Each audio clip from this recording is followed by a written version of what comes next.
Welcome everyone to Lloyd Elsmore Stadium for our second edition of U23 Forgesson Archibald Shield. My guest commentator today is a true expert, world #1 coach, coach of the Belgium men's hockey team, Shane McLeod. Welcome, Shane. Yeah, thanks, man. It's nice to be here. Yeah, cool. So our first match today is the Wanderers versus the Storm. Versus the Cavaliers. So we've got an interesting little match lined up. A few players to look out for in the Wanderers. We've got James Stables and Malcolm Curley, Luke Holmes and Dylan Mugglestone. And in the Storm, Josh Irwin, Josh Child are two of the players to look out for. So Shane, how's it been being back in New Zealand? Yeah, it was a bit of a strange entry back into the country. You know, we arrived and had the MIQ for a couple of weeks, and then Auckland went into lockdown. So, yeah, apart from that, it's been a pretty good summer and enjoying, just the Kiwi way of life. And the kids are loving it? Yeah, they are. They're getting ready for their full school year, so they go back on Tuesday. So that's going to be an interesting thing for them, having to learn English, learning to read in English. So that's it's going to be a nice little challenge for my oldest one, who's who's 7. So we'll see how he goes. No, I'm sure he'll be fine. So today we're, unlike last year, where we played 11-a-side traditional hockey, we're playing 9-a-side, inspired by Rick Charlesworth and Simon Child and Ryan Archibald felt that there was a game that we could start to promote amongst our young players to develop some skills. So look, they enjoyed it the other night in the practice. I think they enjoyed the fact that it was only 9 minutes and a half, but also some of the skills of playing off the boards was interesting to watch. So no penalty corners today, only shootouts. Yeah, look, I think it's a nice adaptation of the 11-a-side game. Gives them just that fraction more space and that openness. So I think certainly keeping possession of the ball will be a key factor for teams to do well. Otherwise, it becomes pretty hectic, and the ground you have to cover is, just with two players short, it's amazing the distance that increases it by. So about to kick off, Cavaliers with the ball.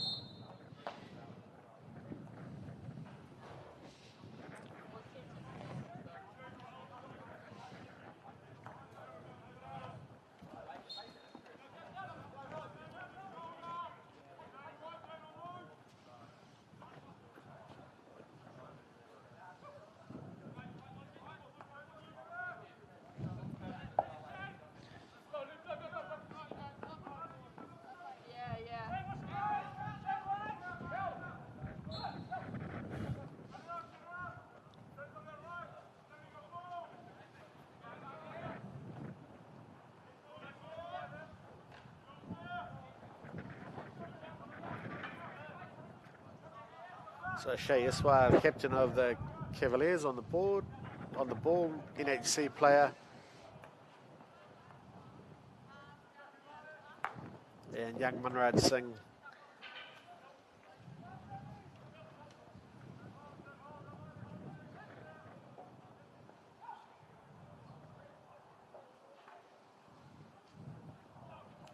Nice passage of play. Yeah. So we trialled this format, Shane, with a group of under 13 players last April, and fascinating on the day to see the skills develop. Well done. Yeah, very good save. Good save by Regan Harnell. Yeah, well, hockey's a game that doesn't tend to have a lot of stoppages, and in this sort of format, when you remove the sideline and the baseline, it makes it even quicker. So that's having a reduced quarters or half time is a necessity. As you can see, the game's just flying end to end to end. We've had 2 chances in the space of 2 minutes, really.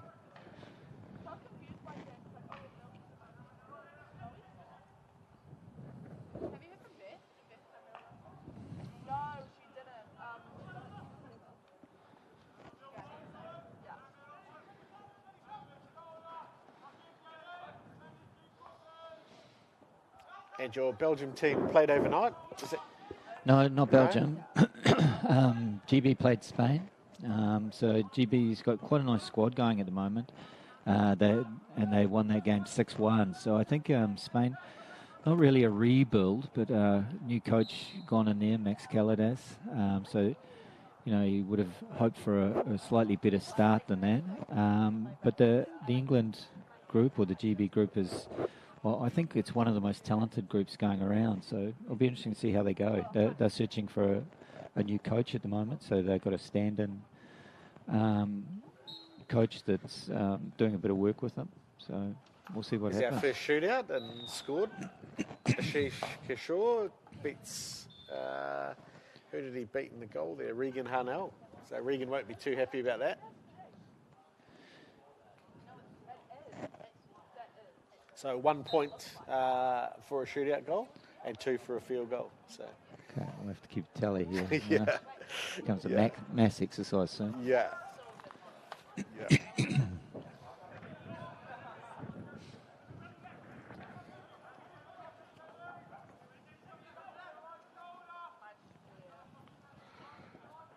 One of the few occasions balls actually go out on the sideline. Everyone has a bit of a breather.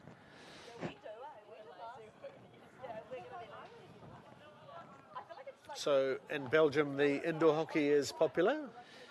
Yeah, probably not as popular as, let's say, Germany, but it's growing. And because of the weather conditions, you know, it's almost impossible to play outside in the month of December and even for the start of January. So a lot of it shifts indoor, and it's quite a nice variation of the game. You know, I think it's quick. There's a lot of goal shots. But it's a different style of player that does well, you know, like an outdoor player, it's not a given that they're going to be a good indoor player, you know, and so you see some clubs doing a bit better. Another shootout, Luke Holmes.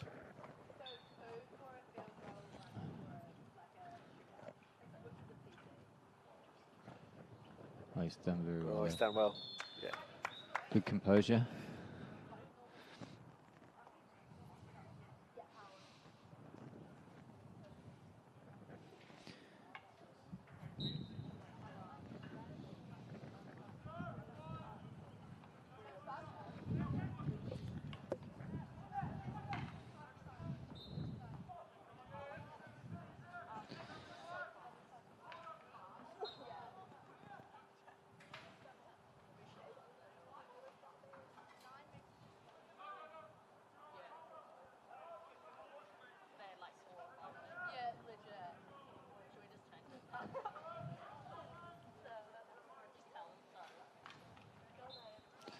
Nice silky skills there. Yeah, Munraj has comes from a real hockey family. His dad played in the Punjab in India at a high level.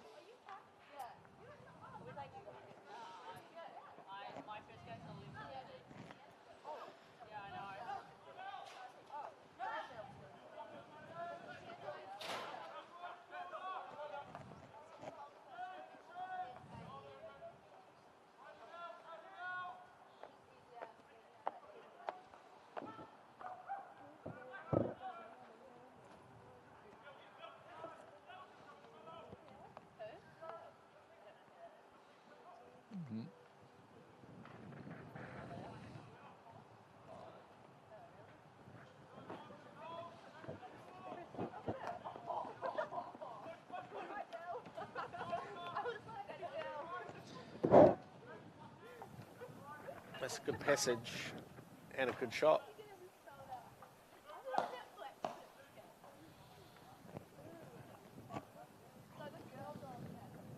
So just a little shout out today, Shane, to Joe Hanks in the Hawke's Bay, former coach development officer who's returned to work in the Hawke's Bay. This was his brainchild last year and did a great job. And Joe, I hope you're watching and I hope you're enjoying the new format.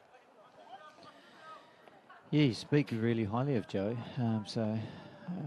Anyone that brings this sort of concept into your general practice is obviously thinking about the game a lot and thinking of how to introduce it in new ways and so forth. So yeah, it's a pity he's gone down there, but probably a big win for the Hawke's Bay region.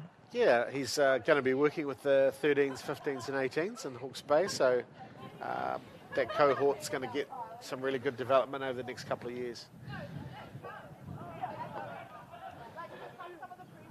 Good movement.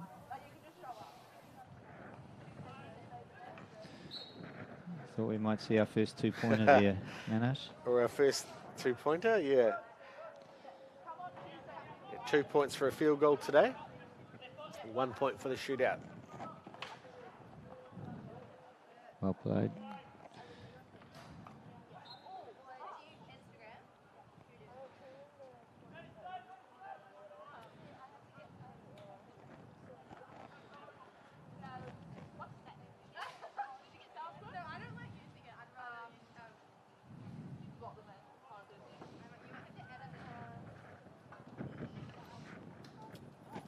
I think one of the interesting things about the Niners side that Rick Charlesworth tried to introduce was that they actually made the goals bigger as well. Yes. So there was I think it was about a foot wider on each side, turning it into almost like a soccer type situation.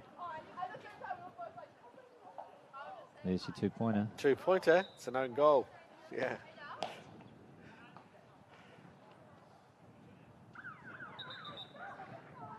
So the Wanderers take a 4-0 lead at half-time. It's the 2-minute break. And we're trying, Shane, today to... we've got some really good coaches. So we've got Dylan Thomas out there, Olympian. Finn O'Connor's helping him, and Clive Daniels from the Howard Club. But we're trying to get the players to sort of take a little bit of ownership in that small break. Yeah, I think, the way the game is being played and it's important that the players have a good knowledge of what they're trying to do out there and not just take on information, they need to process it. So I quite like that concept, especially giving them the opportunity to tell you how it feels out there rather than just what it looks like, I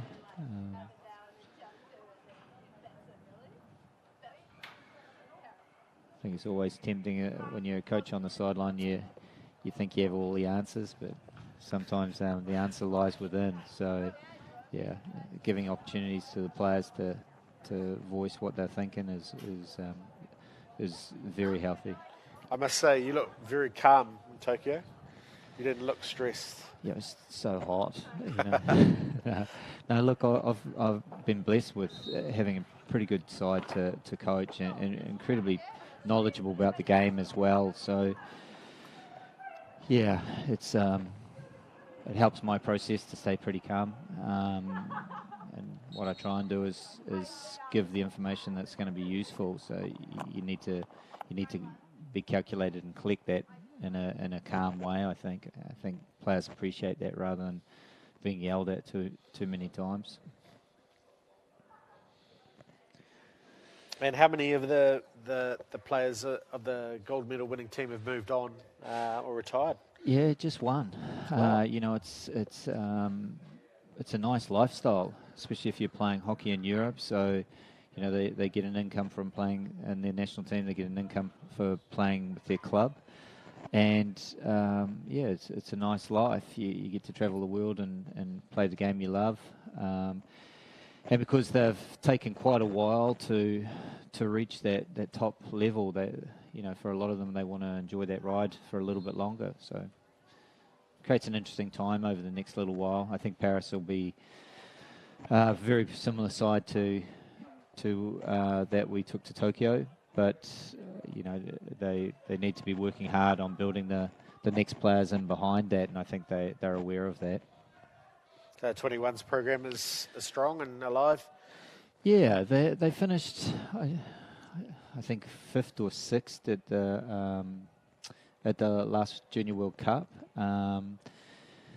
It was pretty solid sort of performance, and there's the idea of the U21s is to just bring up 1 or 2 players that can come through, and I think they've done that. I think they've got maybe 3 players that'll go on and become Red Lions. But it's also got a generation of quite talented players that are, around the 23, 24 mark. So the Victor Winier and Antoine Keener and those type of players. So they're going to be in it for another Olympic cycle and maybe 2 Olympic cycles. And one of the young men played for Hamilton Boys. Yeah. And for me, he's one of the best players in the Belgium side. So that who they're talking about there is is Arthur de Slova. He went down and played in Hamilton. Loved the experience, and I think it's something that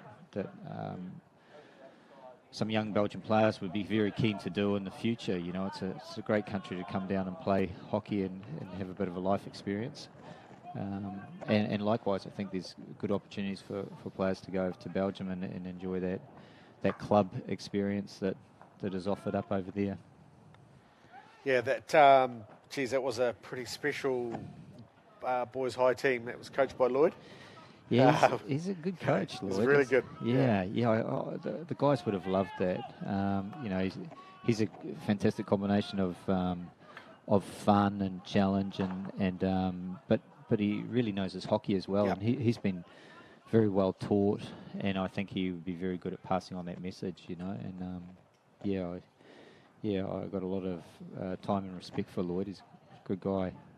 I haven't caught up with him for a while, but those viewers that don't know Lloyd, he started hockey really late, but by 18 he had played for New Zealand. So a really talented young man. He had a talented brother as well. It was in one of my National League teams. Okay, yeah. Yeah, well, he was just a bit unorthodox in some of the things that he did, but it really worked for him, Yes. And I think we sometimes overlook players like that, but no, he was very gifted. I remember in Malaysia and Sultan Azlan Shah, I think we had a couple of injuries and we played him in many positions, and he didn't sort of, he wasn't out of place. No. Well, players like that, they don't come around that often, No. When you have someone that is that gifted and natural in how they do things, you try and keep hold of them because they're worth gold. It's good play. Good pass. Yeah, Luke's having a nice game. He's been featuring a bit.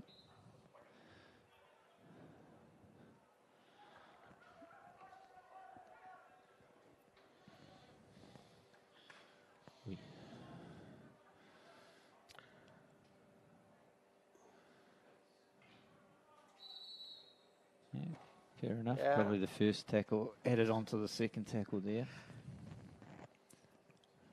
Hey, Luke is part of a group of players, Shane, I guess a bit of a longitudinal study in a sense, in that he was with 4 or 5 other boys that are here today in a Hatch Cup team that broke a national record, a 100-year record of number of goals scored and winning a tournament in 2015. Okay. And of that group, 4 of them are in the New Zealand juniors. So it's I guess why I say an interesting longitudinal study is that now with the removal of such tournaments, will talented young players of that age either continue in the sport or will they choose something else if there's nothing available to them? Another good shot. Yeah, look, I think high-performance sport's going through quite a lot at the moment, and it's certainly one of the areas, that's spoken about as balance is better type of thing. And I think it really depends on how you look at that, the data and so on. Like specialising too early is seen to be detrimental and so on, which I can understand that.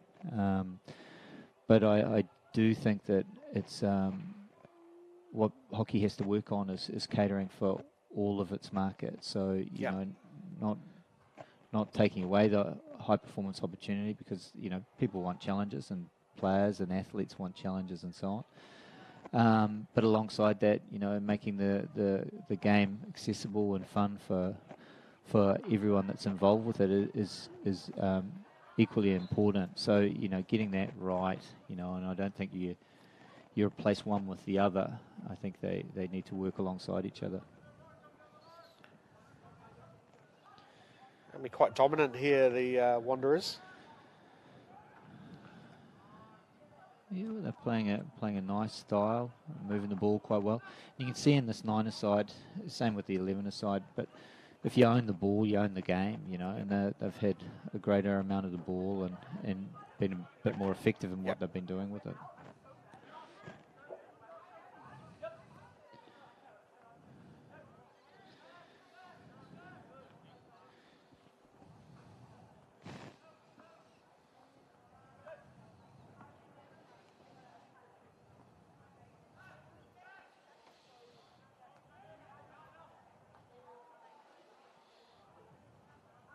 So young Dylan Mugglestone on the ball has had some really good news lately. He got accepted into medical school.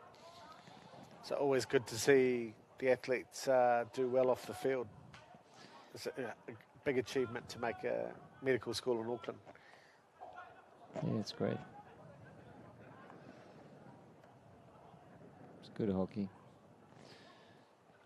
It's a good goal too. Dylan Mugglestone takes them out to a 5. Oh, actually a 6 because they've scored 2 field goals. Yeah.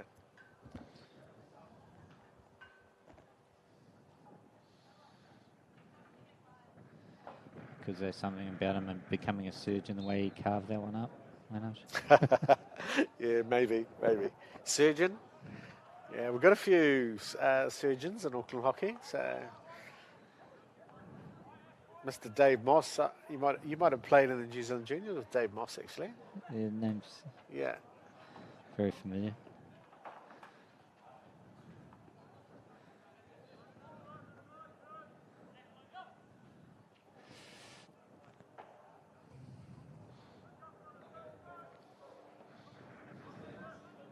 It was quite a strong 21s program when you were coming through, Shane. I remember you had a trip to Australia. I think there was even a President's 11 team around when you were playing for Waikato. Yeah, there was another. Yeah, we had a good U21 side. It was the likes of Craygrass, whose daughter's going to be playing a little bit later on today. Here's a nice one-on-one. This will test them out. 2 good players. Starts to get into oxygen dead around about here. I think Luke wants to be a policeman, so he's spending a year in between leaving school and heading to police college. Oh, okay.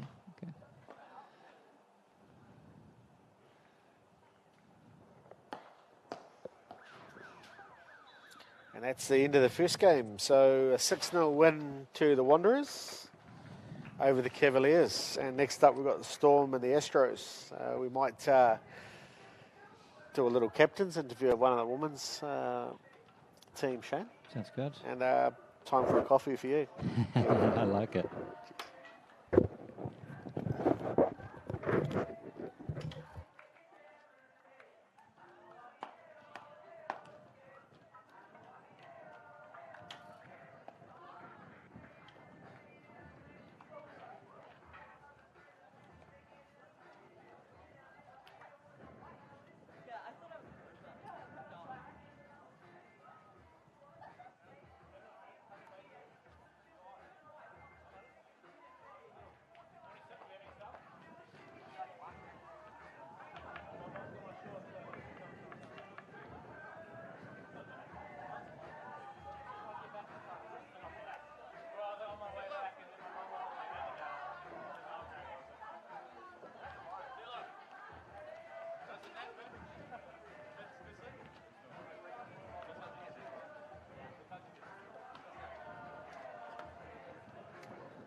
Cal's with me, who's, which team are you in today, Sena? I'm in the Cavaliers. Yeah, so what do you think about this concept? It's really exciting. It's going to be super fast. It's short and sweet, so just going to be really aggressive, and it's going to be exciting. Hopefully, lots of shots on goal. So yeah. And you enjoyed Wednesday night? The Yeah. practice? Oh no, it was super exciting. I've been waiting all week, and it's good to get out here and get amongst different group of girls. And Yeah. So you had COVID interrupted you. You were going to make your NHC debut yeah. last year, and that was interrupted. Yeah. And you'd come the year before from Tauranga? Yes. You played in the Waikato comp? Yes, played in the Waikato comp. Came halfway through 2020. Yes. And yeah, come up and just really like the hockey up here. A lot more people to play against, and the competition's definitely a bit better. So. And what have you been doing off the field? Just running, trying to get in the gym as much as possible. So yeah.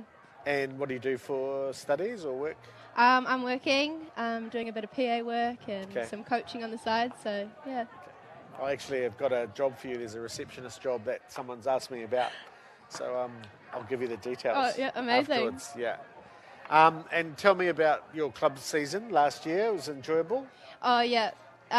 Highs and lows. That's sport though, isn't it? I enjoy it. Great culture and great team around us. So and you lost your good coach. I know, it's really weird turning up to training without Joe there. So he's definitely a big part of Roscoe, and we definitely miss him. But got some new people coming in, and Jimmy's still there, and Jimmy's a huge part of Roscoe. So cool. Yeah. That's fantastic. Hey, enjoy the rest of the day. Thank you. We're about to start that next game, which is the Storm men versus Astros. Yeah. But we'll look forward to seeing you. You're playing in the Wanderers Cavs game? Yes, definitely. Fantastic. And I think we've doubled you up today. So we had a couple of pull-outs, so you might be playing in 2 teams. Oh, awesome. Yeah. More time on turf, all about it. Cool. Okay. Sweet. Thanks, Thank Sena. you.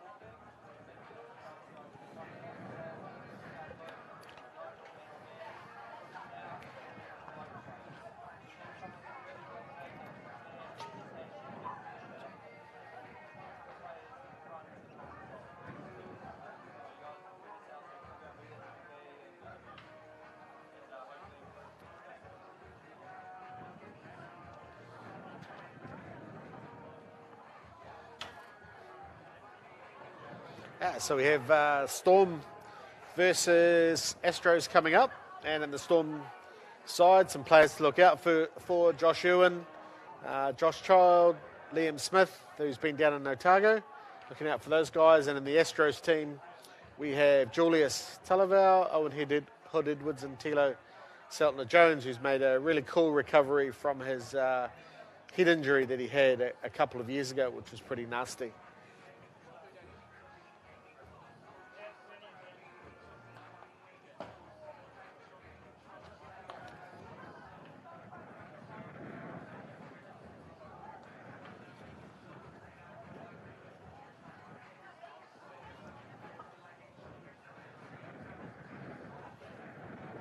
So in the Storm goal, Hayden Hartley is in that goal, and John Casey, young goalkeeper, in the Astros goal.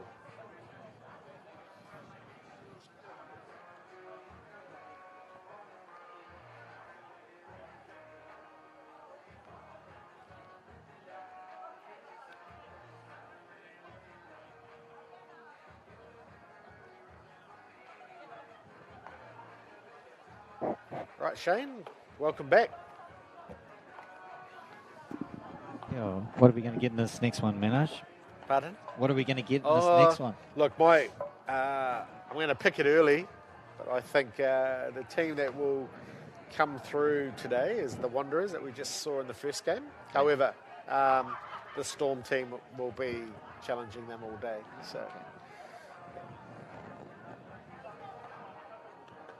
So the Astros in yellow, Storm in black, and we're about to start. Storm captain is Josh Irwin, out of Auckland Grammar School, Somerville Hockey Club, and New Zealand 21s player last year, but he's living in Canterbury and going to university. Loving that down there, Shane.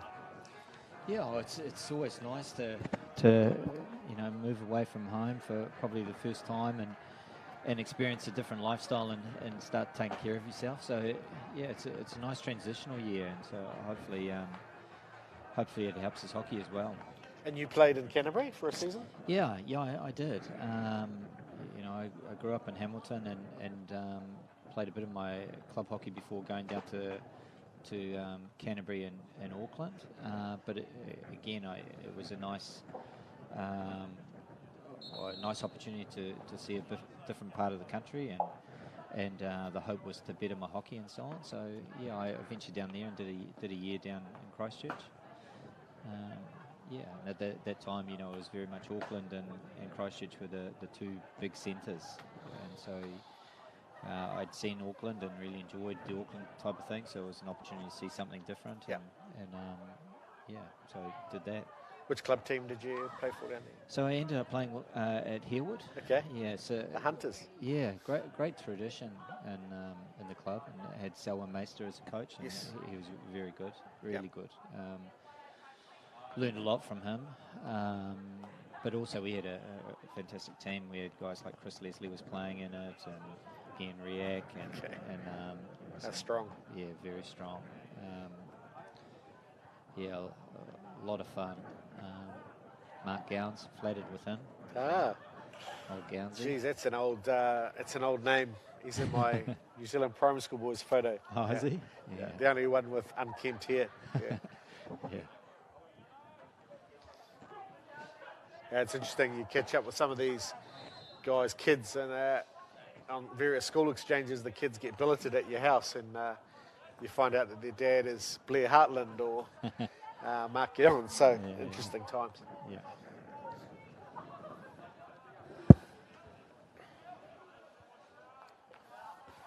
So yellow looking a bit more of a half court type of setup.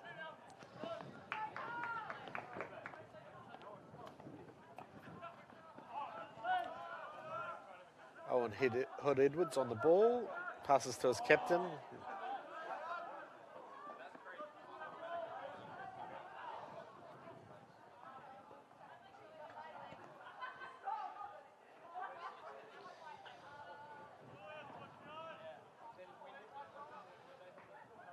The old adage, the sideline's your friend, is not really the case in this style of hockey. You can get in a bit of trouble if you get locked in those pockets. As young Nathan Sands, who you've been training in the summer, really good athlete, unbelievable cross-country runner. What have you thought of his development? Yeah, really keen guy. So, we've had a few conversations, just having a look at, or one of the key topics is just his loading for the year.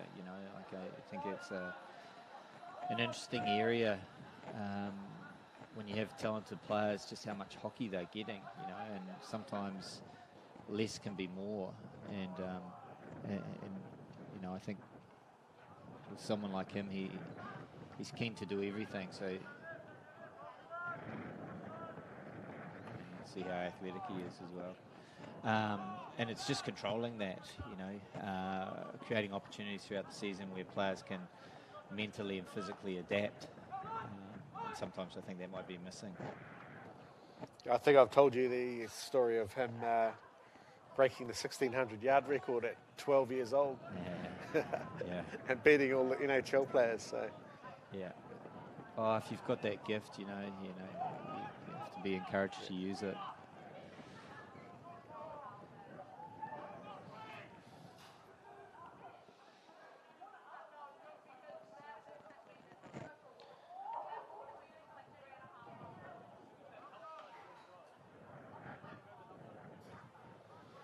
I thought we were about to have a shootout there. Yeah.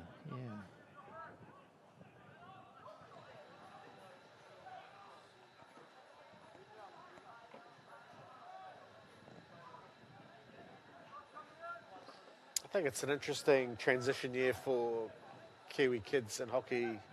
First year out of school, a number of these young players have now finished with school hockey, and it's good to see them continue and looking to play club hockey, and especially those that are travelling to other universities. Yeah, well, I think it's that question, what is success, or what does success look like? And I think, for a number of years you looked at what you won, but really the most successful coaches are those that have their players playing the following season, you know, and especially in these sort of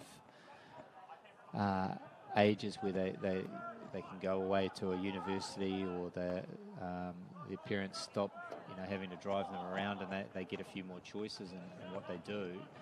You know, you want to create that love of the game for them, you know, and that's really what success is. And if you can create that, and you have players that are playing for longer and getting more out of their sport and so on, I think you've done a fantastic job.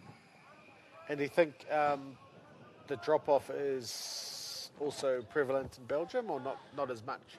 It's not as much, because I think in New Zealand it's quite a complicated system, or complex system. You have so you have your school, you have your club, you have your rep stuff, and if you're a talented player, you usually get bonus stuff on top of that. You know, so there's kind of 4 layers, and in Belgium it's more you join a club. You when you're at that club, you almost belong to that club for life, and it caters for where you sit. You know, if you want to play with your friends and have a social type of experience, then just Julius Talaval. Oh, it's a great little goal. Yeah. Really well. Then the club caters for that. You know, it's a very social place to go, and all your friends are there, and you meet new people, and it's a ready-made community. But what's also there is that if you're a very talented player, you know, they have professional coaches coaching you. There's a pathway. You can actually become a professional player and, you know, go and play for your country and so on, or you get a salary for playing at your club, you know, and so, yeah, it caters for everyone. Over time, I think in the last 22, 23 years, we've had a lot of Kiwis go to Belgium, starting with yourself and Richard Redfern way back in the early 2000s. What's the reputation of our players like, Shane, in Belgium? It's pretty good. Yeah, it's pretty good. Like, there's been a couple of hiccups. You know, players going over for the wrong reasons, and a different expectation from the clubs than what the players had. But in general, you know, what people like about New Zealand athletes is they roll their sleeves up and they get on with it, you know, and you get quite good value for your money with the people that go over. They, you know, they tend to integrate well in the clubs, so they do things with some of the youth teams, and they're willing to do trainings and that type of stuff. Charles Cleal on a shootout. Oh, it's a great goal. Well, you can't critique the shootouts poorly. They're doing pretty well here. Yeah, so I think New Zealand reputation is not bad, but we have to keep working at it. You know, like, it only takes a couple of bad experiences for clubs, and they close the doors, and you know. Someone else becomes flavour of the month in terms of the country, Yeah, and certainly it's not an easy thing for a New Zealander to go over there. It's a big change, you know. The flights are expensive, the visa situation and so on, and sometimes it's easier to get a drag flicker from Poland than someone from New Zealand. So what is important is that we continue to have good relationships in Belgium, and the people that go over, you know, they sell New Zealand as well, so that can continue to happen. Well, probably the most famous one that did it in reverse and came here was I had young Xavier Reckinger in my team as a 17-year-old. The only thing I can remember about him was that he was very good at flicking, and he loved a song called Pump Up the Jam. Yeah, and, he probably still likes that. He wanted it to be played before every match, and would be yelling at me in the dugout if it wasn't being played. Yeah. Oh, look, he's gone on and he's done some good things. So he's moved into the coaching thing now, but I think he played over 300 games for Belgium. Yeah. So that's a lot of international hockey. Good player. He was out of the team before I came in it. So I have coached him at a club level, and when he was 16, I also had him. he was in the first team at our club, and he really was one of the most gifted players I've seen at that level. But Yes. had a few injuries along the way and so on. But he's moved into coaching and coached the German women's side at the last Olympics. We had, well played. That's a good little field goal. Yeah. Your Good prediction pass here from is Charles Cleo. not quite right at the moment, Manoj. Pardon? Your prediction here is My not quite prediction's right. not so good. Yeah, Right. yeah. Right. Yeah. Lucky my Olympic predictions were good and spot on. I was worried in the Indian semi-final. Okay, at the start or half time. Yeah. Just a couple of times when the centre forward ran into your circle with Vincent in the goal, and he had his head down, Yeah. and if only got his head up, but Vincent obviously put some pressure on him. Yeah, great goalkeeper. Oh, he's from a different planet, that guy. And those are the things that make a big difference. Is having a good goalkeeper that you can rely on Sure. to save a couple of those type of things. And we're also blessed with a fantastic drag flicker at the moment. Yeah. Alex Hendricks. So the game becomes a lot easier if you got those two elements. He suffered that was a pretty nasty injury he suffered, didn't he, early on, Hendricks? Yeah, so that was playing our last pool game against England, and and so we didn't play him in our quarter-final game. So, Right. you always have to be really careful with head injuries and things like that. Yeah. And he wasn't concussed, or he didn't have a concussion, and we did all the tests and things like that, but it was quite a split in his forehead. I think he got 12 external and a few internal stitches there. But to his credit, he came back and he did okay in the semi-final and final. Yeah. Yeah, I think, there was a couple of stick saves that Vincent Van Ash made against India were just phenomenal. I mean, there was good camera work to show it, but unbelievable. Yeah. Yeah, well, the thing about Vincent that's so impressive is mainly his preparation. So, he has such good knowledge of the strikers and the players and things like that he almost has a prediction button that allows him to make those incredibly fast reflex saves, because he already has a pretty good idea of the range of the shots that a person can take, and especially on the drag flicks on the corners, he really is ahead of the game there. But that's a lot of work that's done off the field, and also He's not the tallest guy either, is he? No, he's probably, I don't know, would he be?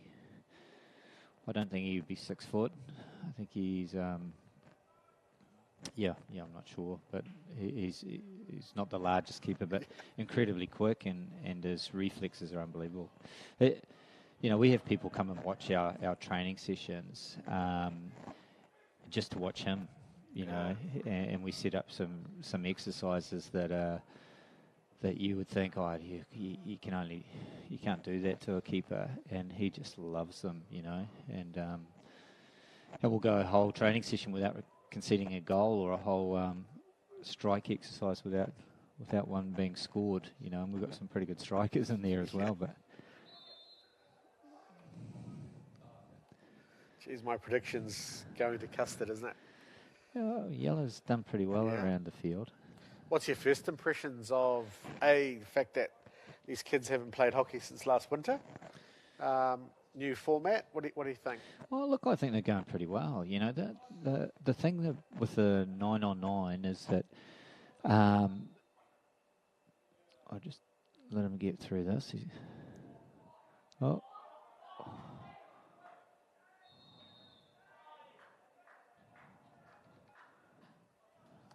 16.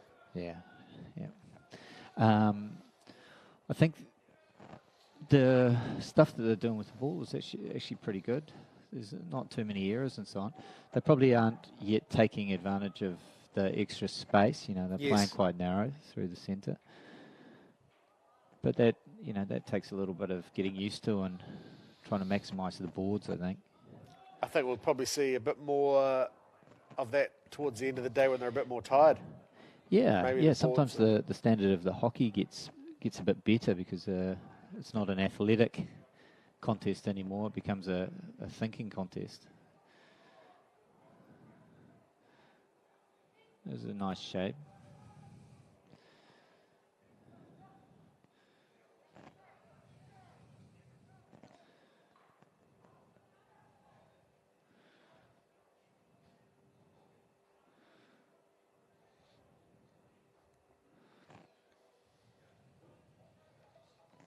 So this is quite narrow.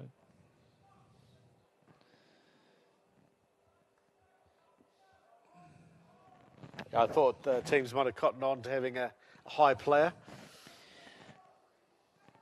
Yeah, I think in the original 9v9 type of tournament, that was a compulsory. So Yes. you had to have You had to have a floater, didn't you? Yeah, you had to, you're only 8 players allowed behind the halfway.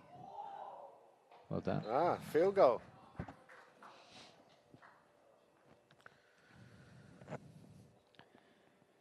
So young Tilo in the headgear has had a really tough couple of years. He suffered from a deflection at a schoolboy tournament. He suffered a head injury. Okay. Resulted in a stay in the Auckland brain unit. Oh. In fact, we had 2 in the same year, schoolboys. But he's made a great recovery and is back doing everything he loves. So we're glad to see him out there. Yeah. Like, you always, you'd always have a bit of concern with the ball travelling so fast, and in a way, it's surprising there's not more things like that happen in our game. But when people do things like that and stuff, that's Wayne Smith's son. I think you remember Wayne Smith. Yeah, I do. That's number 19. Okay. Yeah. Is he as quick as Wayne? He is not as dirty as Wayne, put it that way, when he's playing hockey. Yeah. That was a good centre forward, Wayne. Yeah, he was. We won an under-21 tournament where I think you were there in Masterton. We scored 6 goals the whole week, okay, and we won the tournament. Oh, okay, yeah.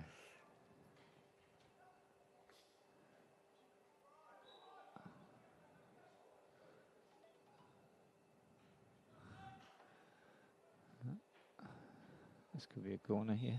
Oh, here we go. Shootout.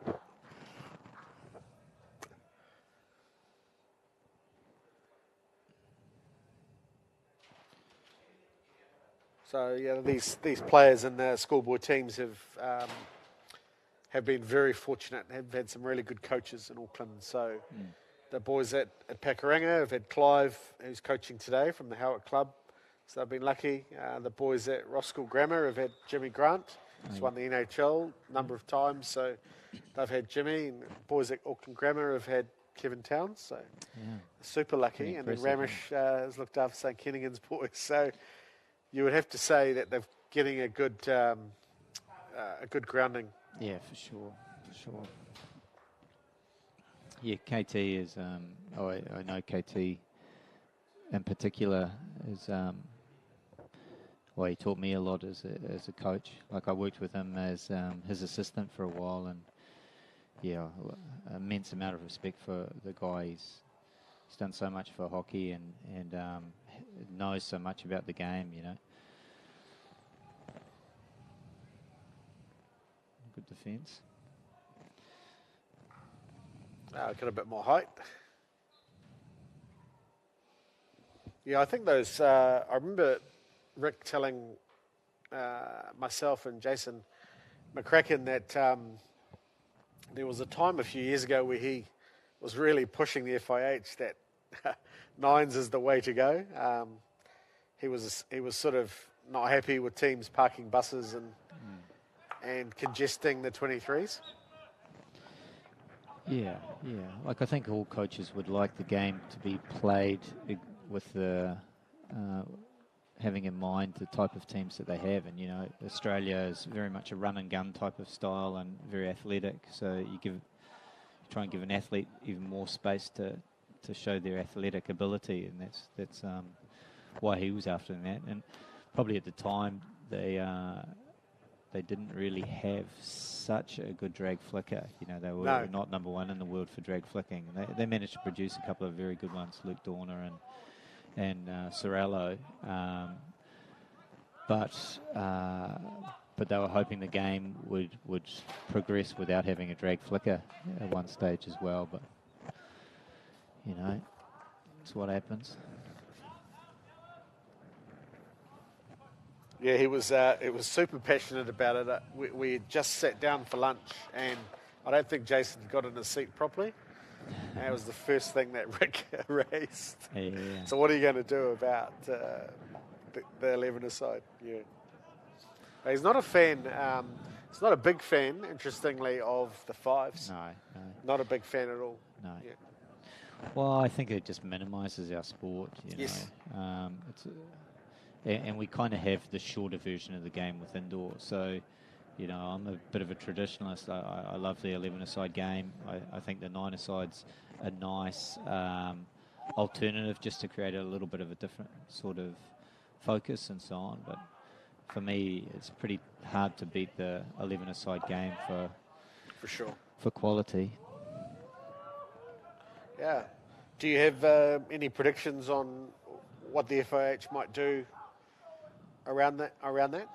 Oh, look, I don't. I think there'll be pushback if they try and turn hockey into a predominantly five-side. It's for the smaller nations. It's not a bad thing because they don't have to try and produce at least 5 quality players rather than 10 or 11 quality players. So it makes things a bit closer for teams like that. It's a nice movement. And also, we have to be a bit careful because the Olympics are always looking to limit the number of participants and stuff like that. And if we offer them a free option of doing 5-on-5 as an Olympic sport, they'd put their hand up. So I hope it doesn't progress too far. And not many of the big nations really buy into it too much. It's more the smaller countries. So that's the end of that game. 6-0 to the Astros, my prediction. I might give up on the predictions. TAB's making a killing on you today. No going to the TAB. Yeah.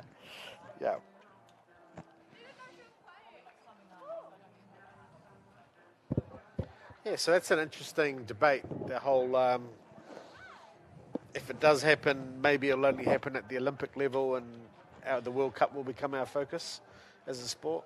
Oh, look, I think we're fine through to USA. Yeah. Like, I think that it's been put on the list. Like, you get great viewership, they've been talking for a long time, hockey hasn't had the fan base or so on, but when you have teams like India and doing quite well, you get massive viewership, and I personally don't think it's at risk for a while, but you just don't know how sport's going to evolve. Paris, the French hockey team is a good team. Might be interesting to see what happens when it's in the States because they're going to have to do quite a bit of work on both their men's and women's program. So women have just missed out on the qualifying for the World Cup. Right. They got beaten by Chile, and so Chile's going through. They're coming and through. Canada. Yeah. So you always hope that the continuation of our sport will go on for a long time, and I don't see a reason why it won't, but just have to keep being proactive. Yes. As a federation.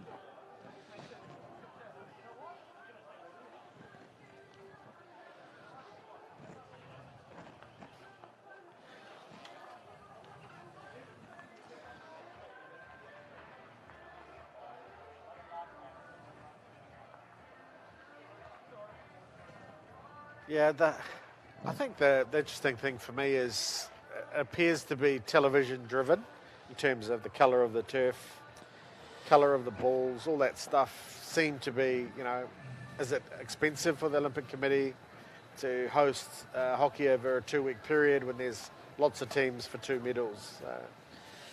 Yeah. I guess there's always that argument, and I just think it's always a nice storyline, when you have a sport that runs through almost the entirety of the Olympics. What can happen is that you pick up a new audience, Right. Belgium is a really good example. So in 2016, the Rio Olympics, on day one, Belgium won a gold medal with a road cycle. Okay. And so, immediately people knew the Olympics were on in Belgium. And Belgium's not a sporting country, really. Certainly doesn't have the same culture that New Zealand does. And so what happened then was that we started to play our games, and so we won our first game against England, and we started building momentum, and we finished up first in our pool, and along the way there were a couple of smaller medals for Belgium. So you had the storyline of the Belgian Red Lions, featuring every second or third day in the newspaper, plus a medal thing. And so, Cool. 2016, I think Belgium won seven medals, Wow. including our silver medal, and that was the highest they had ever done. They had probably won 2 medals, and 1 or 2 medals in the previous Olympics. So all of a sudden, our sport, caught fire, and everyone started to follow, and that's the nice thing about the Olympics. You never know what's going to happen. You get a lot of new viewers because they watch a country succeeding, not necessarily a sport succeeding. Yeah. So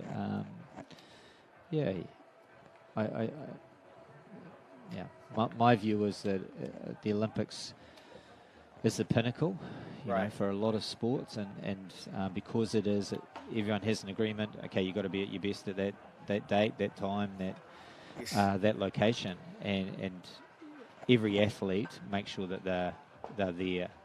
They're always there for a World Cup and so on, but the Olympic Games is for sure our pinnacle. So I hope we never lose that.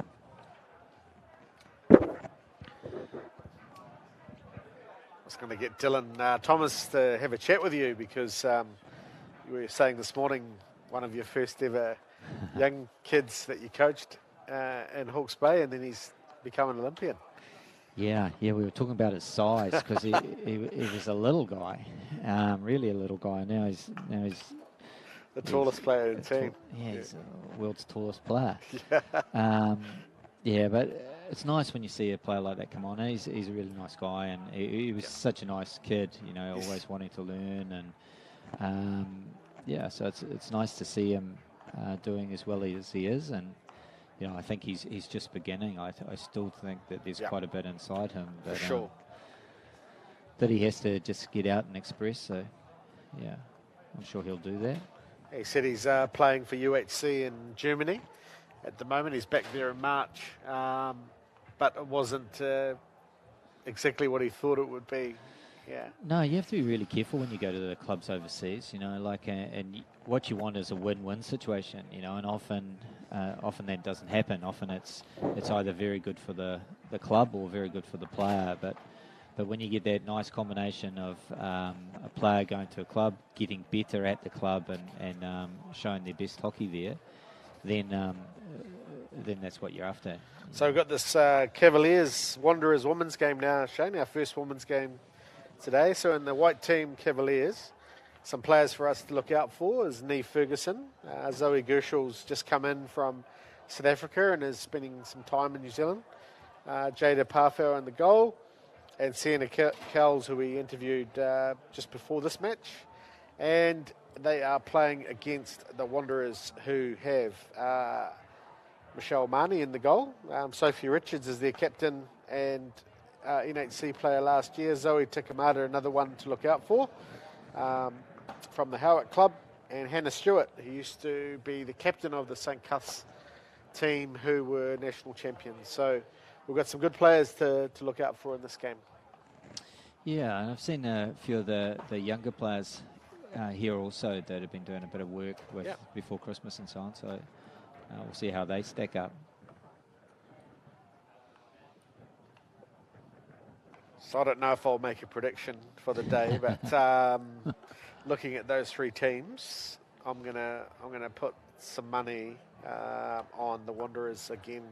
Blue looks like my favourite colour. Okay.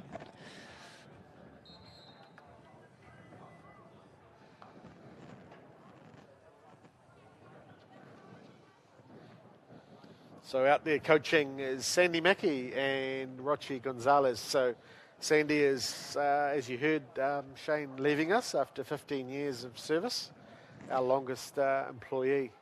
Just has been more time at home, but she's been a wonderful servant of ours, known to you for a long time, Sandy.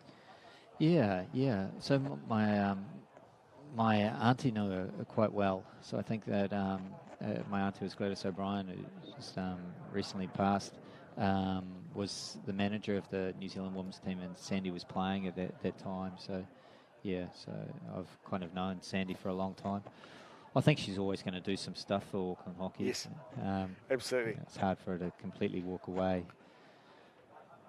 Look, on the passing of Gladys O'Brien, your auntie, condolences from all of us. We know she was a massive servant, and I had the pleasure of attending the service, and I was just astounded by the service she'd given so many aspects of New Zealand society. Life member of Hockey New Zealand, but also one of the very first policewomen in this country.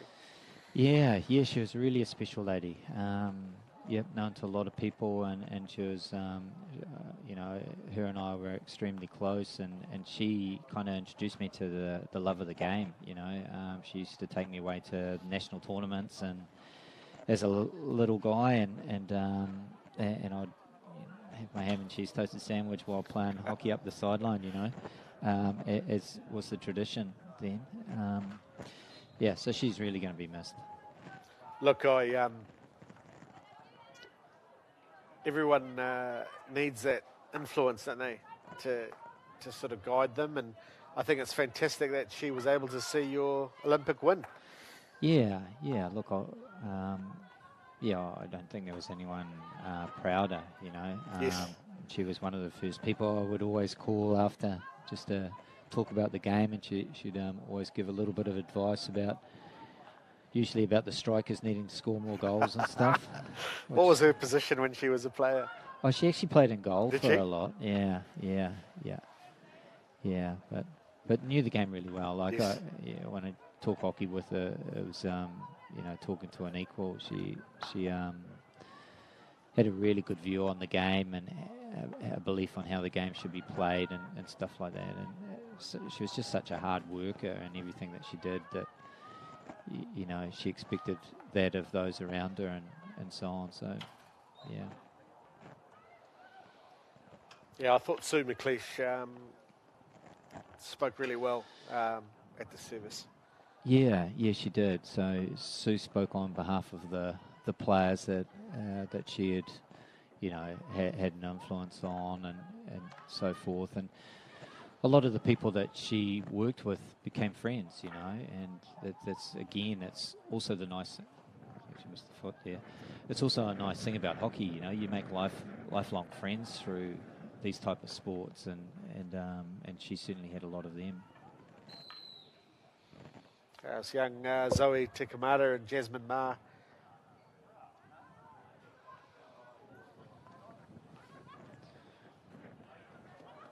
So NFL, and the ball is off to Canterbury, and Chris Leslie has given her some guidance on a club down there, so I'm sure she's going to flourish. Yeah, she's got a bit about her, Anna. I think she's got to use her speed a bit more, and she's certainly, because she's such a tall and has such a large reach, she's got to exploit that, and I think going down there is probably going to do some good things, seeing a different culture and hockey culture and stuff like that. So. Oh, here we go. There's Jasmine on the ball. Well done. That's a really good goal. Yeah.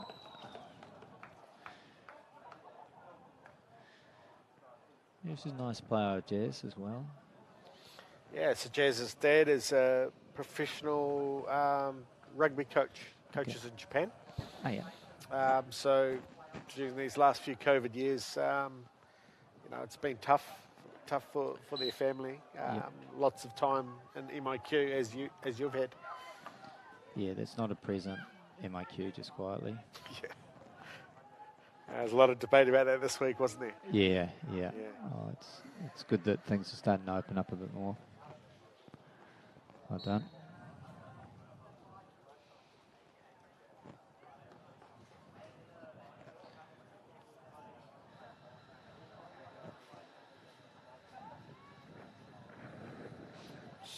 So young Neve Fergesson from the Howard Club and our under-18 team last year.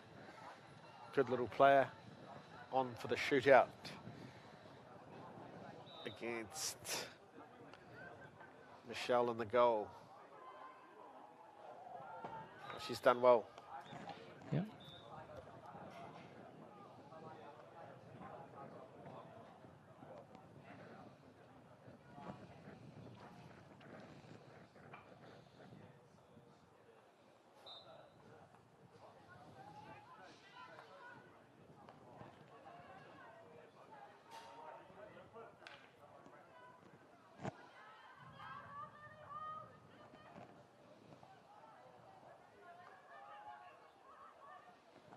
So Hannah Stewart on the ball now was part of a really dominant St Cuthbert's team. It had Maddie Dorr in it, and really well coached by Mitch Haid. However, Chris Leslie's Christchurch Girls High School team, they played in the final here. Federation Cup gave them a really good run for their money in the final a couple of years ago. But nice for them to win in front of their home crowd and principal and girls at St Cuthbert's. Yeah.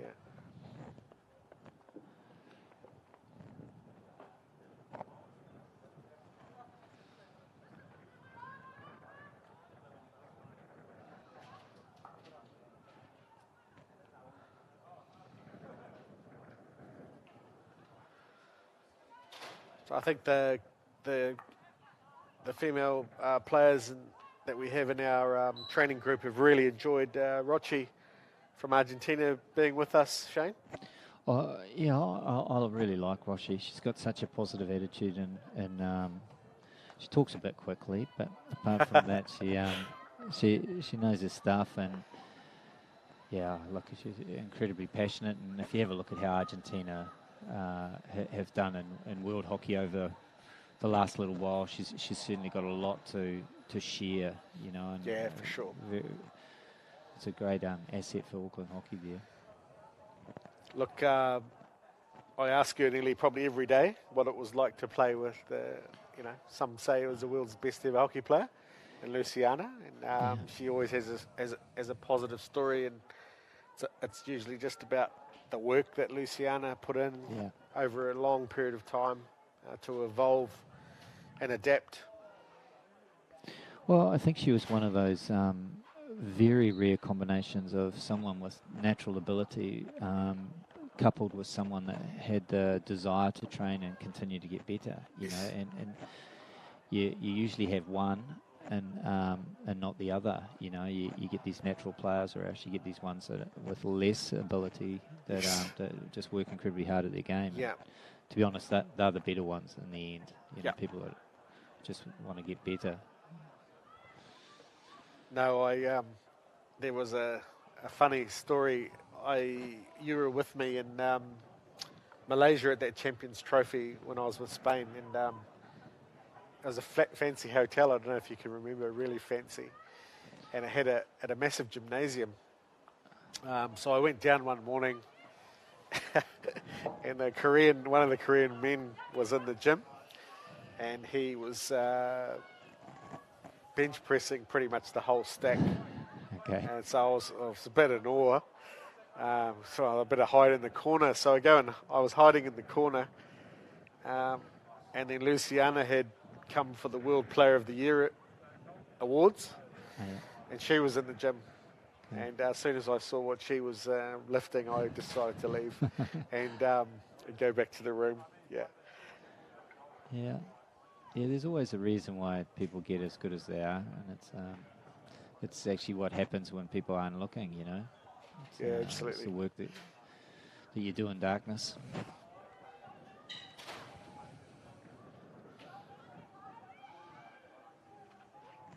Here's good opportunity. I must say, a couple of the Spanish guys were super impressed, Shane, with your development from that time, because they saw you coming to the tournament every day, and they didn't know at that time that you were the national coach. And then obviously you moved from New Zealand to Belgium, and then you've won and beaten them many times. So they were full of awe when you won gold last year. Oh, we've you know, Spain's one of those teams that Belgium play a lot, and a lot of the Spanish players play in the Belgian competition. So you mix and you rub shoulders with them all the time. And you know, one of the things that always strikes me in hockey is such good people involved. You know, regardless of what country and things like that, you play each other often, and sometimes the games are pretty tough and pretty hard. But always at the end, you shake hands, and people are genuinely good people. You know, that's for sure. Certainly a gift of our game.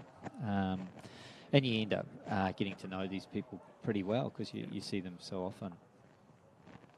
So Max has got an interesting time ahead with them, hasn't he? Yeah, I think so. Yeah. Like, he's shifted from Holland, and it you know, probably didn't end so well for him in Holland. So it was a bit of critique towards the end, and the Dutch can be quite tough critics. You know, if things aren't going exactly how they want, they'll let you know about it. And you know, I think he's gone to a country, Spain, that potentially could go one way or the other. You know, like I think that there's a very good youth group coming through. So a lot of the U21s are very talented players individually, and if put together collectively, they could do well. Yeah. You know, we're talking about 3 or 4 years' time. So it'll be interesting to see how they develop over the course of that time. But you know, in world hockey, I think it's a really interesting stage. Yeah, for sure. And it's going to be interesting to see teams kick on or where teams will finish up, you know, especially close to Paris. Yes.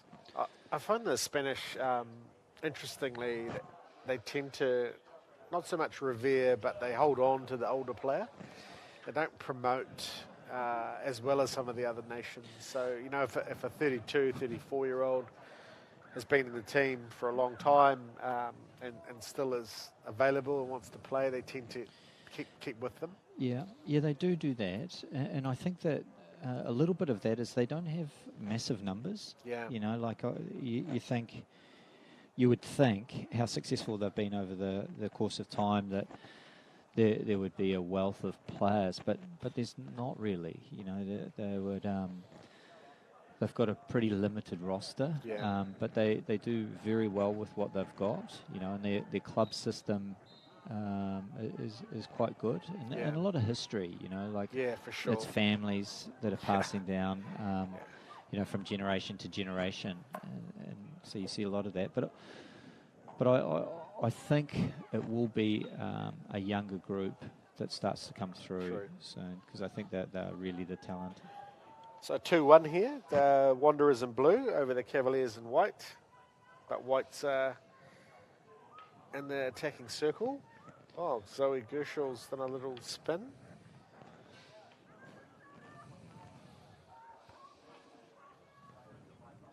Test the legs out here. Jasmine. Jazz.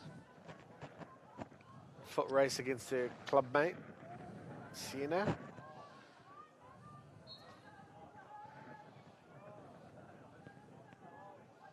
Another good athlete out there, Shane, obviously Maddie Lee, who you've seen in the RPC. There's a road runner of some note. Yeah, she had a bit of an injury. Yes, before Christmas. Just before Christmas. So it's good to see her out there running again. I think she did. She plays for Southern under Simon Child, who was a very proud man yesterday because 5 of his club team were in the New Zealand trial. Oh, that's pretty good. Yeah. And all out on the pitch at the same time. So That's he cool. was quite happy. Yeah. Look, I think he's would certainly have a lot of potential to be a pretty good coach. Certainly a very, very talented player. And quite a special athlete, like very unique, I think, in world hockey, and played very well over in Europe, played well for the Black Sticks and so on. So it's nice to see him going into the coaching because he certainly had strong views on how hockey should be played. And attack-minded guy. Yeah, really, yeah. Oh, look, the feedback we get at Auckland from the clubs is all the players in his team they love him. He's actually chalk and cheese. The personality on the field as a hockey player versus personality as a coach. Very well respected by the girls.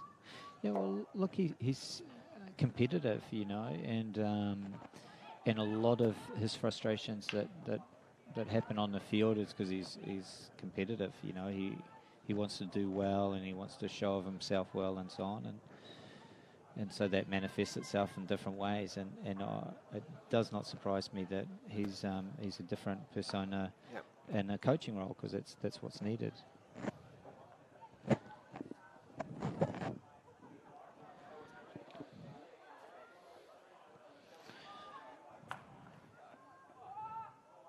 Oh, it's a good ball. There we go.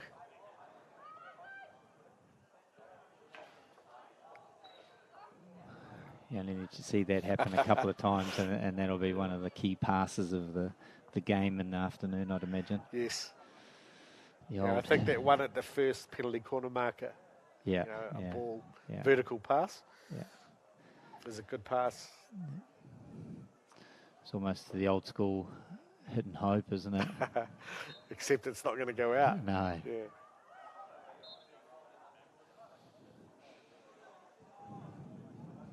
The generational challenges, Shane, that you've faced over the few years in Belgium, they are all around the world. Cell phones and technology and communication. Yeah, for sure. Yep. There's a lot of things. So they come with their own sort of ways of dealing with those type of things. I think one of the most striking things with social media and so on is like it's impossible to completely get away from it, but you certainly have to limit it. So we have some rules in our training environment that you're not allowed phones at the tables or anywhere near when we're training, so the phones go off, and so people know that they're in training sessions and so on.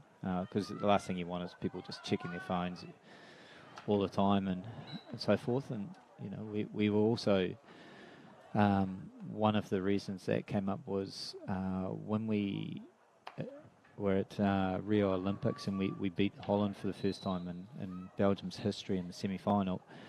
We were inundated with messages of support and things like that, and beyond the normal, Right. and our guys are pretty diligent type of guys. They want to reply back on messages and so on, and it just became too much, Yeah. and so we learnt from that that when we're away on a tour, they're allowed an hour on the phone, and that's to their close, on the screens, and that's to their close network, support network. Otherwise, they just never off it. Yeah. Well, it's interesting. Otago Boys High School this week have come up with a new rule for the young men, which is cell phones aren't allowed during class time anyway, but they're now not allowed during interval and lunchtime. Oh yeah. So that's following something that Auckland Grammar School's been doing for a long time. Yeah. And the philosophy of both principles is an interesting one. It's just to say that is 6 hours a day where we can get back some time. And I think it's a good thing for the development of young male brains especially. Yeah. Well, I think all brains. you know, and I know the world keeps evolving and so on, but you don't want to lose some of the qualities that you had in the past, you know, and you all sound like old people when we say, you know, the good old days when you used to climb a tree and that type of thing. But there is a bit to be said, you know, like I think, Sure. you know, I have a look at my kids and we really try and limit the screen time because it's so addictive, you know. We get our littlest that's 2 that knows his way around my iPad better than I know it, and it's like he's a heroin addict if he doesn't get a, you know, his time on the iPad, you know.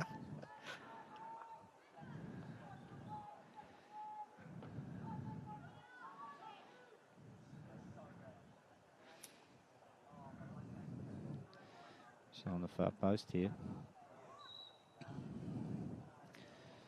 A shootout, which will take. Oh, this will be interesting. If White can convert this, it'll be 2-2. There's been a pretty good success rate with the shootouts, so a lot of confidence in taking them, which is. Goes Zoe Gershel from South Africa. Oh, it's a goal. 2-2.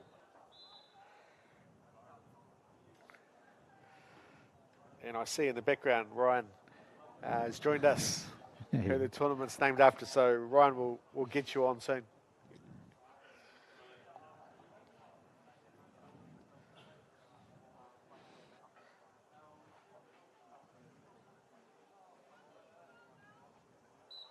It's quite weird watching sport at the moment with no crowds, Shane, isn't it? Yeah, it is. It's especially when overseas it's all happening. Like, the crowds are back in America and Britain and Europe and. Yeah, things have opened up a bit more and so on. Yeah, it's one of those things, you know.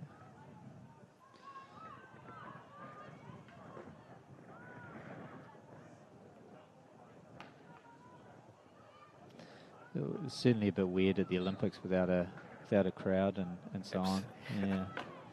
Yeah. There was no noise, crowd noise. They have it. No, they didn't. Some of the events have that, don't they? Yeah, they did. It's artificial noise. Yeah. Players adapted though pretty well. Yeah. I think the importance of the Olympics itself drove that. Whereas in when you play some pro league games and stuff like that, it feels, if there's no crowd, it feels like a training game. Right. But the Olympics was different, you know, and what was quite nice from a coach's perspective is you could always be heard, you know, and sometimes when you play some of those finals, you know, whether you're in India or you know, even the Europeans, once the game starts, you just can't connect with your players because it's just so loud, you know. So that was quite nice at the Olympics. There was a bit of purity about just the hockey was being played. There was no influence from the crowd in any direction and so on. So yeah, I'm sure the umpires would have felt a little less pressure. Well, they probably heard what the coaches said a bit more. Yeah. Yeah, I did see you have. I can't remember the game. It's a Spain game. Was it? That you didn't look too happy going into half time. You were talking to the TD, I think, or maybe one of the match officials. Yeah, you weren't happy. Yeah. Well, there was one umpire that was. He was just, you know, there's a degree of etiquette that needs to be displayed by players but also from the umpires. The umpires were actually bullying both the Spanish and our player, and the Spanish coach also had a crack because he was just wasn't operating well. And you know, the umpires also feel the pressure of those type of games, and so that was frustrating.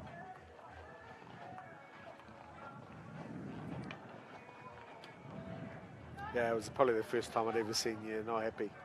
So he was having a crack at one of my players. Most of the time I'm pretty good, but you don't do that. And then there was the golden moment when you sat in the dugout after the goal. That was the completion of the match. And well, you're overcome with emotion. It was very nice to see that. Yeah. Oh, it was just a combination of a few things, you know, like you work all your life for those type of moments, and it was also the acknowledgement that was my last game with Belgium, and it was you know, I was going to take this break and come to New Zealand and things like that. So yeah, so it was a few things colliding at the same time, and you know, you always wonder what does it feel like to win a gold medal or something of that sort of nature. And as a coach, you push your players because you think it's going to be everything that you hope it will be. And at that moment, it was a recognition that everything that I've done and everything that I say, it's worth it. You know, so that was so that's why that happened how it did. Look, you deserved the moment, and it was really proud as a Kiwi to see another Kiwi do really well on the world stage. So. Oh, yeah. Thanks for that. Yeah, good. So I might give you a break if that's all right. Sweet. We'll put the pressure on Ryan. Yep. Get cold and go straight into it. Sounds good. I'll just greet him. Okay. Cool. See you.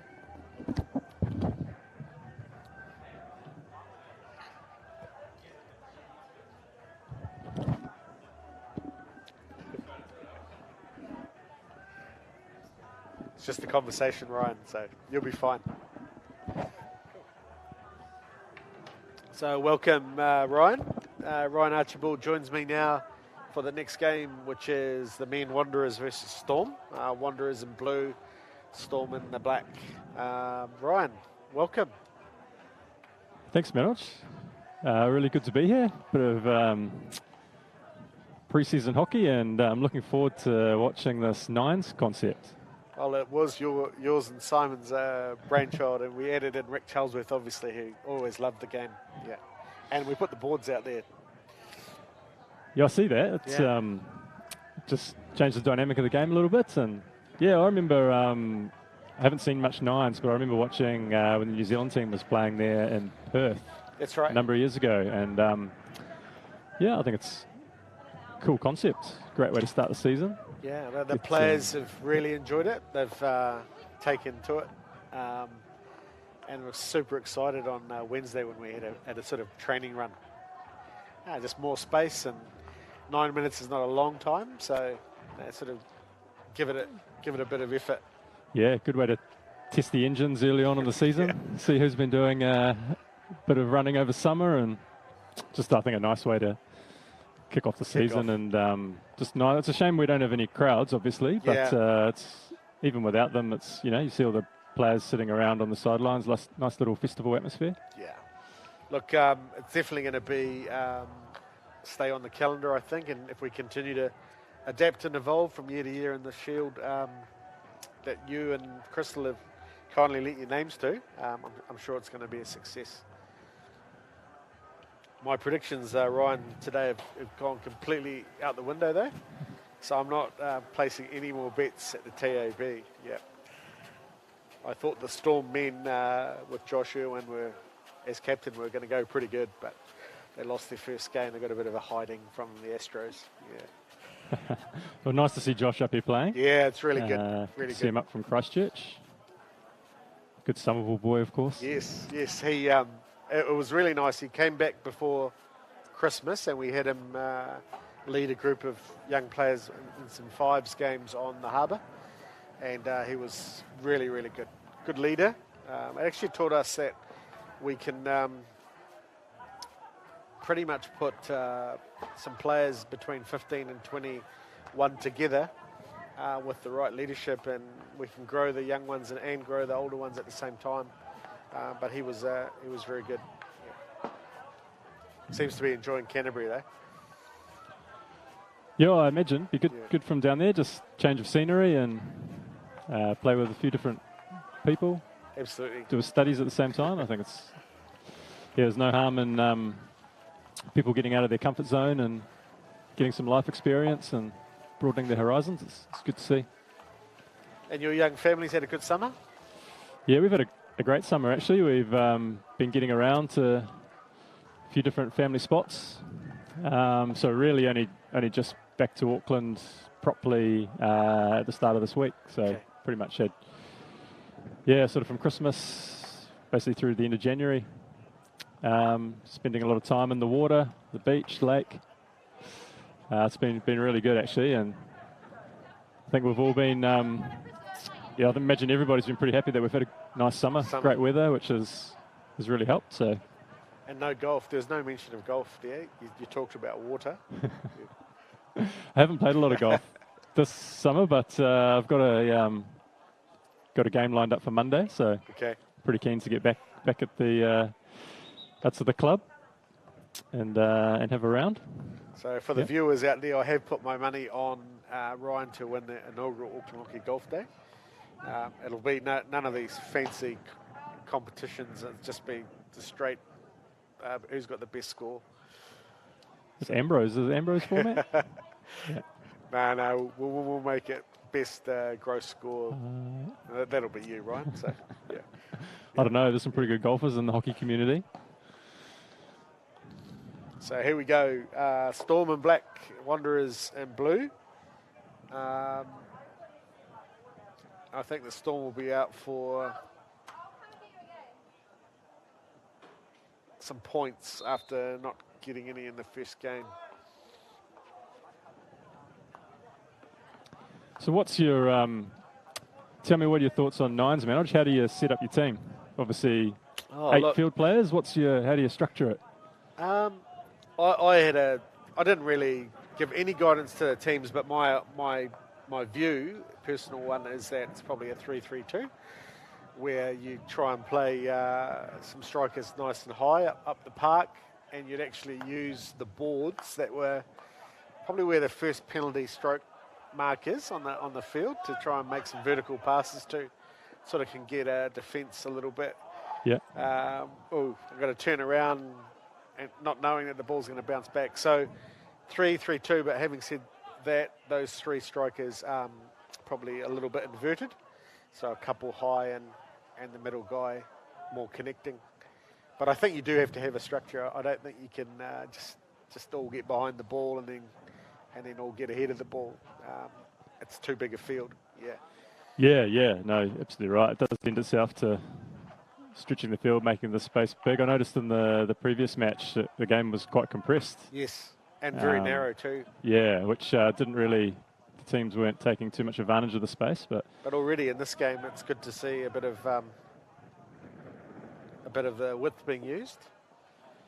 Yeah, and I think it's for a defender.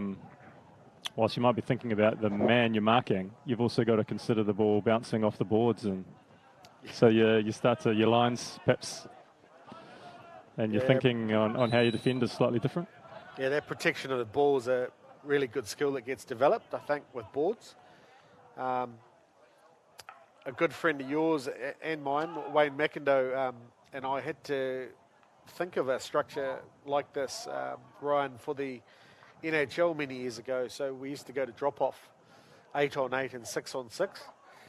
And I'd already had a loss in the 6-on-6 with Darren Smith in my team. And 6-on-6 is pretty tough full field. But when Wayne and I got together, we talked about 8-on-8 and what we would do. And we had to play Canterbury in a bronze medal game. And Kane Fleming, Somerville man, he scored a goal for us in the 8-on-8. But we decided in that particular situation that we would get everyone behind the ball every time they had it, and that when we had it, we would do our very best to get ahead of it and try and make the field big. But try and exploit a counter-attack. It's hard at the end of a 70-minute game, right? Yeah, absolutely. Yep. Young James Stables out there is... I really felt for some of these young guys who got their NHC. They were about to have their debuts last year. So Dylan Mugglestone, Luke Holmes, James Stables. And Shane and I were just talking about how they'd come through a sort of a Hatch Cup period of a successful group. And how will that play out longitudinally now that we don't have a sort of a tournament, for these sorts of kids? Will we get the same sort of feed through of after 5 years, 5 guys are now in the New Zealand juniors and in the Auckland team. is that going to happen now that we've removed the stuff? So quite interesting to think how that will play out. Yeah, no, absolutely it is. I mean, we've sort of had a bit of a double whammy for some of these younger guys with COVID, obviously Yes. playing its part in the cancellation of tournaments and opportunities. Combine that with the removal of a few opportunities as well from the hockey development pathway, and a few of them have had not a huge amount to look forward to the last couple of years. Yeah. So. Yeah, sadly they had their under-21 camp cancelled next week as well due to COVID. James Stables on the ball.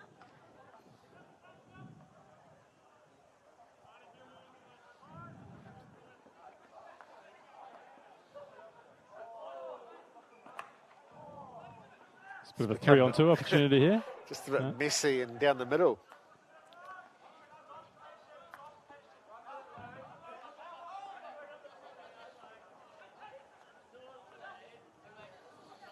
So you are going to play hockey this year? Oh, it's a great goal. Yeah, that's a good goal. James Stables, good pass from Sam Grenfell. So they get 2 points for that. And the Wanderers go ahead. Yes, some nice passing in the lead up to that goal. Good, secured the turnover in the middle, and then some good interplay, creating a couple of 2-on-1s and finding the open man, and then nice making the goal wider for the tap-in. Really good play.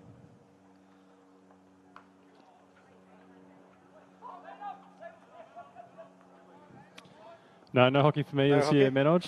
No. Well, one of your daughters probably ready to play now? Well, they're interested in hockey, but they're both playing football at the moment. Western Springs, they have United. A good system. Not United, Western Springs. Yeah, anyway, down just off Meola Road, and yes. There, and they both really enjoyed sort of their first crack at team sport. So I think they're keen to do that again. But yeah, we'll have to get them on the hockey field before too long, I think. In fact, Dean Cousins and myself are the coaches of the girls' football teams. Yeah. It's a really good grounding sport, right? To start off, I think. I mean, it's hard enough to use your foot as opposed to get a stick in your hand. So it's good. It's a good little game. Yeah, no, they've got their sticks at home, and so they've certainly had a stick in their hand. But yeah, the football is quite good. Just similar concepts of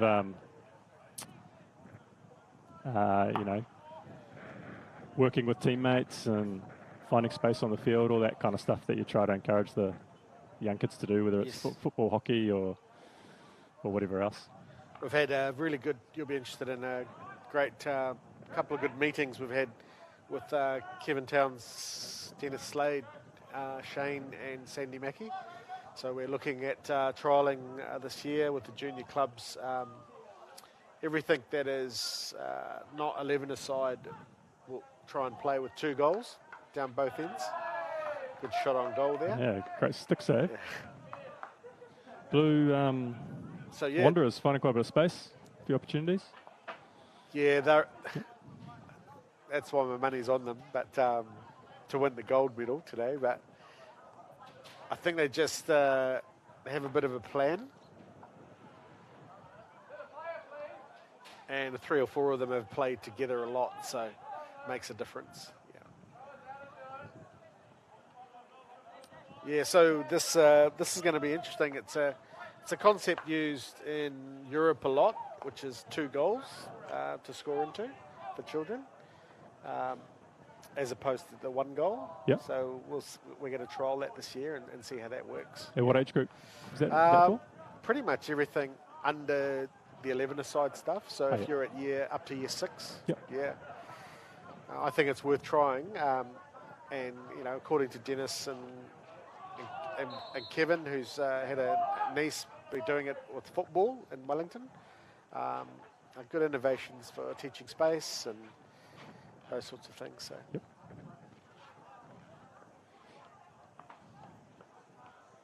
I'm all for innovations like that because, the foundation skills don't change. No. But it does, putting 2 goals instead of 1 then does start to influence how the players on the field think, how they move. Yeah. And if you're starting to ingrain that kind of stuff at a young age, it can only be good for a player's development. Wanderers with a shootout, Dylan Mugglestone. And he scores easily. So they take a 3-0 lead. So these, the scoring points, you like those? 1 point for a shootout, 2 for a field goal. 2 for a field goal, so no penalty corners? No penalty corners, yeah. I think if you had a couple in a 9-minute half, penalty corners, you'd lose quite a bit of time, right? You would, yep. Oh, shootouts are such a big part of the game these days. You saw that at the Tokyo Olympics. Yeah. Right. So, I'm not a fan of penalty corners, full stop anyway. I reckon we should get rid of them in hockey. I reckon there's too much reliance on one specific skill, being the drag flick. Remember one Australian league, I've told you this before, Manoj, but I guess for those that are tuned in, one Australian hockey league I played in, there was no penalty corners. Okay. And instead, a penalty corner was replaced with 3 attacking players lined up on the 25 or the 23 metre line, as well as someone pulling out, so 4 attacking players. And then in the goal was the goalkeeper and 2 defenders. And so the ball was pulled out to the 23 metre line, and then it was just play hockey from there. Okay. And I was a real fan of that, and would like to see sort of that more innovation where it's less dangerous for starters. You don't have guys, putting their cricket gear on in preparation for a penalty corner. Yes.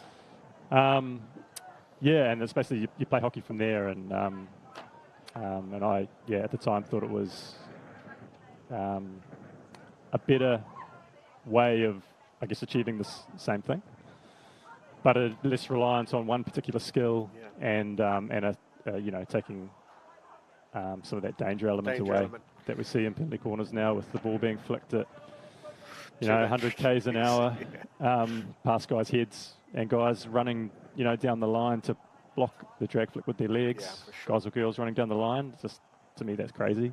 Yeah. So, yeah. Yeah, look, I really did feel for some of those teams at the Olympic Games and the men's penalty corners, gosh, look pretty dangerous. Yeah. Yeah, and I mean, an element also comes back from the fact that, as part of New Zealand teams over the years where we didn't have a world-class drag flick specialist at times. We've had, the odd one over the years, Hayden Shaw, obviously sort of top of the pops in that respect, and Andy Hayward was pretty sharp. And Kane Russell these days, but there were large times where we had no drag flicker, and it was such a disadvantage to us. So I'm probably a little bit biased in my opinions as well. So the rule you talked about in Australia, was that a Rick Charlesworth innovation? Or? I don't know. I'm sure Rick probably had an influence. Yeah. I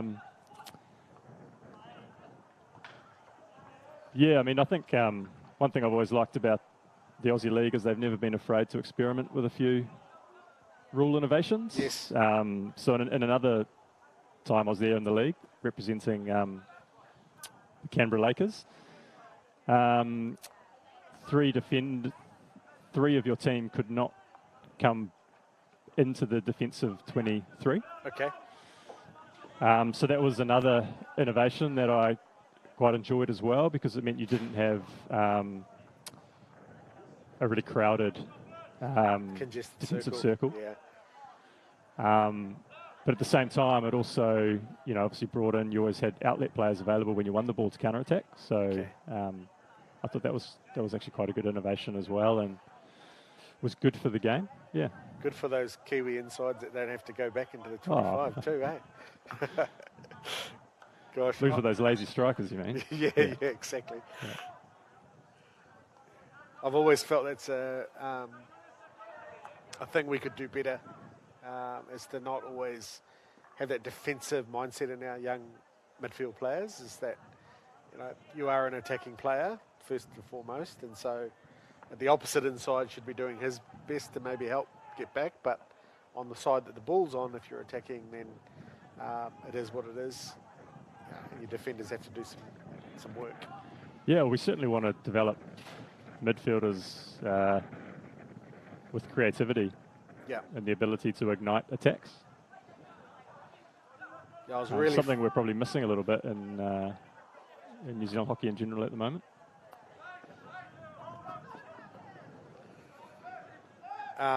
Yeah, look, I was really fortunate, Ryan. I was at a Champions Trophy just watching in Melbourne many years ago, and a friend of mine from Wellington had struck up a conversation with Shabazz. It was a great player, obviously, and he had really good English, so we started talking to him about inside play, and he was sort of at the peak of his powers. And he had that whole same theory. He said, I'm an inside forward. My job is to ignite attacks, and that's my number one role. And the other guy, if I lose the ball, his job is to be the guy that does the hard running back, but I like to be an outlet for my team when we get the ball back. So shootout. Nice backhand finish there on the shootout. Yeah, Luke Holmes is looking pretty strong. Yeah, I had the privilege to play against Shabazz actually. He was right at the end of his career. Right. So he wasn't, it wasn't the Shabazz that, people talk about. But it was pretty cool to play against, a sort of an icon of the game in my early days. What can you remember? Oh, I just remember being always worried that when he got the ball, so I didn't let him have much space. But we were actually pretty competitive with Pakistan over the years. So it was just just one of those nice fond memories to play against someone of that reputation. Yeah, that you were a part of that famous win in the Com Games, weren't you? We beat them for the first time in a major event. Yeah, that's right. We it was a great game. It was a great game. 7-1. Who would have thought? Yeah. No, it was a great game. Yeah, no, that was sort of one of those performances that you, as a team, you can really only always strive for. And when things come together, I think Phil Burrows smacked in 4 goals, and Olmesh got a couple, I think. Yeah, the team. Bevan Hari got a great goal, I recall, on the sort of sliding backstick. So my first knowing about Shabazz was really interesting. My good friend Chan Chiba had been on a tour for New Zealand. They'd played in Lucknow in India, and I picked him up at the airport, and we were driving home, and I said, what was it like? What were some of the players you played against? And he said, there was a young guy we played against Pakistan, and he said, I didn't know who I was marking because I didn't know whether he was the right half, the inside right, or the right wing. And I didn't think anything of that comment. And then a couple of years later, I asked him if he still had the program for the tournament. And he said, that was Shabazz. So, apparently he was just phenomenal when he first came on the scene. Yeah. He had an unbelievable speed in this Champions Trophy that I was talking about. The Dutch had a player who was a national sprinter who had been to the Olympic Games, and he was marking him in the inside position. And I don't know whether the guy ran 400 metres like John O'Brooker or he ran 200 metres, but there was a time when Shabazz just outpaced him with stick and ball, and the other guys flat out running. So he was phenomenally quick. Yeah, that's a real trait of Pakistan teams over the years. Skill and speed. Bit like sort of the next guy with that type of ability, Tunda Noya. Right. Who was probably, in my opinion, sort of the best player in the world during his time, and just goal. Incredibly fast. Could have been a sprinter, with the skills he matched. Yes. Yeah. Yeah, Maritz Hendricks, his coach, in one of those Olympic Games, I remember him saying to me that he just loved watching him at training, his footwork and the way he would use the sideline. Tendon could use the sideline unlike any other player. Feet outside and just amazing turns and balance. Yeah. No, very good at never overworked the ball, so you wouldn't see a lot of stick work from him. No. Not because he didn't have it, because he did have it. Yeah. But yeah, just the way he received the ball and positioned the ball in relation to his body and in relation to the defender. Yes. And the way he used to involve others in the game around him. So very rarely would you see him dribble and eliminate a player, but he would carry the ball in such a way that he would give it and then get it back. Right. Yeah. Keep running. So was a real... And did you play with him at Rotterdam? Or? No, I played against him a lot. So he's for... Well, I played against him a number of times, obviously, in New Zealand, Holland. Yes. But then he played for a club called Bloomendale. Okay. Who were always one of the top clubs in the time that I spent in Holland.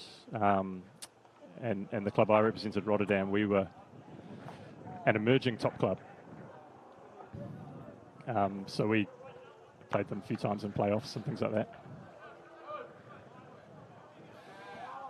This is a good counter-attack opportunity, bit of a one-on-one. Lovely receive on the overhead.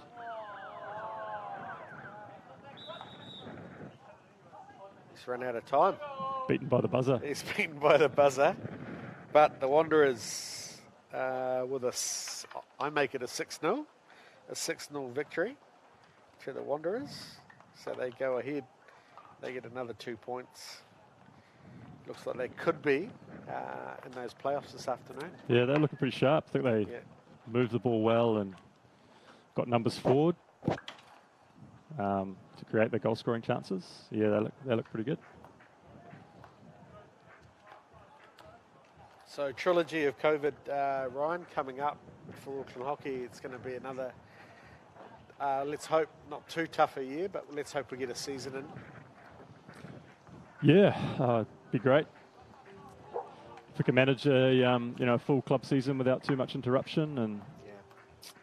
And I know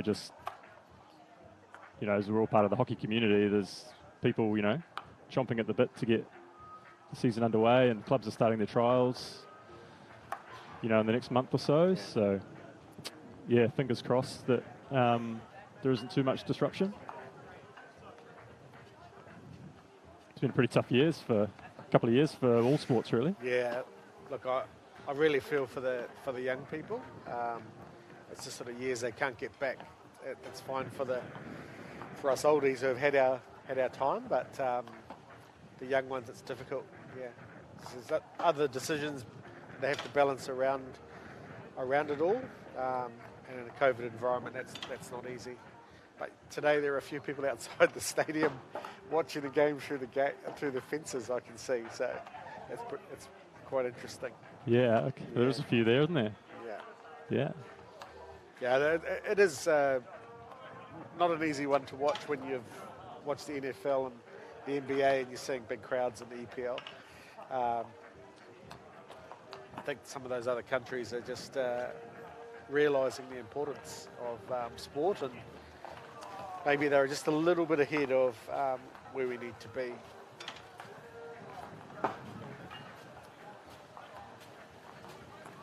Yeah, I think we did quite well last year to effectively manage a full season of hockey. It was only 1 week that we lost, which was the finals weekend. Yeah. Keeps those of us, yourself in particular, Manoj, at Auckland Hockey on our toes. On our toes. Making plans day. A, B, C, and D. Gosh, yeah. Yeah, it was exhausting, to be honest. And summer didn't feel like a normal break. You felt quite exhausted, mentally. Yep. It was a good idea to turn the computer off. Yeah. It's been an interesting experience on the board and just having to, how we think about these different scenarios and the financial health of the sport and the impact that COVID's had on that. It's been, testing, but I think we've, managed to do okay. Yeah, sports organisations generally, Ryan, are lucky in terms of whereas small businesses and medium businesses, all businesses have rent and big lease costs. I think a lot of sports are lucky in that we don't have those big charges because the government have been great with helping with the wages. But I'd imagine if we had rent to pay or big leases, it would be very, very difficult for us to sustain. In fact, come out, in our case, we've come out a couple of times better than we did pre-COVID. So, yeah, let's hope that continues, Yeah. And there's an exciting development on the horizon, potentially, for hockey in Auckland. And exciting.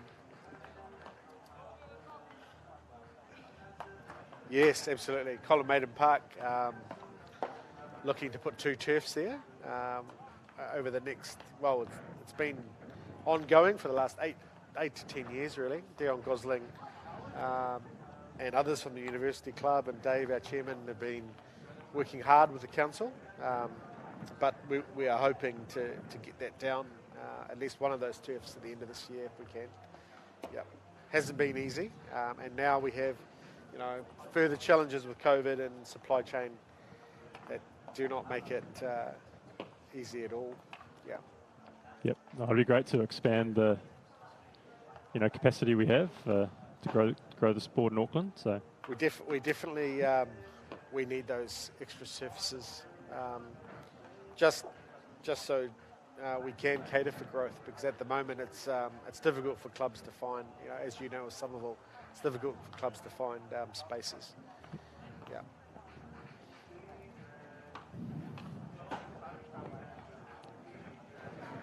So this next game, we've got Cavaliers in white versus the Astros in yellow. So the Cavs, no points to start, and Astros are on 2, so it's going to be an interesting game.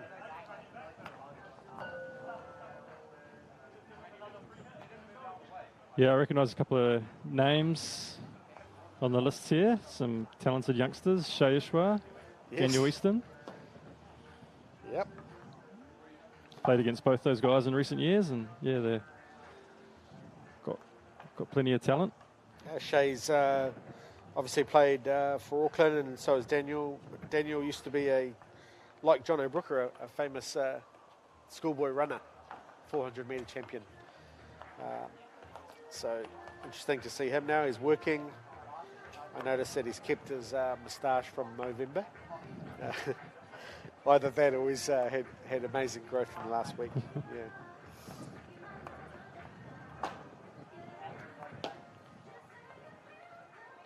Yeah, we've got a really good news story in the yellow team with Tilo Seltner-Jones, who suffered a head injury from hockey 2 years ago and had to relearn how to do a number of fundamental tasks, and for him to come back and play, it's incredible. Yeah. Yeah, that's a great story. Headgear on out there. Yeah. He was in Dean and Jono's under-18 team and a New Zealand under-18 player actually at the time. So. Oh, great to see him back out there, and it does make you wonder, like you said, about the danger. His was a deflection, sort of a random deflection in the circle. No one can react, right? No. I mean, the ball moves quickly in the game, and sometimes you do get the freak accidents. Unfortunately, that's part of the sport, but they are few and far between. So.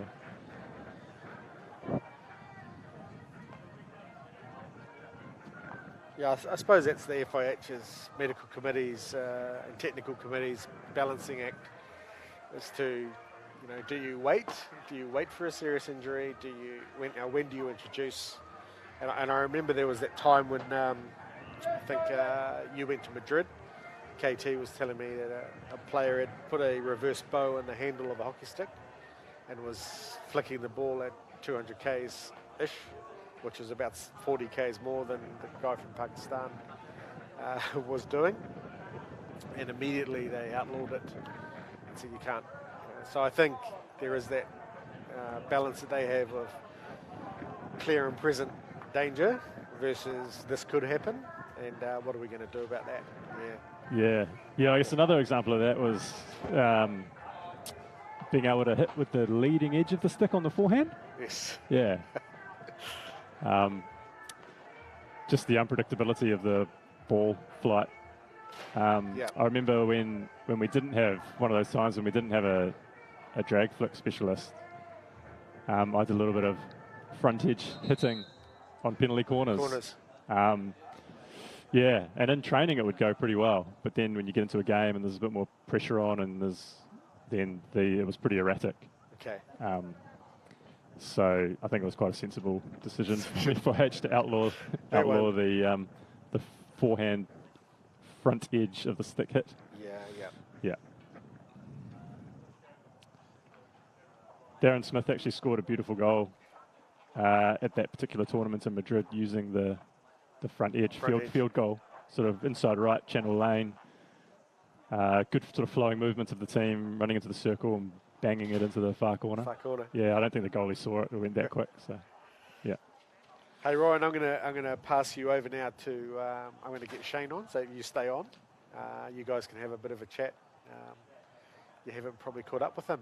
Haven't, no. Because you didn't see him in December, but just for our viewers who are presidents and coaches out there in Auckland Hockey, we're going to repeat his presentation that he did before Christmas. Some of the people that watched it said it was like a good movie, and they didn't want it to end. It was very inspirational, a lot about the story of the Red Lions and then where they'd got to. Oh, that's good news, because I missed this presentation. Yeah, so you'll get to see it again. So I'll be keen to come along. And you'll have to tell Kim that you won't be home for Valentine's Day. Yeah. I'll just grab him.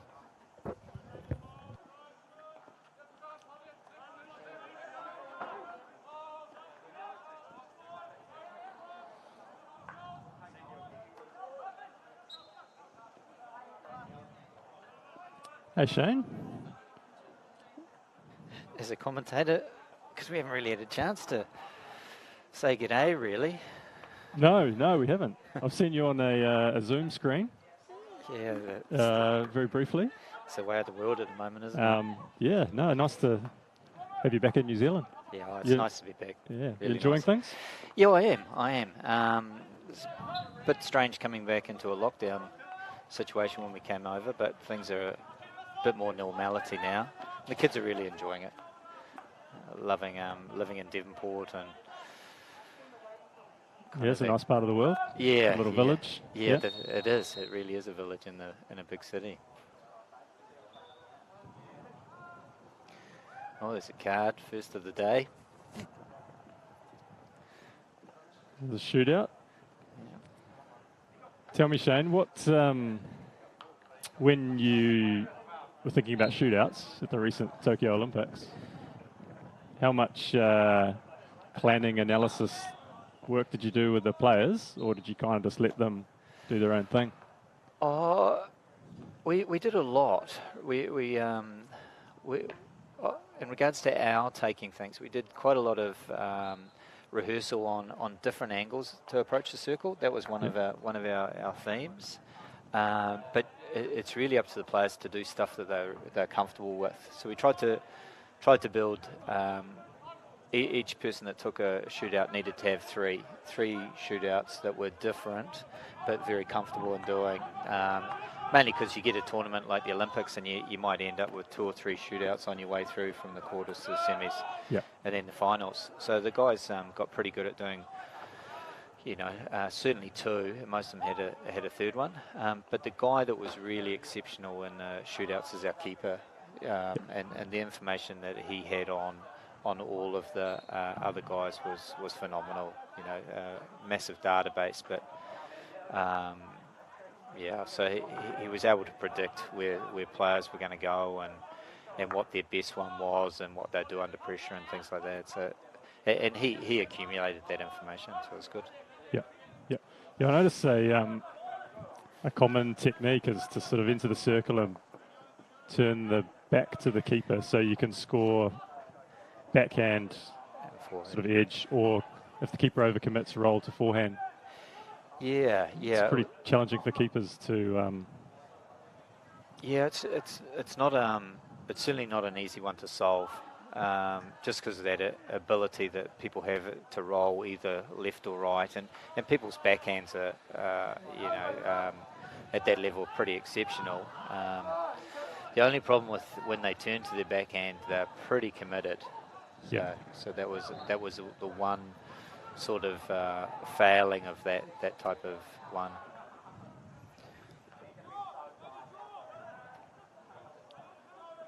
Yeah, we had when I was with the New Zealand team in Argentina for the Olympic qualifying tournament for Rio. Yes. We had a shootout against Canada, and I missed 3 Did you? in one shootout. Yeah. Yeah, well, it's a horrible thing, you know. There's a whole lot of things that come into play. Like it's not always your best players that are best at shootouts as well. Oh, absolutely. Yeah. So I think part of one thing is I only had one way of doing it. Yeah. And I just stuck to that. Yeah. And I think that the Canadian team had probably banked that one of their best chances was to scrape a draw and go to shootouts. And they were, I think, particularly well prepared. Okay. And well studied and schooled. Yeah. On our team. Yeah. Simon Child was also failed to score in the rounds of shootouts as well. And well, you're always faced with when you're playing a lesser nation or a lesser seen nation, you get caught out by that type of thing from time to time because they have a wealth of information on how many shootouts New Zealand would have done and you've done, and because they'd look through your stuff at Rotterdam and stuff in Holland as well, and you just don't have a lot on Canada.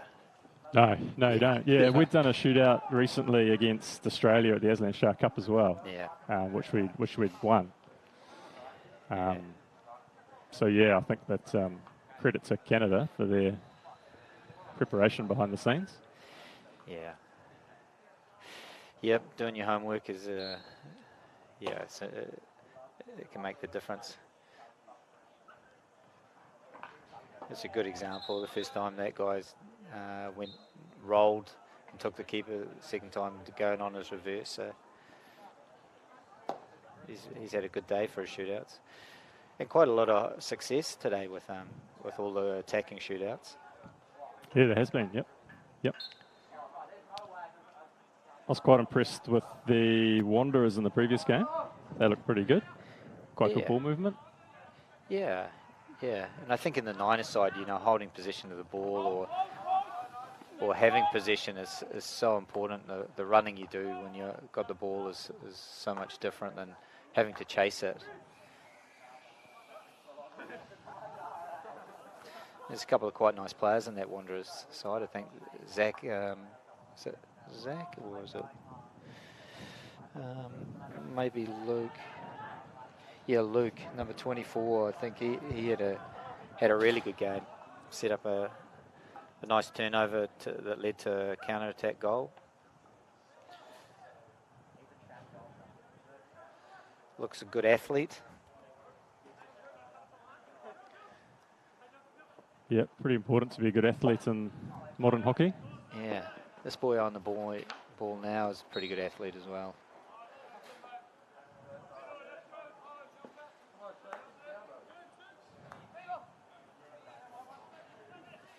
And you playing much hockey, Ryan? No, playing a lot of golf. No, I won't play in hockey this year. My intention last season was to not play either, but I ended up filling in a lot for the Somerville Prem Men. Probably played about half the games. And okay. Yeah, no, I don't. I'm sort of at that point where I,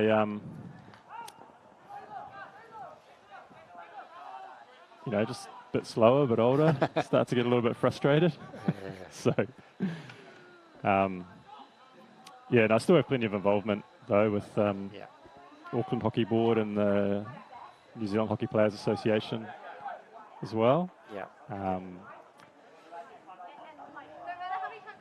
But no, this year I think I'll just watch from the sidelines and Enjoy that. maybe come back to it in a year or two. Yep. And can you beat your father in golf yet? Or? Occasionally I can. Yeah, okay. Occasionally. Well, you're going well then. Occasionally off the stick, but Nice. yeah, few and far between. He's a bit too consistent for me. Yeah.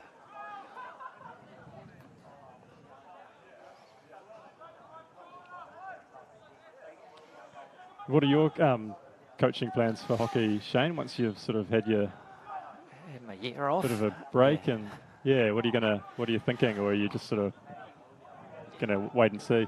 Yeah, it is a bit of a wait and see.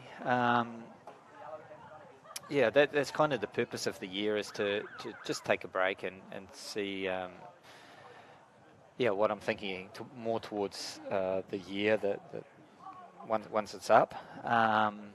Like I love the game and I love the coaching aspect and so on, but it's a special lifestyle and things like that. You're away a lot and so with a young family now, it's your priorities change a little bit. But I'll see. Like I'm going to go back May and June and do some work with the Red Lions, just in a consultancy type of role, just to make sure that transition is working. And then we'll see what happens after that.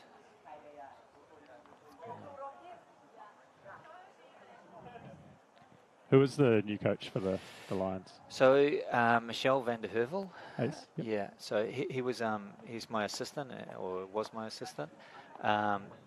So really, I think the interesting thing will be just the dynamics. Like when you've been leading a group for a while and then you come back and you're not leading the program. It's what I imagine it to be is a bit like grandparents. Like all the fun without any of the responsibility. So, Yeah, it's a good analogy. Yep. Yep.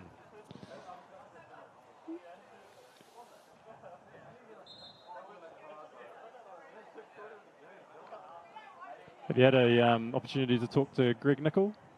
Not He's just been appointed the Black Sticks men's coach. Yeah. No, I haven't. I haven't had a chance yet, but I'm hoping to catch up with him probably in the next couple of weeks. They're settling in. They've got a camp at the moment, or they start today. So that's going to be his first real input with the group, and it'll be interesting to see how he goes. It's not the easiest time to take the group, with only 3 years or a little under 3 years to Paris, and not a lot of hockey planned. Like I think they'll go to the Commonwealth Games, and I think they're going to have to search games on the way there. Like I don't see countries coming here because of how things are at the moment. So that's going to be a bit of a challenge. But he knows his hockey and certainly was a fantastic striker, and he'll bring a new passion to the table. Yeah, I know when he was doing a bit of assistant work, the guys really enjoyed his input. Yeah. So no, it's exciting for him and the team. Yeah. Well, I think he has a real attacking mindset. So I think that that's always fun to play when there's a focus on scoring and creating good opportunities and things like that. And so I think he'll bring that. And I think it's also be a fun game to watch. Attacking teams have a tendency to play pretty free-flowing sort of styles and stuff like that. So, yeah.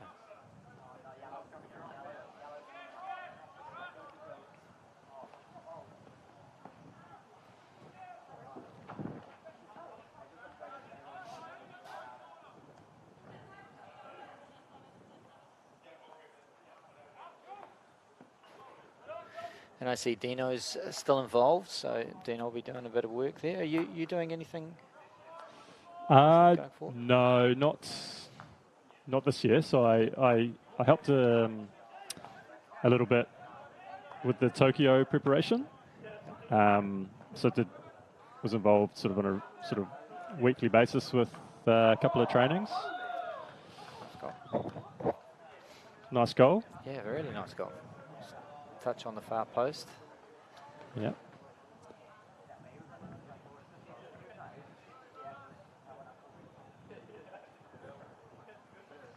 Yeah, good touch. Yeah, so no, the plan is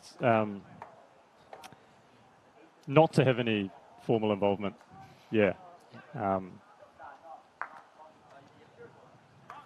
I find just with other commitments, with the family and with work and what have you, if I'm going to be involved, I'd sort of really like to give it more time. Yeah.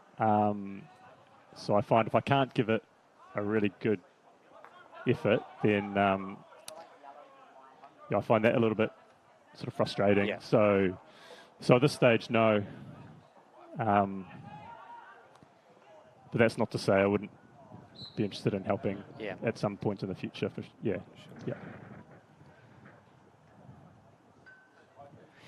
Yeah, it's all encompassing. It's like coaching at that level is more a calling than just a job. It's not something that you just turn up and then leave. You're thinking about it constantly, and how can I add to the group and stuff like that. So I do get that. And your wife Kim's doing a bit of coaching. Yeah, she is. She enjoys coaching. Yeah, she coached the Auckland Under-15 girls a couple of years ago with Graham Child, and she really enjoyed that. She helped it a little bit out with the university Prem Women last year. Oh, yeah. And so, yeah, she is keen. I'm not exactly sure what team she's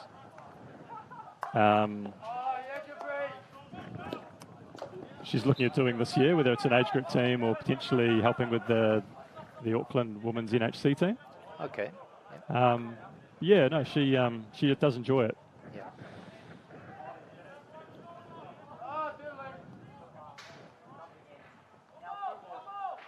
Just build up. Yeah, I think it's also it's good to see that sort of the likes of herself, Josephina Arsam, one of her friends that she does a bit with as well. So it's nice to have some more female coaches that are keen to do more and have plenty to offer. It's kind of what we need. Yeah. Yep. Yeah. It just means I have to do a bit more looking after the kids when she's away at tournaments. Yeah, so, you know? Yeah, I know that. Yeah. Yeah, I know which job's easier as well.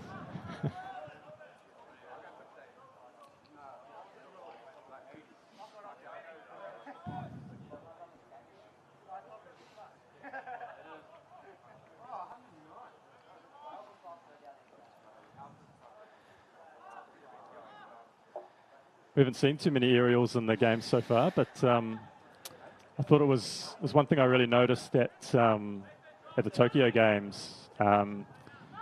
Just the use of that, particularly the cross-field sort of low penetrating aerial. Yeah.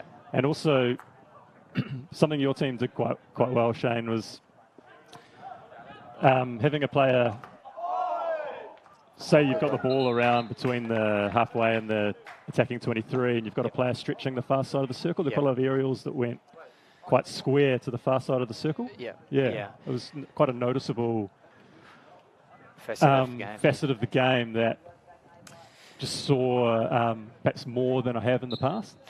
Yeah, well, it's something we've been working on with the idea of not solely that aerial, but it's a hard thing to mark. So you compromise teams that are zonal because it's a position that zonally doesn't get picked up often. Yep. You know, but it compromises teams that play man to man, because if you commit a player to that position, it means that around the head of the circle becomes becomes a bit vacant, and so you will often have a 2 versus 1 situation. So teams have to make a decision. Do we block the baseline, or do we stay a bit more protecting the head of the circle? We've got players that are adept at finding that availability, and the likes of Van Doren and Leipart, who's probably one of the best in the world at throwing those aerial balls. And also how the rule is at the moment, where you can't really contest it. You know, if you're too late in to defend that, so if you're a zonal and then approach, you know, you get an easy corner against you. So. Yeah, that's right. It was a really effective tactic. Yeah, I know from the way we've typically coached or defend in New Zealand, we would be expecting our sort of widest defender on the opposite sides of the ball, whether it's your right half, left half, right defender, left defender, to be covering in. So tucking in, yeah, that's right. And then you get caught, and there's some slight changes in the rule interpretation coming forward for this year, just with the aerial. Just I think they're going to blow it a little bit more in favour of interceptions. So the trying to, I guess in a way, trying to stop that. Oh, nice goal! Fantastic goal. Really well taken. Just trying to stop that type of situation occurring too often.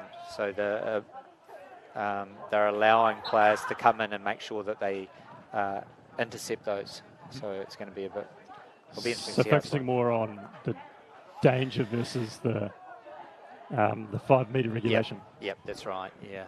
And I think, you know, at that high level, the danger factor is you just blow that. You know, I think that they confuse things a little bit by saying 5 metres and the way players bring the ball down and things like that is so skillful now. It is, yeah. And it is a bit strange that there's a situation in our game where you can't approach as a defender. You know, like that shouldn't actually be in our game. It should be, you know, a total contest all the time, I think. Yeah. Well, particularly this scenario we talked about there in the circle. Yeah. You're a defender, players bring the ball down, you can't approach, so the player can just bring it down and have a shot at goal. Basically, yeah. And that's not right. Yeah. And so in some way or another, they'll try and get rid of that. It was good for Belgium at the time, but a couple of nice goals. Yeah, 5-3 wins of the Cavaliers.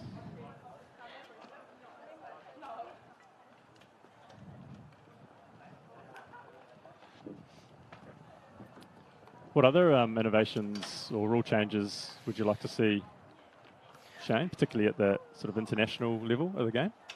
Well, I think that's the main one because that's the most contentious one, and it's the one that even if it's blown correctly, there's always a team or the other team that doesn't get the free hit is always complaining about it because it's so subjective, you know. And so I think if they cleaned that one up, I think the game has actually evolved pretty well, you know, like the things like the auto pass and the no offsides and all those sort of things have just added to the flavour of how hockey's delivered now. And it's such a nice game to watch because there's not a lot of, when two good teams are playing, there's not a lot of stoppage anymore. You know, it's pretty quick and error-free now. Did you have any thoughts with any rule things that are?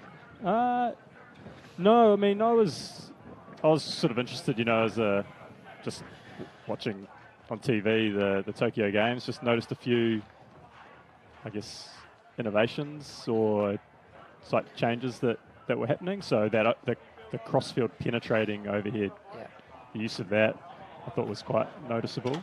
Yeah.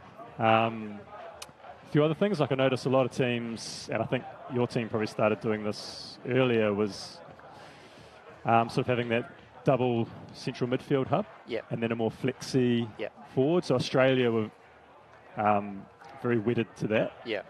Saw that when they came to play the Black Sticks in Palmerston North. So just a few sort of structural changes like that were going on. Yeah, I think probably you're right. I think that the midfield dynamics in it, that can happen nowadays is really a lot. Like you get some teams where it's much more effective playing with two low defenders, or low contacts.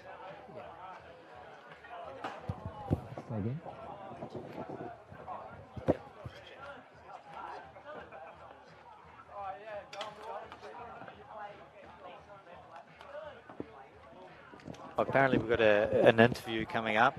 A young guy that I used to coach, Dylan Thomas. He's come up into the studio. I knew Dylan when he was probably 3 feet tall, and now he's about 10 feet tall. It's nice to see you again, Dylan. Yeah, Shane, how are you?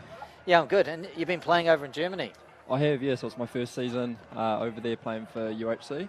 So it's a really good experience. It's good fun to get over and see how different hockey can be played and at quite a nice level. So it's good. Yeah. And so what struck you about the club setup over there that you'd see being different than in New Zealand? I think one of the cooler things that is over in Europe mostly is the home and away aspect of playing club hockey. So they're fortunate over there to have a lot of turfs and have their own home ground, I suppose, and it's quite nice to have that support from your home fans, but then also travelling away and it makes it a little bit more interesting and more exciting, I suppose. Yeah. So you would have seen a lot of Germany now. I have, yeah. So luckily we travel all over, and it's awesome to get around and see the place. Yeah. And the style that the Germans play, how would you say that differs from a typical New Zealand style? So I think in New Zealand typically we try to play quite a fast, aggressive, counter-attacking type of hockey, where typically the Germans are a lot more almost slow pace. They like their possession, and I guess they pick and choose a lot more carefully when they attack. And it's a good learning curve, I suppose, to get that different aspect of hockey. And it's good to learn different aspects and how the sport can be played differently. Yeah. And for you, what are you hoping to get from your European experience? Again, I think it's just to learn the different ways, and there's so many top players playing over in Europe at the moment, and to be able to go over there and play week in, week out with those top level hockey players, you can't beat it. Yeah. Okay. Oh, that sounds good. And when do you head back over? So fortunately, I was able to be in New Zealand for a few months over summer, and as we all know, it's an awesome time to be back home. And so I'm heading back, I think, halfway through March. So still another about 5 weeks with the New Zealand stuff and training hard, and then go back over for finishing off the season. Okay. And the camp starts up when? Yes, we start today. So we got our first training for our selection camp. And then we play 3 games in 5 days. So it's a stressful time. It's good. It's hopefully some really good, high-quality games, and I guess everyone's got a chance to get in that squad and play for the Black Sticks. So it's really exciting. Yeah, and a new coach with Greg Nickel coming in, striker, and certainly in his day, and I think world record holder probably for world class. Yeah. Fortunately, I wasn't able to see him in action as a young guy, but I've had him for years as a coach, and he brings some real quality in the attacking, all over the pitch, but specifically the attacking half and how to score goals, and I think he's going to be a really good addition to the group, and a big focus on scoring goals. Yeah. Usually you coach. The style in which you play is usually reflective of the style in which your coach has played themselves, and so I think that's quite exciting for New Zealand to have such an attacking mindset coming into the Commonwealth Games, and then later on going through to Paris and things like that. Absolutely, it's a really, really exciting time for the Black Sticks at the moment, and it's a really, really good time to, I guess, be involved, and looking forward to the Com Games and the World Cup only 6 months later. So there's a lot coming up, and I think it's a really promising time to get Greg involved, and hopefully some really exciting times ahead. And are the pools for the Com Games, are they known already, or? I don't think so. I'm not sure. But as you know, there's always going to be top quality teams in either pool, and it's a very difficult and challenging competition, but that's what we need. At the moment, we're struggling to get international games for a multitude of reasons. So to be able to go to those big pinnacle events like Commonwealth Games and World Cup, it's really important for us. So really looking forward to getting stuck in. Yeah, it'd be nice to play some matches again, and absolutely, hopefully there's a crowd there, and fingers crossed for sure. Yeah. Cool. And what have you thought of the game so far today, the Niner sides? Oh, it's awesome. Like, I love the aspect of the sideboards and just playing that fast, aggressive. There's no time for a break. You need to just be going all the time, thinking all the time. As you can tell, the legs and the brain start to sort of slow down as the game goes on, and I think it's a really good learning curve for these players to be aware, I guess, of themselves and the player management, and also the game management of when to go forward, maybe when to hold on to the ball a little bit longer. And I mean, how good the pre-season to get absolutely smashed in a Niner side. Like I guess it shows you exactly where you are physically, technically. It's awesome. Yeah, I think there'll be some sore bodies over the next couple of days. It's a long day for them. Absolutely. Yeah, it's good though. I mean, there's been some fantastic goals, some great play. That last game just gone, Dan Eaton, I think. The one time into the goal was excellent. Really good goal.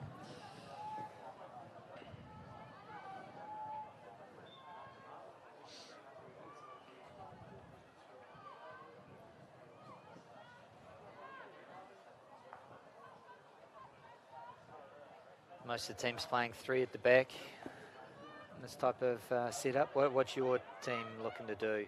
Yeah, I think we were similar. So you want to be nice and sound at the back in case of any of those fast counter attacks, but also just be smart about how you push the players up and create an overload, or keep that aggressive mindset to go try score goals. Of course, there was a very big difference between the first game and the second game for the teams. I think the first game just trying to figure out sort of how the other team was going to play, how they were going to play, and I guess just the aspects of a full field Niner side with boards, and being able to have a little break in between and have a chat about things. It showed how they're learning on the go, and definitely big improvements from game 1 to game 2.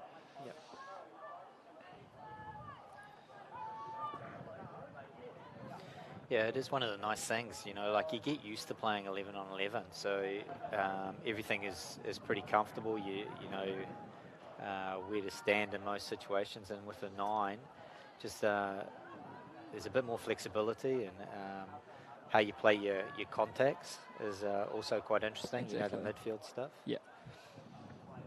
No team seems to really have mastered the starting positions or the roles of the strikers as yet. No, you're right. Like I think we saw in one of the games this ball that went to that was hit to the baseline over some distance, and we thought that might become a stock standard, but it hasn't shown up yet.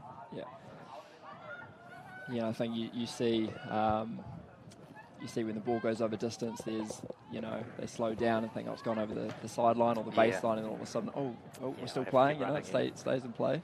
Yeah, your sideline isn't your friend anymore. No. This girl here has got a bit about her. She's pretty quick.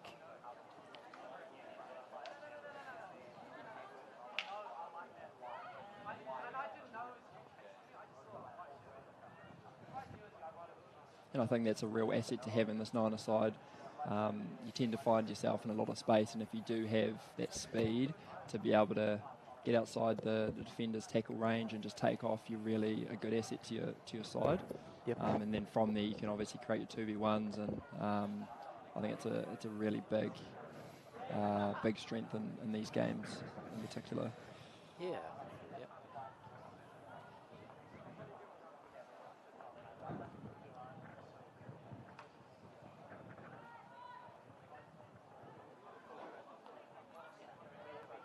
It's also been quite impressive, the attacking shootouts. Everyone seemed pretty confident on the ball, and it's a special skill to have. And by the Olympic Games, the gold and silver is decided by a shootout, and the more practice you have of doing them under some sort of pressure, the better you're going to be at it. So, it's Yeah, I positive. agree. Yeah, it's a very specific skill, and I think it is important to practice. And like you said, those pinnacle events, there's nothing greater than a final at the Olympic Games, and to be able to take a shootout with that much immense pressure, you need to be practicing it week in, week out, and I think it's a great asset to have here, and to be practiced them, it's good. And it's a skill that you participate in. That's right. I do take the shootouts. It's there's always that pressure, and there's all the nerves for sure. But if you're confident that you've done the practice and you've done your scouting on the goalie prior to the games, then you can have that confidence in the back of your mind that you're in a good position to score. Yeah. Yeah, a lot of it is that being able to execute just with the mental strength, isn't it? It's one thing to do it here, but to do it at an Olympic final or a Commonwealth Games final or something like that it's just slightly different. Well done. It's well done.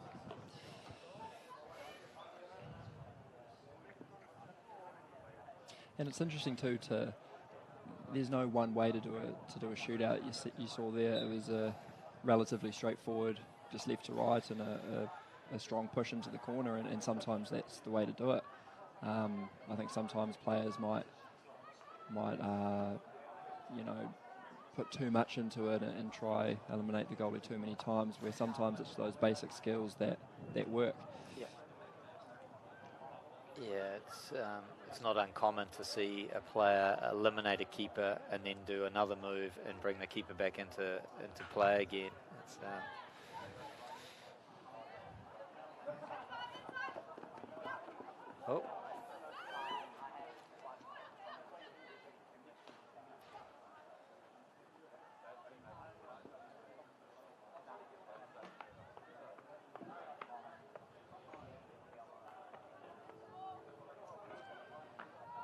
And there's quite a few of the boys are over in Germany playing. Yeah, there's at the moment. So there's about 5 of us over in Germany and a couple over in Belgium. And it's always good fun to line up against them on weekends, and it makes it slightly different. And but I think like I said earlier, it's an important part of development where we are right now and getting that next level. So at the moment it's quite a common move for us to head over to Europe and really challenge ourselves in just different ways. You picked up much of the language, Dylan? I had a few lessons, but it didn't go far. No, it's not the easiest thing to do. No, not at all. I think if as youngsters you recognise that you might spend some time over in Europe, I think being a bit more diligent and learning a language at a young age would be a bit higher priority. Yeah, for sure. But I mean, especially over in Germany, they all speak such good English and they want to practice their English too. So a lot of them are just speaking English to you, and it makes it really comfortable. But you also want to learn German, and especially on the field, they all speak in German, and that's sort of when you're starting to miss out, is when they're talking to you and giving you instructions, and you obviously don't know what they're saying. So that's where the lessons really do come into play, and you need to know, I guess, hockey keywords specifically, but you can sort of put 2 and 2 together after a period of time being there. So it's good. It's part of the challenge, isn't it? Exactly. Yeah, for sure.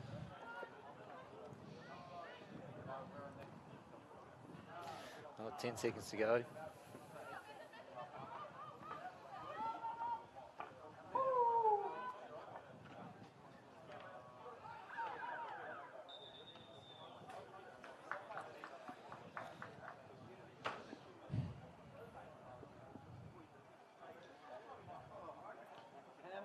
Well, referee now, which is Wanderers. Good start by them.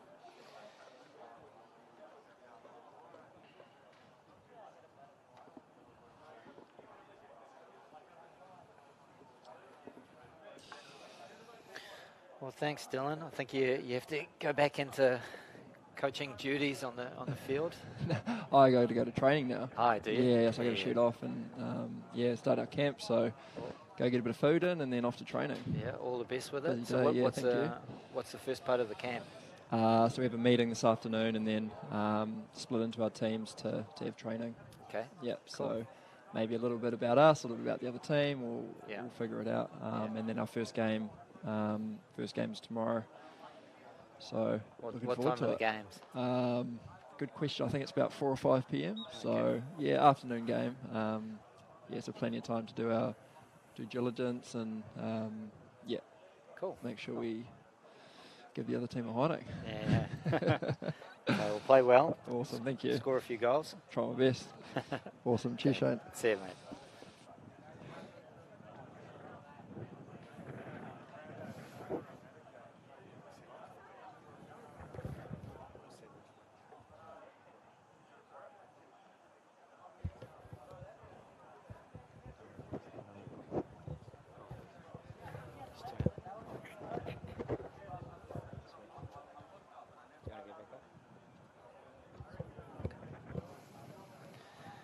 Well, it's a pretty good game out here. 3-1 to the Wanderers.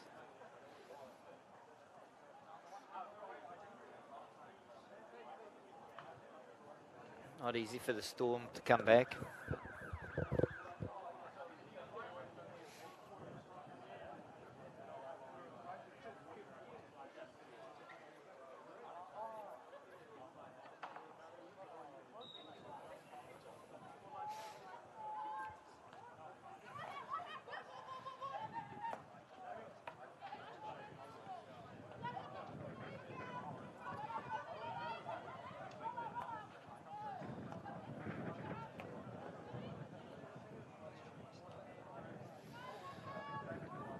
Good ball movement.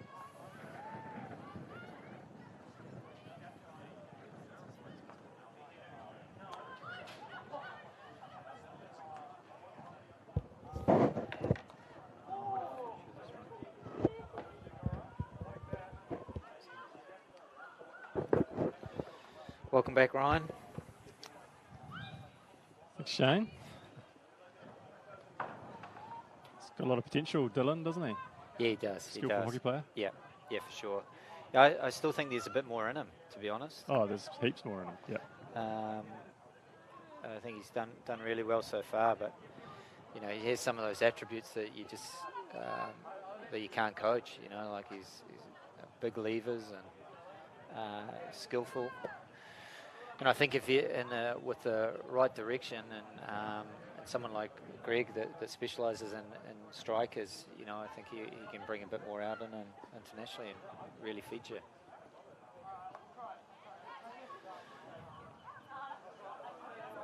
And he's also got such a great attitude.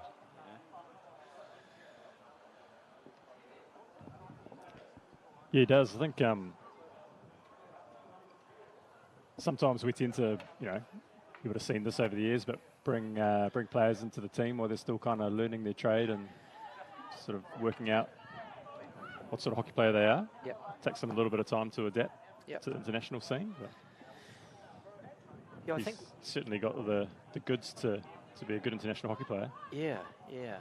Like, I think that's one of the things New Zealand has to be a bit careful of at the moment, you know, with missing out on taking sides to the Junior World Cups and things like that. That's such a great learning, always like the playground of developing your hockey, because you're playing against your peers and things like that. So with them not going, they have to replace that somehow, you know. So guys like Dylan come through with a bit more readiness to play international hockey. So it's a bit of a challenge. Yeah, it is a challenge. I mean, obviously, you've got to run junior programs. They've got to be resourced to do them well, and that's probably where we struggle as a smaller sport. But I think it is an area that that we haven't done well as a sport over the years is that under 21 age group and how we develop those players and give them some international exposure through the likes of the Junior World Cup. Yeah, well, added to the issues that we have, it's just is our isolation. You know, like it's not that you can go play against Holland or a Germany or a Spain in a weekend. You know, like our best opportunity is to play against Australia, and that's about it. You know, otherwise it's a big trip away. So, yeah, I think that any investment in the U21 programs is money well spent. Yeah, absolutely. Yep.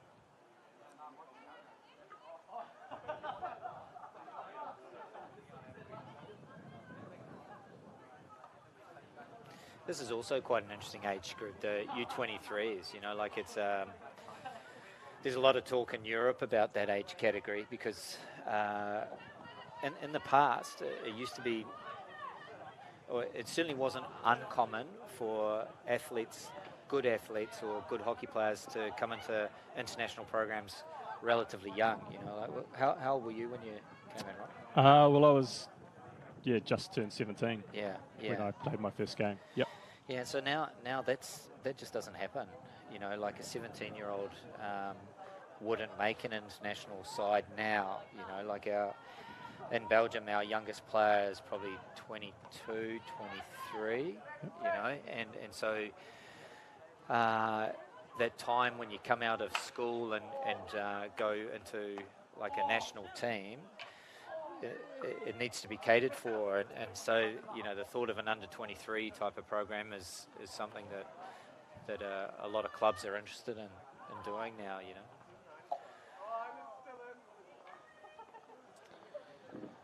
Yeah, no, it makes a lot of sense. I mean, when you think about it, it's pretty crazy for a teenager to be playing international hockey. Yeah. In this day and age. Yeah. Well, there's a lot of things added with it, you know, like there's, you know, often they're talented, but they're very young in regards to their training age, you know, like the amount of athletic work that you have to do, the work in the gym, and the game has become such a speed and power type of game, you know, whereas, you know, in the past it was probably a little bit, there was that endurance element because you were playing for this 70 minutes, you know. Yep. And now you play 3 minutes and then you have a bit of a break. So it's interesting how it's evolved. And now I think it's really tough for a young athlete, male or female, to break into international sides. So you want to give them some good grounding. And that's where 23 tournaments like this or even internationally playing some U23 type of games is becoming interesting.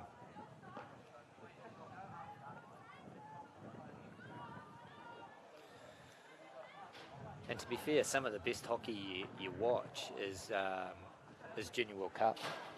It's really, you see a bit of a difference between the stars of tomorrow and good players, you know, and so they really stand out, and what they do is really quite spectacular. Yeah, well, some of that that ability to express themselves can be stifled a bit if it's at the next level too soon. Yeah, exactly right. Yeah, they end up playing a role rather than being creative. Yeah.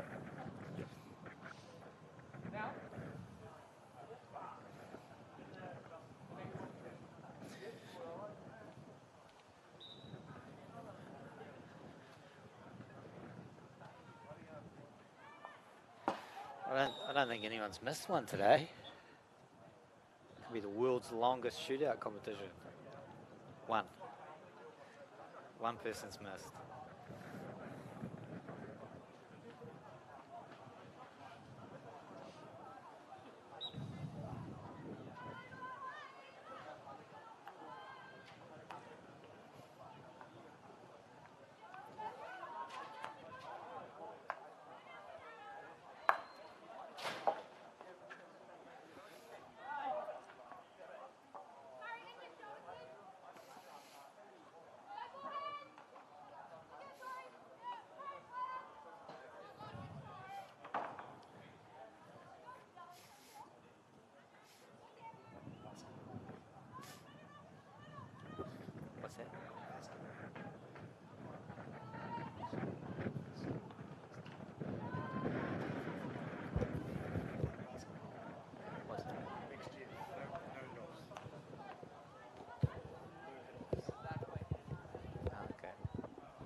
circle.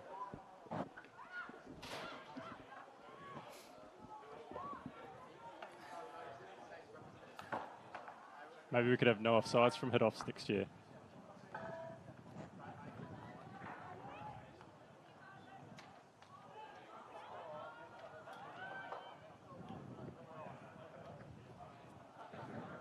I feel like the pace of the games has slowed down a bit, Shane. Do you think that's because there's a bit of fatigue setting in and they're realising they need to control the ball a bit more? Yeah, I think there's a high degree of that. It was a pretty run and gun in the first couple of games. There's going to be some sore people over the next 2 days, I reckon. It's a good game. Wanderers 3-1.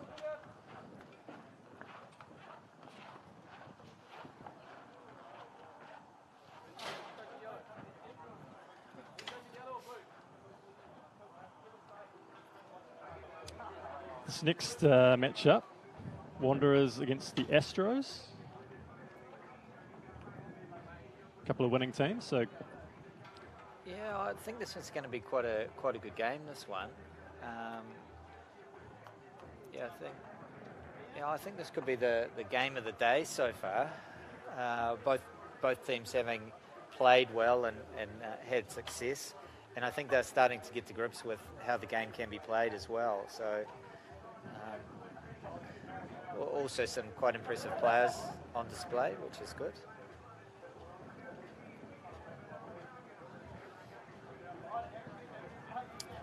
You also notice as the day goes on, the slower they are to warm up. So, in between times. There's no one really rushing the field at the moment. conserving their energy. Yeah.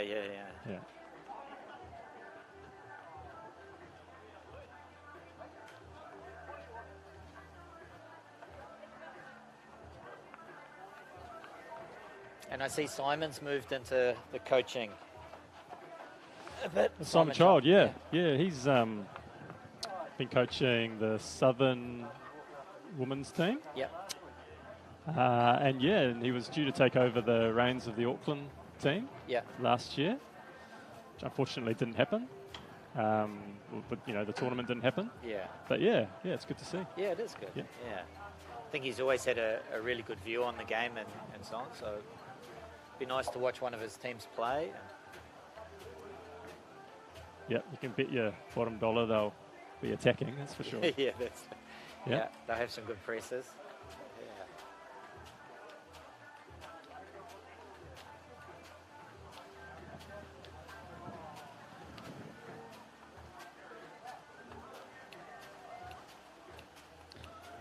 What did you make of India's sort of re-emergence at Tokyo, Shane? I thought they looked pretty sharp when I watched them play. Yeah, look, I think they had a really good Junior World Cup team, and they've brought through the best of those ones through. So individually they've always had that flair and ability to do things that you think is not possible to do. And I think their structure, they're a bit more structured, and I thought they had a really good Olympic Games. And it'll be interesting to see how they kick on from there, because it's not an aging side like some of the others. So but there's always a lot of pressure. I think that's one of the things they have to face as well. The expectation when they start doing quite well, that expectation grows, and so I think the World Cup in India is not always a present. They'll get a bit of crowd support, but they'll also feel as if they're watched. So, I can experience some of that Indian pressure when I was playing for the Cuddling Lancers in the Indian Premier League. One where our team wasn't doing particularly well. To be fair, we weren't the strongest team in the competition, but the owners of the team, so it's a franchise kind of like an IPL cricket team, and the owners of the team came into the changing room one day and just bollocked us for not winning. They weren't hockey people. They didn't really have a great understanding of I guess the strengths of the various teams and what have you. Yeah. And we were a franchise that came in a year late, so didn't necessarily have the pick of the best local players. Yeah, yeah. But yeah, it was one of those experiences I'll never forget, because it's something that you'd never experience in other parts of the world. But yeah, that pressure and expectation of results. Yeah. Yeah. Did it help? Yeah, I sort of can only laugh when I think back on it these days. Yeah. Yeah, well, you always read the Hockey India Facebook page or something like that, and if they don't win a tournament, or especially if they lose to Pakistan or something, then it's you really hear about it. And that's not always the nicest thing. You imagine a player being in those situations and knowing how important it is to people that don't really understand the game, you know. But I think there's some interesting things that are happening in world hockey at the moment. So the drag flicker of Argentina that was so successful in 2016 that basically won him. Gonzalo Piet, yeah, he was in my team in India. Oh, was he? Yeah. Okay. Yeah. Well, he would have got a bowler king. He did. Yeah, he wasn't scoring enough. No. Yeah. Well, he's going to play in Germany. Or he's been playing in Germany. He's going to play for Germany. So he's nationalised. Right? Yeah. So. Wow. So that's going to give them a bit of a weapon. Yeah, well, he must have had a falling out with Argentina somewhere along the line. Yeah, he did. He did after Rio. So it was a bit of the younger generation versus the older generation, and I don't know the ins and outs of it, but there was a falling out, and he said that he wasn't going to play for Argentina while the situation remained as it was, and then he's been over in Germany and playing a lot of his club hockey over there. He's settled over there and living there now. So he's decided to nationalise, and so it makes him eligible to play for Germany. Oh, that's really interesting. Yeah. So all the world needs is Germany with a good drag flicker. I'm sure they haven't got a shortage of them. No, but he is something special. But Kane's over there. Kane Russell's over in Germany, and he's leading goal scorer with Palat at the moment. So he's flicking really well. So that's nice for New Zealand.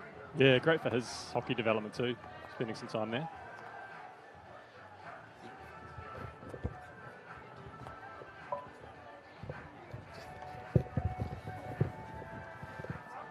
Okay, so Manoj is going to do a few interviews now, so we'll leave you until later on. But it's nice chatting with you, Ryan. Yeah, good fun. Yeah, we'll have to play on the course soon. Absolutely.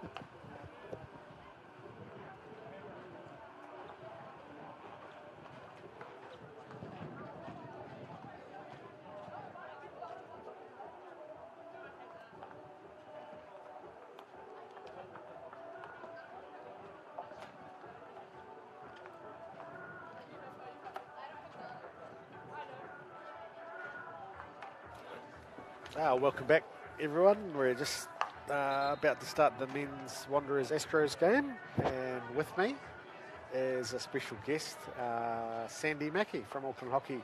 Sandy, welcome. Thank you. It's just for the viewers, Sandy is a former Black Stick, a former Los Angeles Olympian, a former Auckland player, a former Northland player, and former New Zealand Masters player, or should I say current New Zealand Masters player, Sandy. A lot of hockey over the years. Yeah. So, Sandy, what do you think of the innovation and what we've got going on today? Well, I think you've all seen that the nines format's really quick. It can speed the game up, but it can also make players make decisions where they're chasing the ball a lot. So I think the more the players play, the better they get at the game. They get to use the boards a bit more and make the game very exciting when they can utilise that. So, I think they're loving it out there. Lots of energy. Well, it's impressive, but it's so early in the year. Probably their first time that a lot of them have picked up a hockey stick, and the standard is reasonable. So it shows you that if the format's exciting, we've got the timings right, then we can get some good quality. definitely. I think the players, they're just showing their individual skills, but trying to work out how to play the game a bit more positively and with a bit more tactic. So we'll see what happens in this game. Yeah, it's going to be an interesting one. One team's on 4 points and the other's on 2. So they're the two teams that have had wins.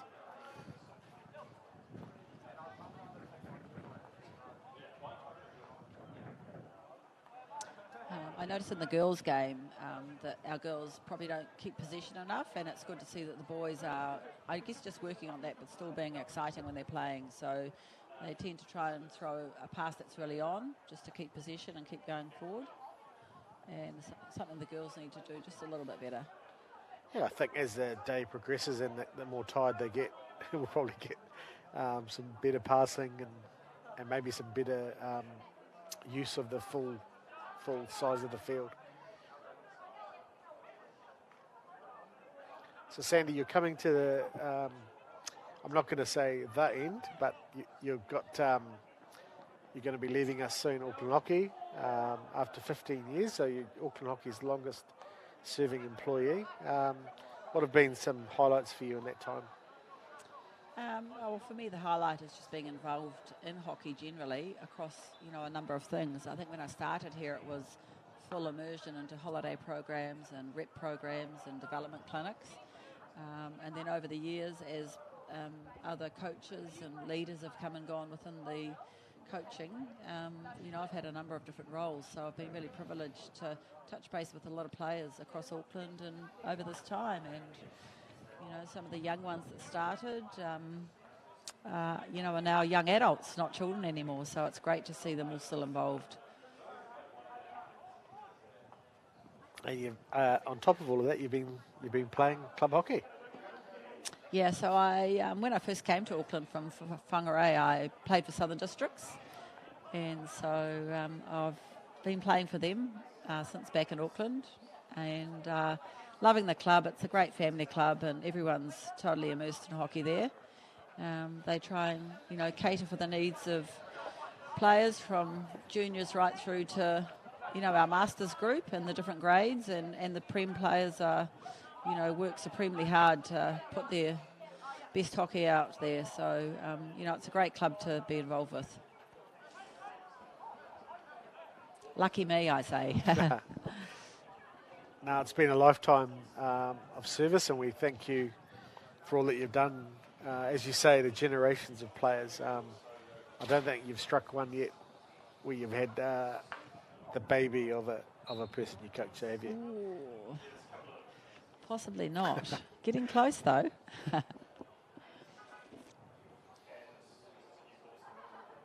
So we've got a shootout here. Wanderers, Dylan Mugglestone.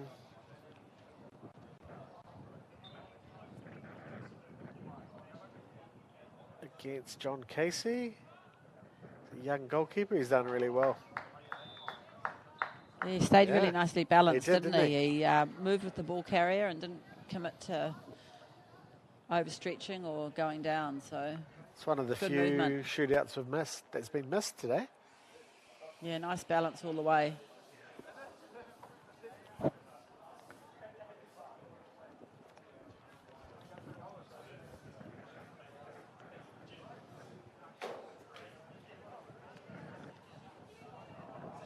And Manoj, while I've been here at Auckland Hockey, I've, been lucky enough to have a number of CEOs and all with different sorts of experience, and it's been really nice working with you over the last few years, just bringing your knowledge to us all and sharing it. So thank you for that. It's been a pleasure.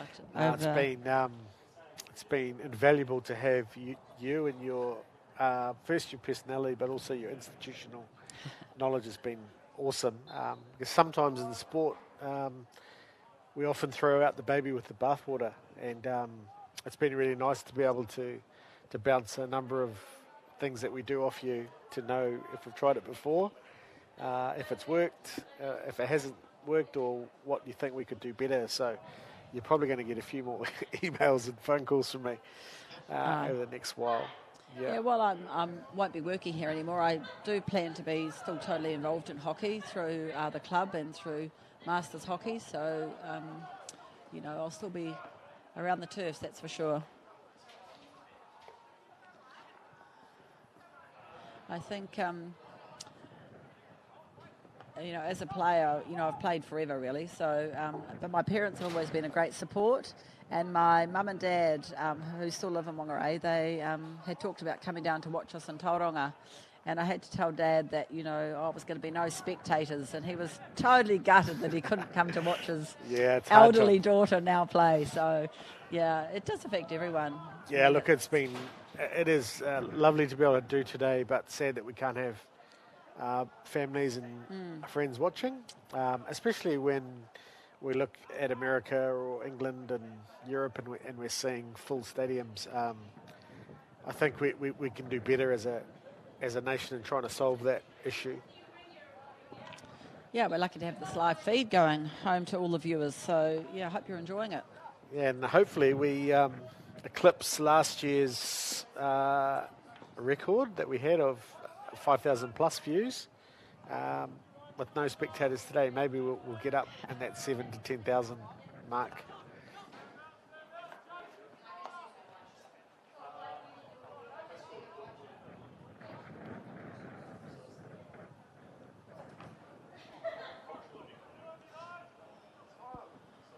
We've had some lovely weather over this last couple of weeks, but I think the players are probably a bit relieved that it's slightly overcast today, because even the heat coming off the turf today is, you know, right up there. So it's actually a perfect day for us to be playing. Yeah, what do you think of the boards in terms of basically a massive game of indoor? I think it's fabulous. Yeah. You know, I think, as we've just said, you know, the more the players play this game, the more they'll utilise the whole space of the field. So using the boards is, you know, a real bonus. Yeah, it's exciting. That experiment we trialled with the juniors in April holidays last year with 60 kilos of chips being sold was a real winner. It was so exciting to see just the different skills that children have, and they keep running and the ball's never out, so they stay involved in the game. That's the best part for me. It's a good little piece of play there.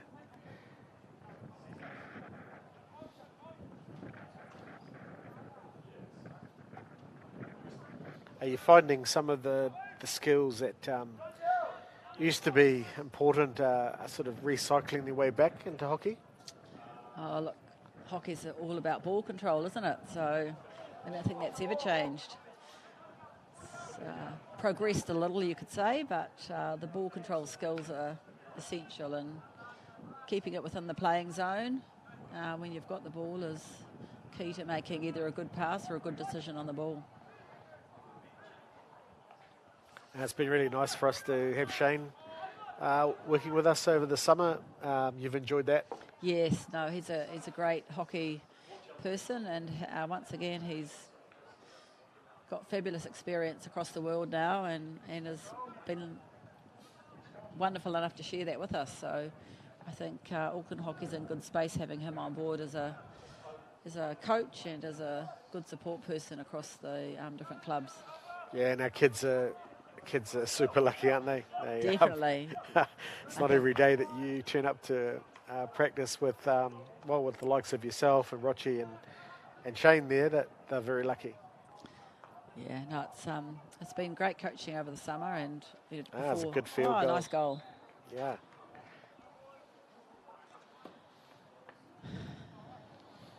I was just telling Ryan about a little experiment before Christmas of having a wide-ranging invitational team of 12 sort of 15-year-olds to 23-year-olds, and how well they gelled and looked after each other and helped the young players. I think that's really important if our game's going to survive.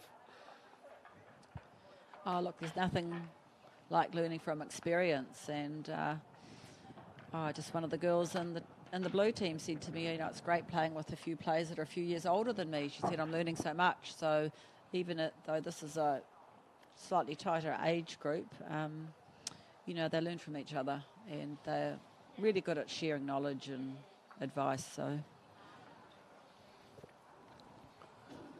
Well, Sandy, I'm gonna interview Rochi. Oh, lovely. And introduce her. Shane told me that she speaks too fast, but I think she'll be fine.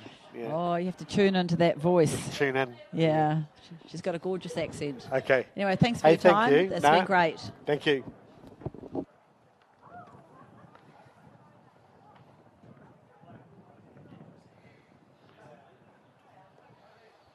So I'm going to welcome to the viewers now our latest recruit at Auckland Hockey, a contractor all the way from Argentina.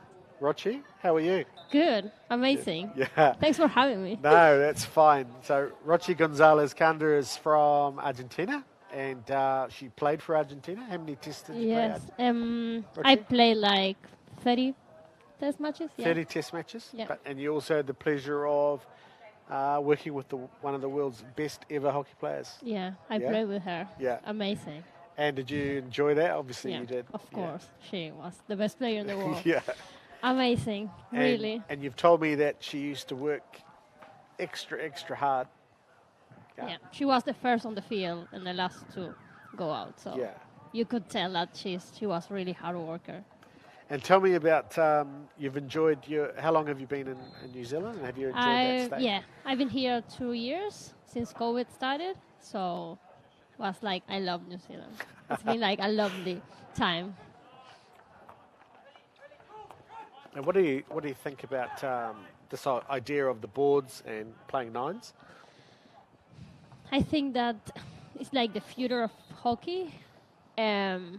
We are going to see more and more playing five-a-sides and playing with the boards and make like the game faster and more interesting for the viewers outside. And I love it. And the players love it too. Yeah, it's so much fun. Yeah, I know you were very surprised at the high level on Wednesday night after a summer where the players hadn't picked up a hockey stick. Yeah, it's always when you come back after a long break, you have like your energy's up and you are like ready to start. Yeah, so you are like you play much better than in the end of the season sometimes. And so the viewers, do they know that you still play? You're still playing hockey this year? Yeah, I still play. I keep playing. Yeah. I don't know till when, but yes. Well, last year I noticed that one time you were one of the leading goal scorers in the city. Yeah? I was. In Argentina, they couldn't believe it because I never scored goals. But yes, in here I score quite a lot of goals.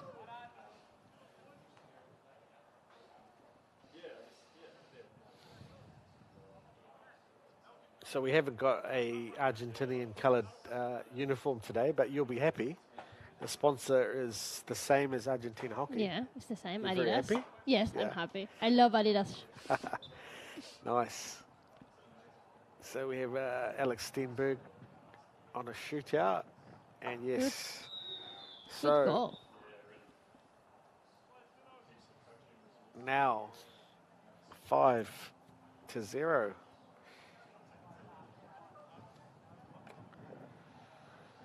I think all of the shootout that we have seen, they all go to the left, and Yes. then they turn and go to the right. Yeah, I thought in the last one, John Casey did a really good job Yeah, of staying on his feet, yeah. and he's the youngest goalkeeper here. Yeah. But even if you see over, like when you see the international games, they are all go to the left, and then they come back. Yes. So Yeah, there was a statistic in the European Hockey League one year where 64% of the goals were scored down that side. Oh, really? But then, in the following year, it flipped over. So I think there's more and more analysis too now of this. That's a good field goal.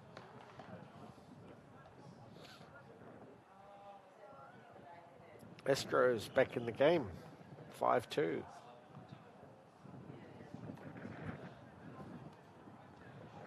So it's not too hot for you today. You're quite lucky. You were worried during the week it was going to be a hot day. Yes. They are really lucky that the sun is not out. And it's quite windy, and it's not really hot. So it's like the girls are really glad. And have some of the players in the women's teams impressed you today? They were like really like a lot of players who are like, we have a lot of young kids as well. Yes. I think that after the first games, they are figuring out the way to use the boards and to make the game easier and don't carry the ball too much. Yeah, I think as they get tired as well, Yeah. it'll change, eh?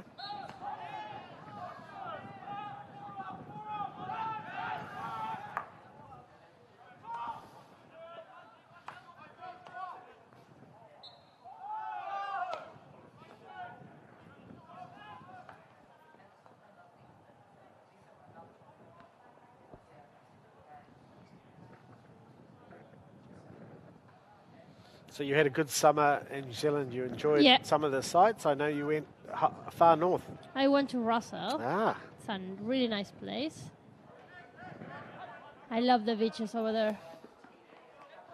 I need to go to South Island. That is my next. That's your next one? My next pick. Yeah, I need to go down there.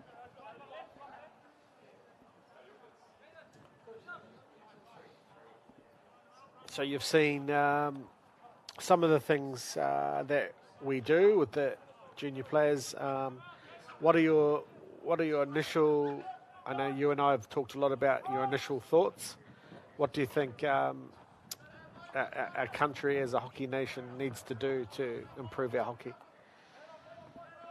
I think that we need to perhaps move the ball more around and do hold the ball a little more. Okay. I think that New Zealand is amazing to play fast and all going up.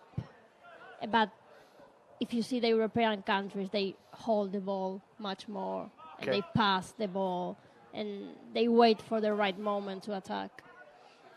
And with the junior players,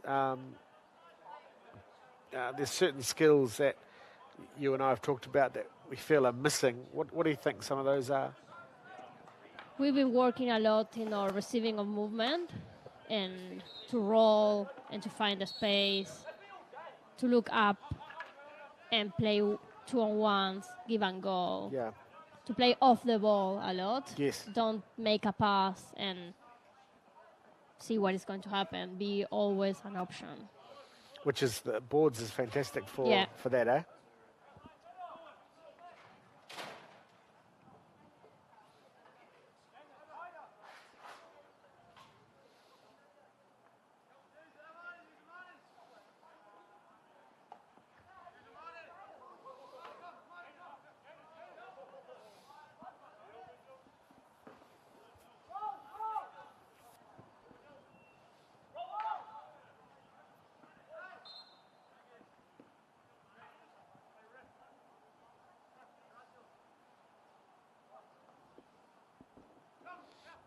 I think this Wanderers team has been quite strong.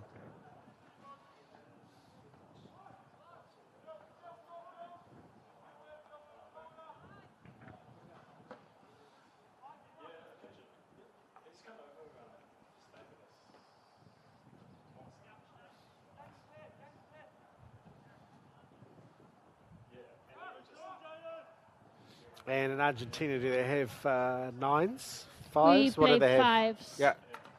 We played fives in the youth and it's Olympic popular? Games. And then in the south we play indoor as well. Okay. But yes, we are seeing more and more playing fives aside. And even the national team sometimes play five aside. I was told in 2012 that Argentina was the biggest growing hockey population of hockey players. Is that true? Yeah. Hockey is our first sport over there. All the girls play hockey. Okay. So we are a lot playing. Yeah. And the Olympic medals will help that growth to continue, right? Yes, and it was amazing to see after Rio that the boys won the gold. Yes. How many boys turn up? Yes, because it's pretty much our main sport for boys is football. So after Rio, a lot of them started to play hockey. So that was amazing for the men's hockey.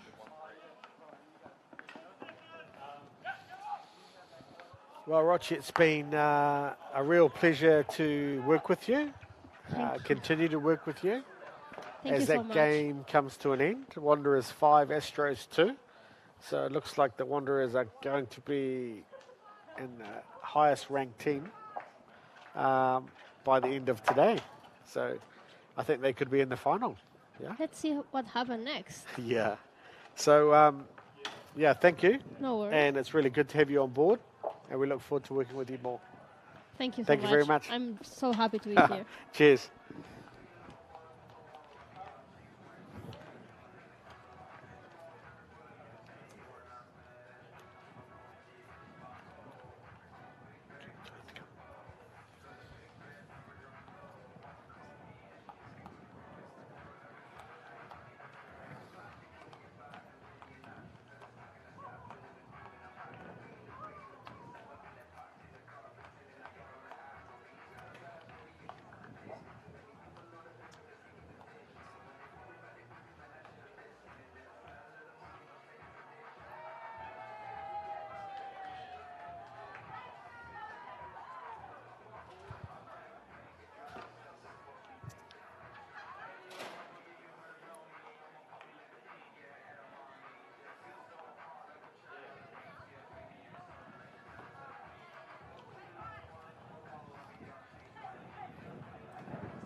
Say hi to Ryan.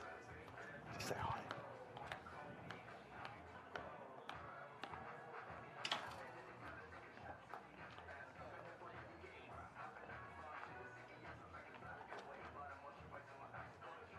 It's with me, Captain of the Storm, Lucy Russ. How are you, Lucy? I'm good, thank you. How are you? It's just a conversation, so nothing to be nervous about.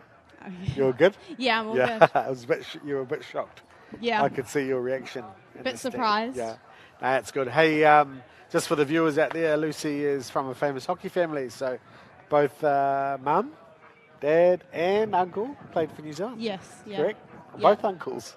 Both uncles, yeah, from mum and dad's Yeah. side. So Ken Robinson, Yes, and then mum went under Liz Robinson, yes, and Craig Russ, and Greg Russ. yeah. Yeah, awesome. And you're keeping up that family name, so well done. Oh, yeah, I try, but it's quite hard. So what have you been up to? Just been playing, lots of club at the moment, out in South Auckland. Yes. And with the under-18s last year, we did the national tournament, obviously, and then we did fives just before Christmas. Okay. And that was, just build up to this year. Cool. And you're at university now? Yeah. Second year of Second year? university. What are you studying? Marine biology. And you had a great under-18s last year. Great to be national champions. Yeah, it was really good. Yeah, hard weather playing in Wellington with the postponement of the final, but it was a really good tournament. Oh, look, that weather is probably once in maybe 20, 30 years. We were pretty unlucky with the timing. It was clear in the morning and then just when the final started. It was, I'd never seen it. I'd played down there before and lived down there, but I'd never seen weather like that. Oh, really? Yeah, it was pretty crazy. Yeah. And you're enjoying today? It's really fun. Yeah, really good hockey. Just started off with, not really having played much nines at all, with very little experience with the non-stop hockey. Yeah. So really settling into it. It's been good fun. And what do you think, the fact that it's 9 minutes, the boards, etc., do you think it's helping some of our skills? It is. It really is. Having it being so constant and not having to stop the entire time is really upping people's skills and the pace of the play. Yeah, for and sure. Yeah. Now, we experimented with some kids in April last year in the holidays, and based on that, Joe and I were like, we think this is a winner. Mm-hmm. So that's why we're doing it, and we're just really wrapped at how have you guys have all, as players, taken it on board since Wednesday. Yeah. Yeah, it's good fun. Hopefully we have more of it. So the season coming up, you've had a camp cancelled, under 18s camp. Hopefully club season gets underway and you've got a pretty strong southern team. Yeah, it's looking strong this year. I know we're getting a couple new players, so hopefully it'll be good for us, yeah. This is not your music picks up there, is it? No, it's not. No one's had a chance. No, we finished last season. We came 4th in the Auckland competition, so hopefully if we can improve on that is our goal. I'm sure you will. Podium, hopefully. You this had season. five of your team were in the New Zealand trial yesterday. Yes, yeah. So Simon was a very proud coach yesterday. Hey Lucy, it's been really good to catch up. Thank you for captaining one of the teams today. Okay. Yeah, thank you for having And me. say hi to Dad. I will, I definitely will. Tell him he was one of my best ever teammates. Yeah. He'll Cool. be pleased to hear it. Yeah. Thank you. Thank you.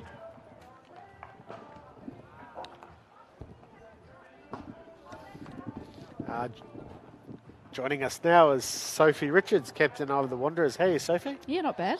Cool. Thank you. So, how's teaching going? It's good. It's good. We just started back up, so it's actually nice to be back in class with the kids.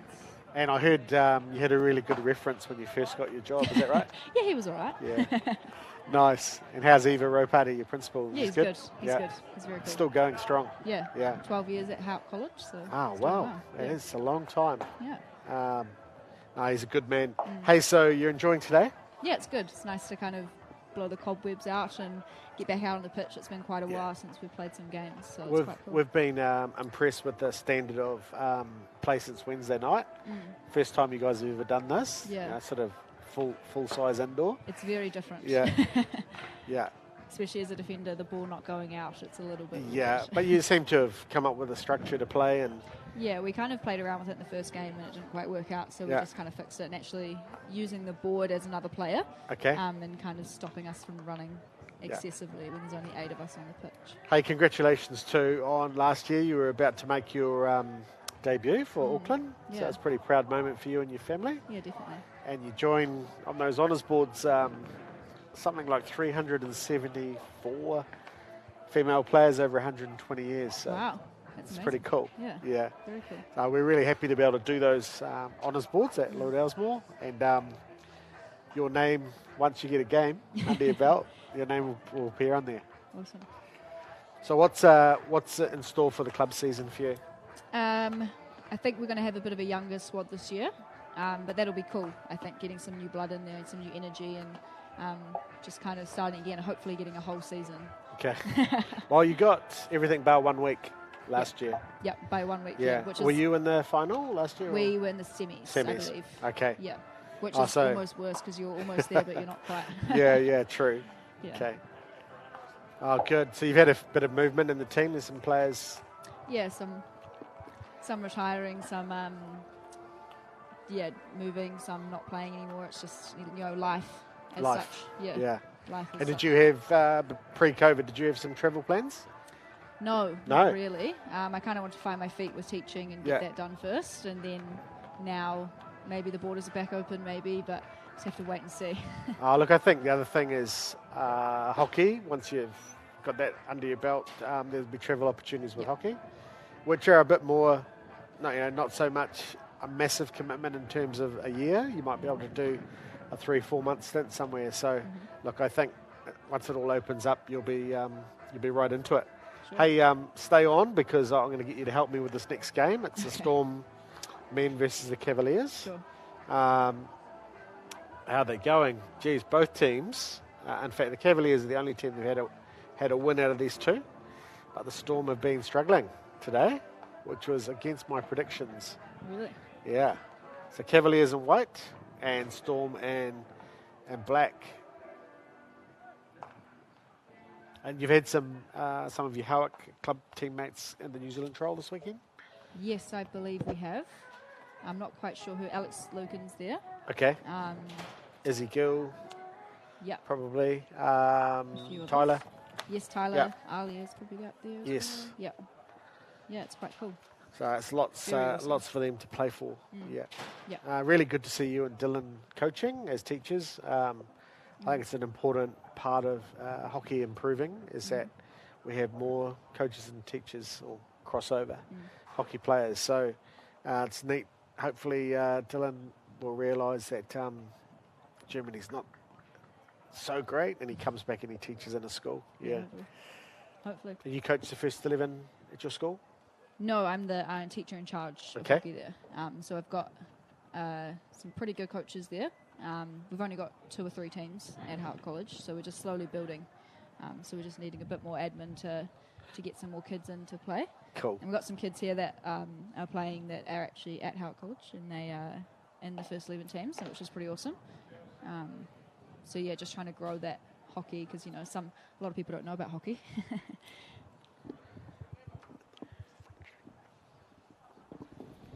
Shane's just asking about his lunch. Yeah. Yep. Shane's just asking about his lunch.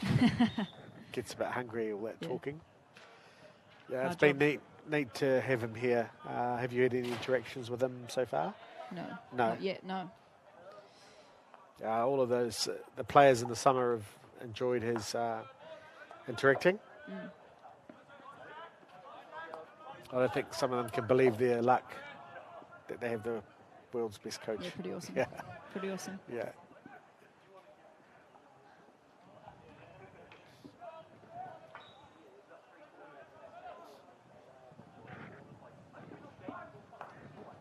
So did you manage to get some lunch before? Yeah, You have did? a little bite, yeah. What was the idea to get it to 9s for this year? So last year we played traditional, 11 aside, but I think we played three thirds of 15 minutes.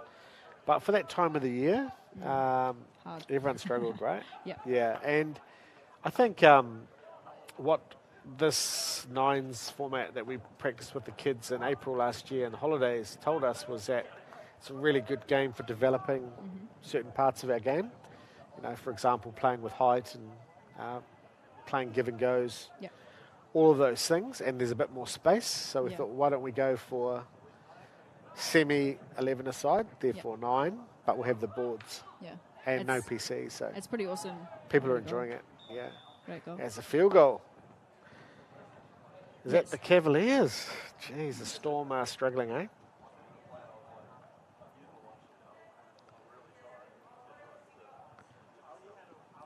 Right, I have to go get ready for the next game. No problems. Thank you very Thanks, much. Minosh. Really appreciate you doing that for us.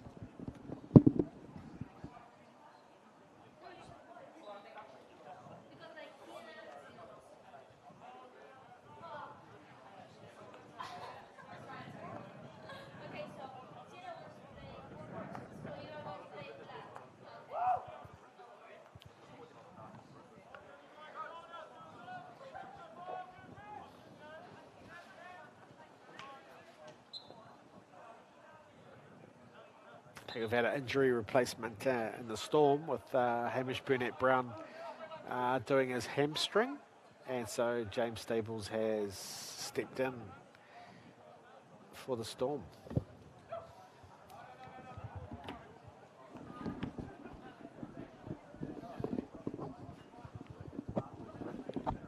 Joining me is Jaden Jessmack, captain of the men's Astros. Hey, Jaden. G'day, mate. Yeah, a little bit knackered. Body's a bit tight, but I'm looking forward to the semi-final we got next. Great goal by Shizwa. That's a pretty good goal by Shizwa, eh?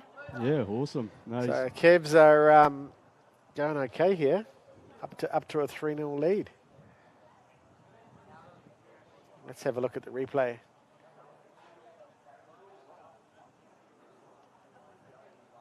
That's a good finish. Great finish. Top hey, left. so Jaden, thanks very much for getting involved. And what do you think of the format that we're running today? No, it's awesome. I think what we've got going on here, Auckland Hockey putting on, it's awesome. Getting obviously the younger boys and women amongst it is awesome. It's good to see the talent coming through. Yeah. So look, I was just talking to Sophie about why we changed from 11s to 9s, but I think the level of play and skill that we're seeing is well worth it. Yeah. Yeah. Obviously, with the 9s, it's a lot more fast-paced than the 11 side, and definitely a lot of fitness involved and needed. But a bit of space for some of those skills to develop as well. Yeah, yeah. I'm a little surprised that our friends in the Storm aren't doing so well, mate. Friends in the Storm, yeah, defending champs, aren't they? Defending champions, yeah. Oh, to be fair though, it hasn't been a club-based group this year, whereas it was last year. This year we've had to mix it up a little bit. Hey, just wanted to pass on condolences to you and your family on the passing of your Uncle Hira. He was a bit of a stalwart for Southern Districts and around the Auckland hockey scene. Yeah, definitely was. Yeah, sadly missed by everyone, family, and plenty of friends gathered around as well, which was lovely to see, and shared some lovely stories as well. Yeah, the Storm's just got on the board, just as we mentioned that about Southern and the Storm and Hira. The Storm has got on the board. Hey, look, your dad's family again really have been around the hockey scene for a long time in Auckland, long as I can remember. Starting with your granddad, who was one of the sort of earliest guys in the Indians club, and then Dad was at Somerville. Yep, Dad was at Somerville. Dad I was think at he Somerville. had a little stint at Southern as well. Did he? Yeah. Yep. But the other, and Arvin, Uncle Arvin was at Somerville. Auckland yep, Hockey Life member. Also Hira and Nanger as well. And Hira and Nanger at Southern. Yeah. So look, this is the beauty of Auckland hockey, is that lots of families make up our whānau. So very cool to have you representing. Awesome to be representing such a great region and also a great club such as Southern. Hopefully take out the trophy this year. The old Auckland comp once again, and maybe even go. It was a very good intercity final last year, wasn't it, between Roscoe and Southern? Yeah. Unbelievable. But unlucky there, but hey, we'll go again this year. And yeah, I don't know if Joe would say you're unlucky, but it was a good game. Yeah. Yeah, it was a really good game. In fact, I was so impressed with Simon. Oldest player on the park, but in my view, one of the best players on the park in that final.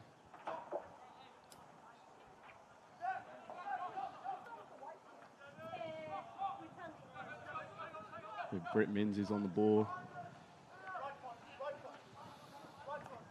Yeah, I think the Cavs have worked out how to play a bit of a longer game.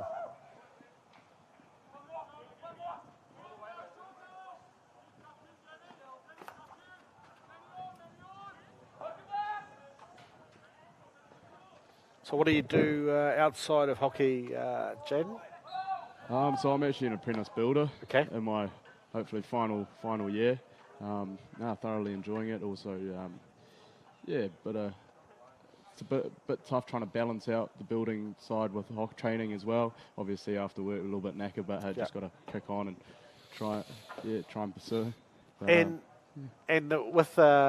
Would you be working for the same firm, or will you be going out on your own? Eventually, once I get a few years under my belt, then I'll be looking at going out on my own, but also looking at the opportunity to go overseas once COVID's done its thing. But looking at going overseas and hopefully play a bit of hockey over there as well. Josh Child has completed a really nice shootout, and so the game's pretty close now. I think we're 4-3 with a minute to go. Yes, and for a tight one here. So 2 points for a field goal, yep. And one for a shootout goal. Yeah.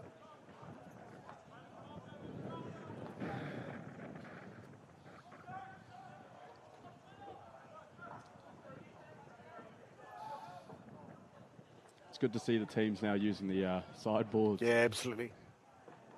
A bit to the advantage.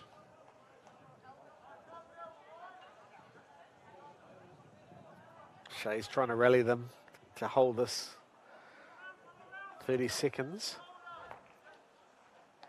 What will Josh Ewan do?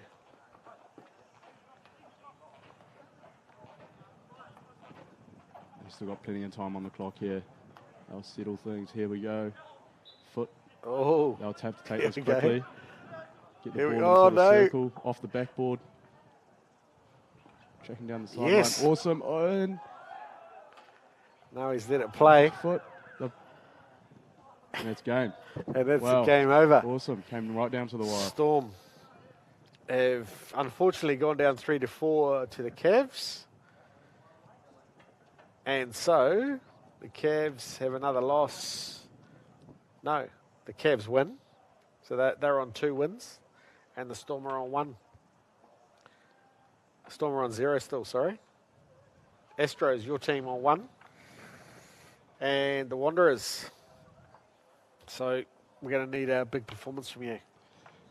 Yeah, well, we're having a discussion just before with the lads, and we're all a bit fatigued, but we're going to rest our legs for the next hour and a bit, and look at getting that recovery going, and then come back nice and strong for that semi-final. Hey, good on you, Jaden. Thanks for joining us. No worries. Thanks for having me. Look forward to this afternoon's matches. Yeah. Thanks, sure. buddy. Thank you.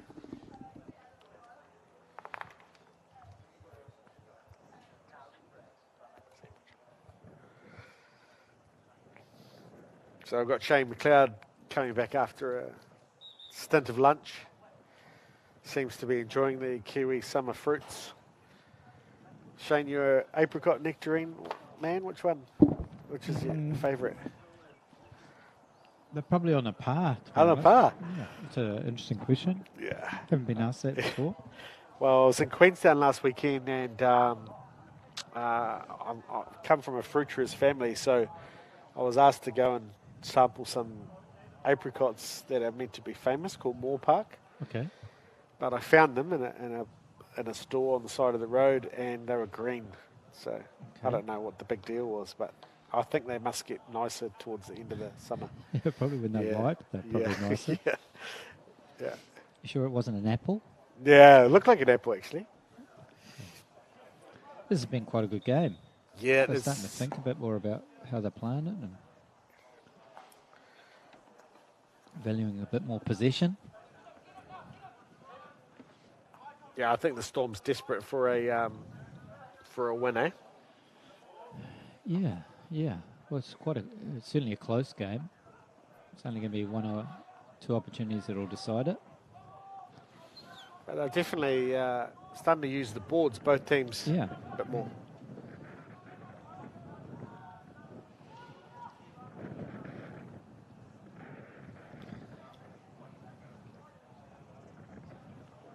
You enjoyed catching up with Ryan?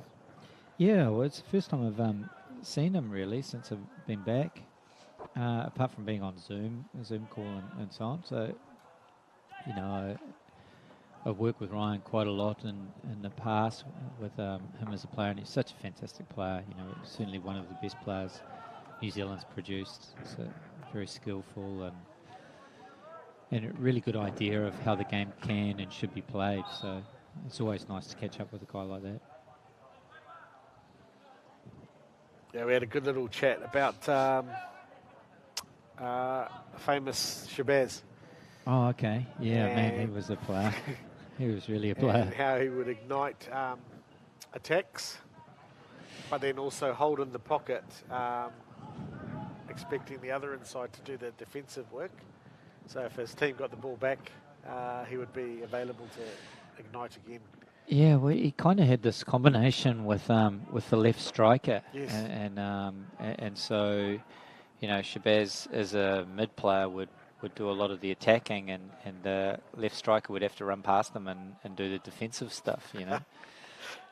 But it worked, and yeah, you don't want guys like that having to defend or spend their whole game defending. You want them expressing themselves going forward, and he did some freakish things that I haven't seen even in the modern hockey. You know, I remember one time he was playing against Ken Walk, he's not the quickest guy in the world, but had a long reach, a defender for Australia. And Shabazz had the ball 5 metres in front of him, threw the ball past him, and by 5 metres and beat him by 5 metres. So, you know, it's just so quick. And he could see space, couldn't he? Yeah, that's right. Yeah. And had all of the deception and all those things that you want to see in the game of hockey, you know. Do you think there is if you had to pick a couple of world sort of class players at the moment, who would you say are the standout sort of exceptional players with X Factor? Well, Arthur Van Doren for me at the moment is the best all-round player. Okay. You know, and for you to name a defender as your best player is something special. You know, like, but he's a complete package. So he's incredibly good at defending, wins a lot of ball, intercepts a lot of ball, but then incredibly difficult for teams to press him. You know, like he's got a skill set that is it's exceptional. So very hard to put him under any sort of pressure, and then he's got a passing range that he can pick a 5-metre pass, but he can pick a 75-metre pass. You know, both on his forehand and his backhand, and you know, but most people haven't even seen it, let alone have the ability to deliver that type of ball. Yeah. And he does it too frequently to be a lucky pass or something. It's just part of how his makeup. So for me, he's one of the greats, and certainly I think he's the best player going around at the moment. For other nations, I think there are some that have some of those skills. So Kroon from Holland, he's a good player, and getting better. But what he's particularly good at is his with ball stuff. You know, he's very effective going forward with the ball, and has got some great elimination type skills. So yeah, he's a nice player. Fuchs was a good one. He's started to get a little bit too old now, and has stopped for Germany, I think. But he was very good at elimination, very good striker, good in the circle. Yep. So there's a few really good players going around. And did you rate? I always rated Tobias Hauke. Yeah, he was my favourite player for a long time. Yeah, as a centre mid, I thought he was the complete package. Again, a very good defender.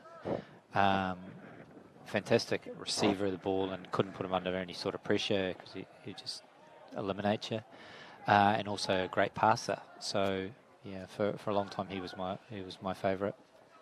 Yeah, there was I managed to see a EHL final, and he was in it.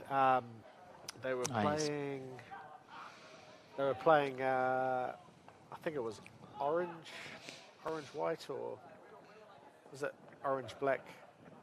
Orange white. Michel was coaching. Yeah. And I saw him do this thing that really told me how much of a great leader he was. So the Orange Svart had scored a goal. Yeah. And there was a bit of a defensive mistake by a young defender in the German team. Yeah. And there were a number of players from the German team looking at this young fella. Yeah.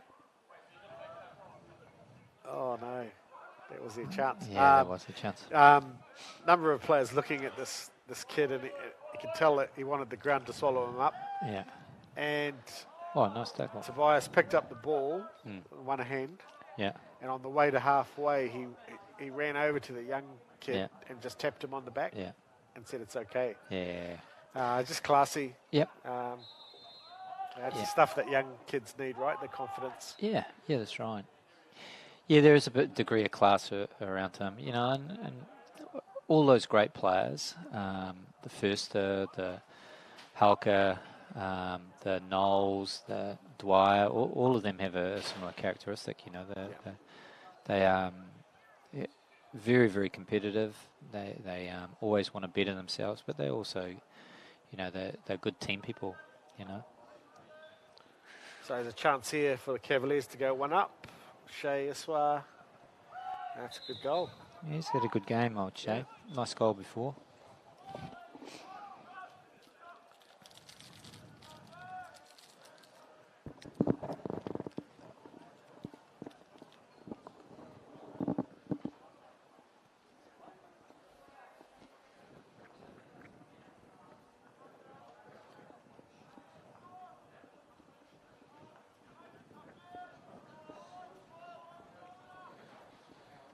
So the first club you worked at Belgium Victory, how are they going these days? Are they still in the second division or are they first division? Yeah, so the first club I worked at was Heracles. Okay. And so they've had a proud tradition of being in the honours division is what they call it there, the top division. And they're probably one of the clubs in Belgium that really produce their own. They've got a very good youth school. And so they've been ticking away. There's been a few New Zealanders gone over and played over there as well. So Nick Haig's been over there playing. Darren Smith played there. Right. I played there. So they've had a bit of a connection with New Zealand for a while now. They're going okay. Victory, I did their women's team for a little while, and they're still in the top division. But it was a really interesting club to do because it had a real female focus. So their women's team was always their marquee team, and their club shaped that well. So if you're a talented young female player, you go to Victory, you know. And so they did well for a few years, yeah. The Cavs have ended up winners 5-3, so they have 2 wins on the board now, and the Storm are still winless. Yeah, it was a good game. Yeah, it was a bit better.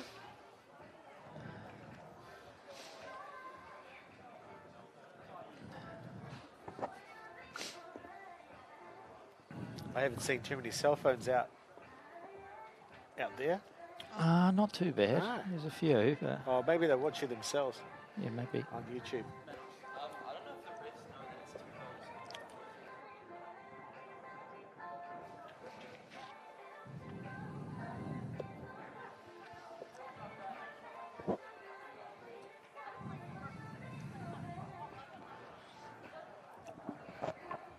And so how does it shape for the afternoon, Manish? Well, we're looking at the men's 4 teams ultimately play in a semi-final situation. So 1 versus 4, 2 versus 3. So at the moment, 1 versus 4 would be Wanderers versus Storm. So the black team versus the blue team. Yep. And then the other team would be Cavaliers versus Astros. Okay. For the other semi-final. And then the women's, there's only 3 teams, so looking at the highest point scorer, 2 highest point scorers will play in a final. So we've got a women's game coming up, and then we've got lunch and a bit of a break.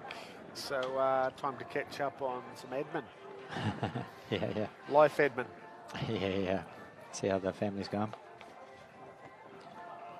Yeah, Grantchester's joining us, our principal sponsor of this event this afternoon, life member of Auckland Hockey, but also last year made a life member of Hockey New Zealand to a standing ovation, which sort of was indicative of what he's contributed. Yeah, he's been incredible, hasn't he? You know, for such a long time and such a passionate guy about hockey and so forth. It's nice when those type of things are recognised and celebrated. Yeah, on that note, I won't talk about you missing out on the Hellbergs, mate. I wasn't too happy okay, for the second year in a row. That's all right. Felt like I'm writing letters to a brick wall. So. It doesn't matter, mate. No. I noticed Belgian Hockey Federation did some lovely things, though, post-Tokyo. Yeah, it was really cool. You know, you got to remember that Belgium, for Belgium, it's a different sporting culture. You know, like they've been searching for a sport or a team to kind of capture them and for them to adopt so that they can, so they can compete on the world stage a bit. And so the Red Lions is kind of been adopted by the nation as that team to follow. You know, the guys are really good ambassadors. They sell themselves well. They're good-looking guys, and sponsors want to be part of that journey. So it's a nice time in Belgium. And if you have a look at it compared to New Zealand, like there's so many success stories in New Zealand and with different teams and stuff like that. So it's understandable, and there's some great coaches and so many different codes and so on. And to be fair, when you're not in the New Zealand situation, it's understandable you get overlooked in those type of things. So I do, it's not the end of the world and so forth. I've certainly had my share. That celebration, maybe after the World Cup, was that in Antwerp in the square? It was in Brussels. In Brussels. Yeah. So the Grand Place. Okay. And there's been 3 times that's been done. So when Justine Henin won the Grand Slam. Yep. It was done then, and it was done one time when the football got 3rd at the World Cup. Okay. Or something like that. Maybe in Mexico they did it. And then the hockey team was, by winning the World Cup, they got invited to do it. It's just an unbelievable experience. It looked pretty cool. Well, you're in this like a hall, which is kind of like a meeting hall and things like that. And there's a lot of tradition and it's all ornate and stuff like that, and a lot of pews around and so on. And then there's this door, and it opens up to the balcony. And so you're walking out, and you just got no idea. You're just saying, oh, well, it could be 15 people. There could be my mum and my dad. And, you know, that's what the guys were thinking. Because it's a bit risky when you put yourself up for that, you know. Yeah. And then you walk out, and it's just a sea of people and all cheering. And you just get this, it just floods you. So it was a very cool experience. Yeah. It looked amazing. Yeah, it was amazing. Yeah. And it just showed that it was a perfect time for Belgium to go through that same experience that the hockey team did, you know, and for people to follow them. Because it's that fairy tale story, you know, like the team was 15th in the world in 2009, I think, you know, and then, you know, every sporting nation, regardless of where they are or what the sport is, you kind of wish and dream that you can go from 15th to being number 1 in the world, and it never happens, you know, except for it did happen. And so I think the story attaches itself to a lot of people, or is very attractive to a lot of people in business and in sport. So we're just waiting for the start now. Women's Cavaliers versus Storm. Storm and Black haven't got a victory yet, but talking to their captain Lucy Russ, they'll be keen on a victory. You played with Lucy's dad, Craig, on a tour with Keith, didn't you? Yeah, Craig was a great player, really good. So he played either left mid or left back, or like probably left half you call in New Zealand. Never made mistakes. No. So he was good to play with. So the other codes in Belgium after your success, have they been interested in the how and what was done to get to that level of success? Yeah, very much so. So the hockey's been able to pilot quite a few things. And if you can imagine that, let's say Sport New Zealand had a team that was leading the way, and that team being able to have a free license of what they did and budget and so on, what would they do? And we were kind of put in that position. Okay. And so we had to be very careful in how we did things, but it also gave us the scope to do things and do things well, you know. And then other teams would or other sports would take on the best practice stuff, you know, the stuff that was very successful. And again, it was very simple, but not so complicated. So yeah, the Olympic Committee and also they have kind of Sport Flanders, which is the region that I'm living in, and they have ADEPS, which is kind of the French-speaking region. And so there's kind of 2 funding bodies, and they work together to create a kind of an overall budget. But you know, in that budget they play the players that we work with, but also they supply the services. So we were able to tap into the best sports science, and we were able to tap into the best medical services and things like that. So really we had quite an advantage over a lot of countries that are struggling for that funding dollar. You know? I was fascinated by Vincent Kompany. Oh, yeah. Watched obviously the doco on Prime about Man City and his influence on a generation there. He seemed like a really, really top bloke. Did you ever get a chance to meet him? Oh, I've never met him, but he's certainly treated as a hero in Belgium, you know. And one of the things that was really nice that he did, he went back to Anderlecht, which is the club that where he started. Okay. And he actually started, and he took over as kind of doing it as a player coach. Now he wasn't successful, but why people continued to love that story is that, you know, he went back, you know, and that made him very endearing to the Belgian public. Even when he was losing, they still rated him. So so a good guy. Does that mean Hamilton Old Boys Hockey Club?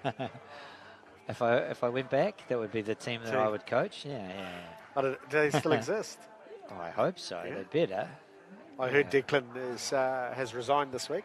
Oh, has he? As a CEO. So he's heading into the heady world of real estate, is the word. Yeah. Oh, okay.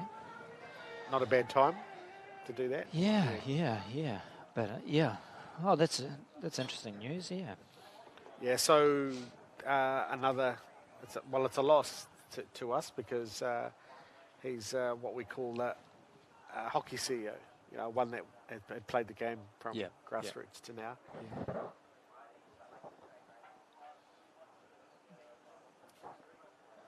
Interesting lineup. 5 of them up front. Yeah, they're going to power play straight away. Rochi's been doing some work with them, I think. Well, strategically, she might. Oh, does she need? Yeah, they need that win. That's right.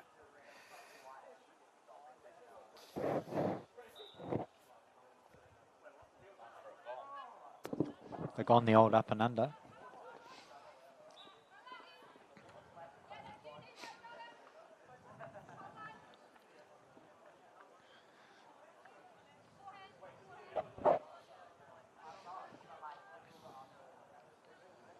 Zoe, number 4 in the Cavaliers, has really shown a turn of speed today, if you noticed her.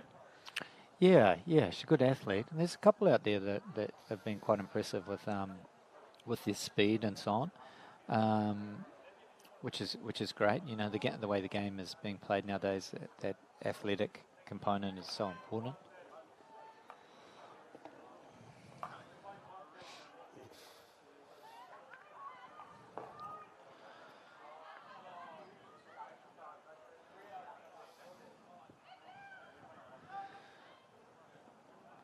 Here she goes.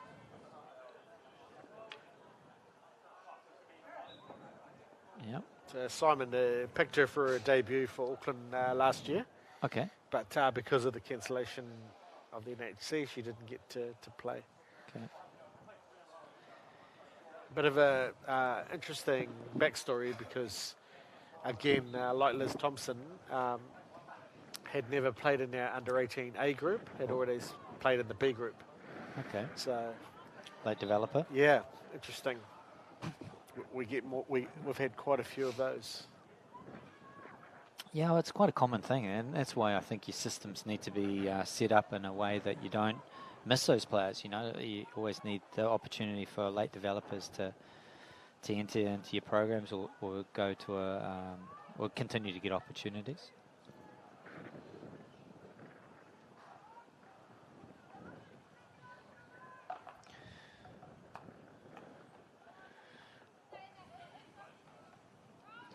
We're yet to see someone just from one of those deep positions just to crack it up the other end between all the space.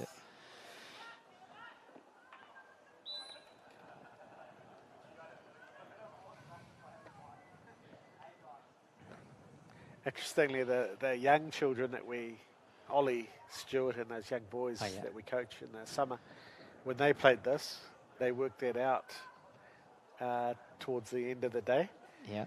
And they were doing that. Yeah. So they had a guy parked up there. Yeah. And they would hit that penalty corner marker. Years ago. That's more like Yeah. it. Yeah, Ollie's pretty clever kid, clever hockey player. But it was a really good final because it had Freddie and Ollie versus Archie's team. Oh, yeah. And Archie's team had some really good little female players. Yeah. It was a very good game. Nice tackle. I wish I'd taped it because it would have shown what you can develop. Yeah. Here she goes. Nice drag.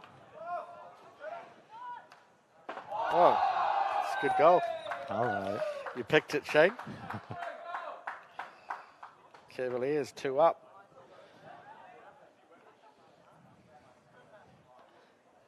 It's a nice drag. Also good positioning from the girl on the far post as well.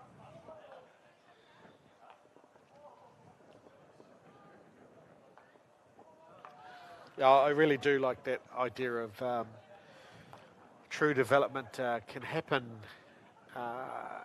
in situations where it's a bit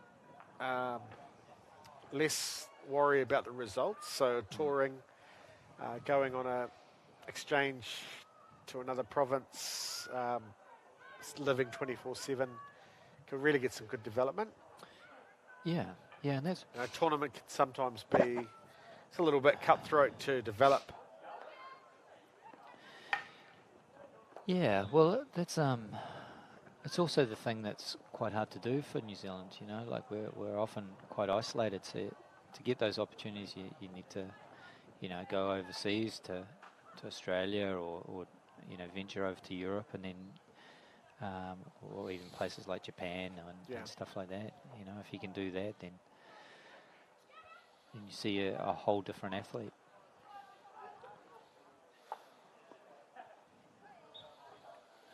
Yeah, there was a good program for a while where some of the teams that were New Zealand Maori, New Zealand Indians, Barbarians, they were going to Fiji. Oh yeah, and they're playing a little Pacific Cup. It's a really good experience. A good experience for the players. Oh. Yes. Zoe Gershel, Cavaliers 3 up on the Storm.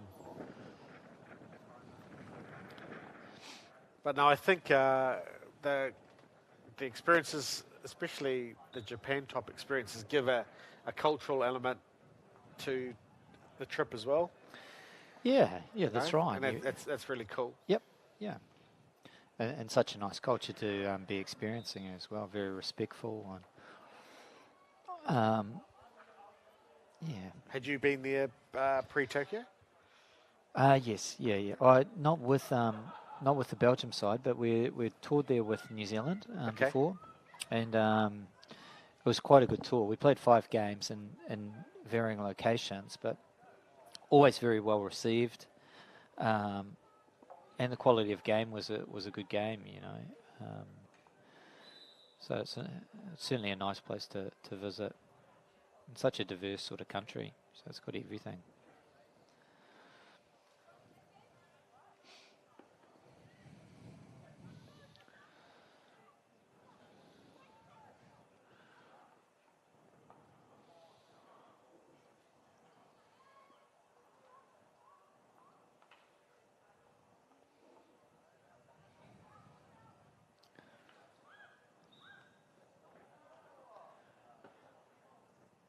Shootout. Storm's going to find it hard to come back from this. I think it's what I like about the rule here is they have to rotate the person.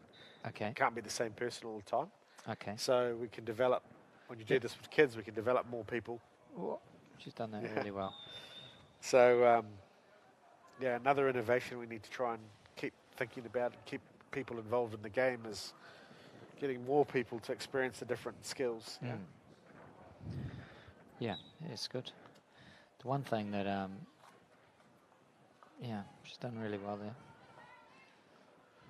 I know you were a big fan when you were doing your club side at ABC of indoor hockey during the week. Did you used to largely just play 3-a-side matches? And what were you doing? We do mainly five-a-side type of thing. Inside? When we could, Yeah. and mainly for just that ability to defend in low positions. And that was taken a bit from Germany. Germany, one of the things that they're very good is that defending, low position, hand on the ground type of stuff. And it's hard to coach that, but if you play a lot of indoor, it comes quite naturally.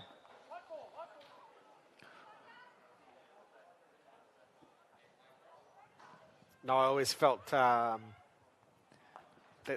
your team had just a slight edge on us at club level. I was with East Coast Bays, I think. Yeah. Then, because you had that, we didn't have an indoor session. No. But you had an indoor and an outdoor. Yeah. And I think we had 2 outdoor. Yeah. But there's some good things that were starting to happen then.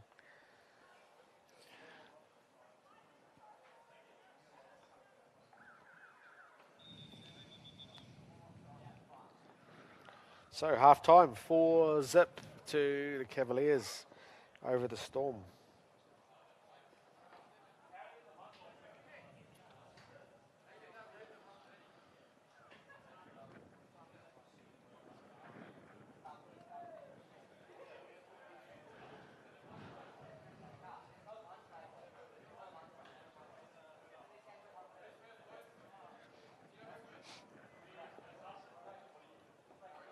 We'll have to do a reunion, Shane, of that Harbour group at some stage. Yeah, well, there's the AD game coming up. Is it? Yeah, so that's on the 12th. It's an annual thing, isn't it? Yeah, that is. They're up to the 25th match, I think. So, wow, so it's been 25 years. Yep. So we're going to try and do that. So I'll catch up with a few of those guys then. But yeah, they haven't turned into a golf day yet.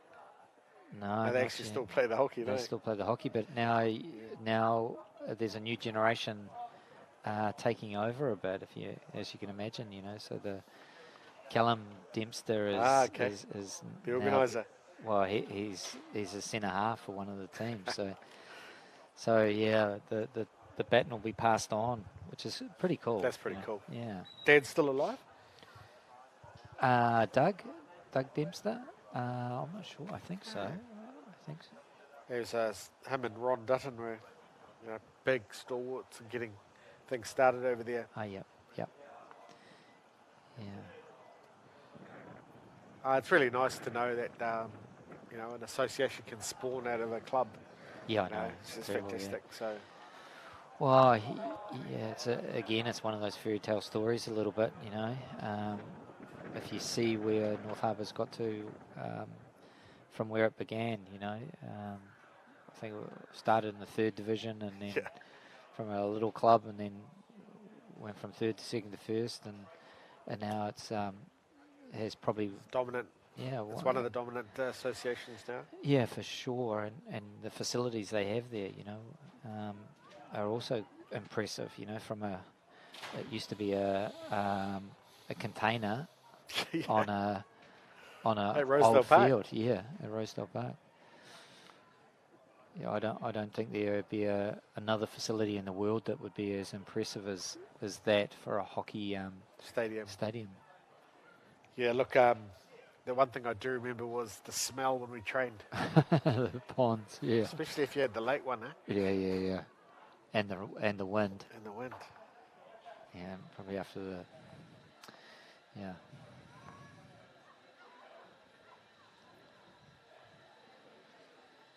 Oh. Yeah, nice and brave defending. It's a good goal. So it's Neve Fergesson. It's a field goal. Takes him to 5. No, 6. Yeah.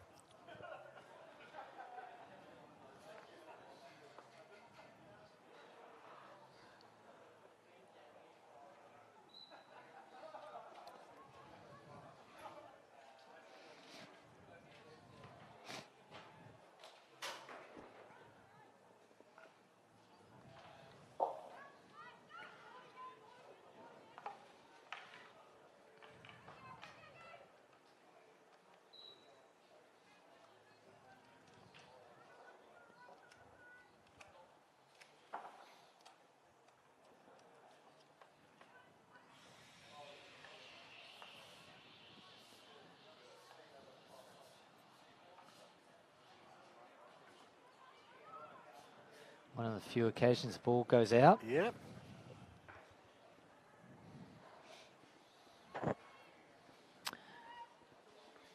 It's number 23 for the black men's team. Manoj, who's 23.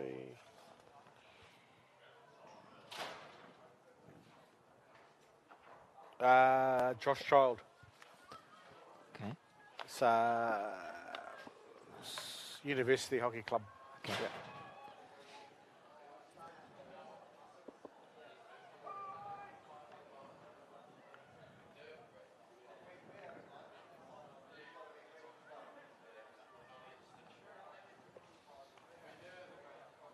So as part of St. Kitts, they won the Rankin Cup with Ramish a couple of years ago. Oh, yeah.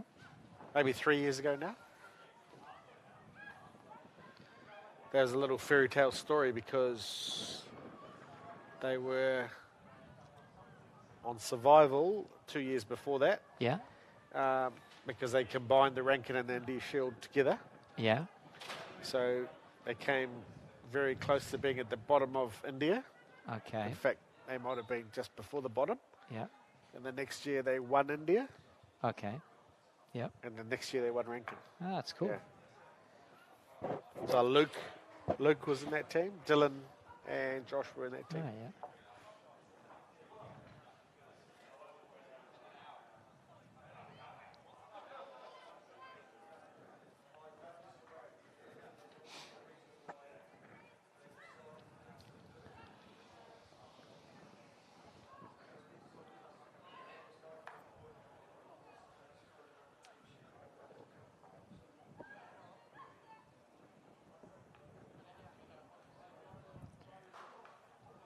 Oh, Zoe.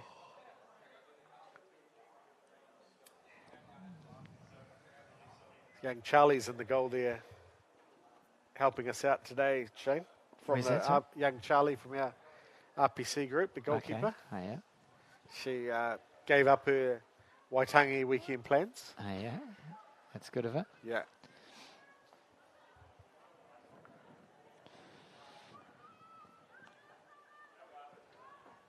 Well done.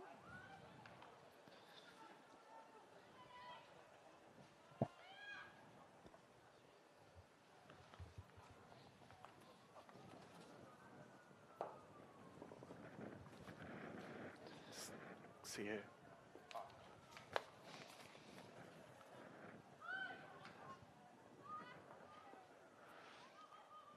The umpires have had a good day. Yeah, it's really good.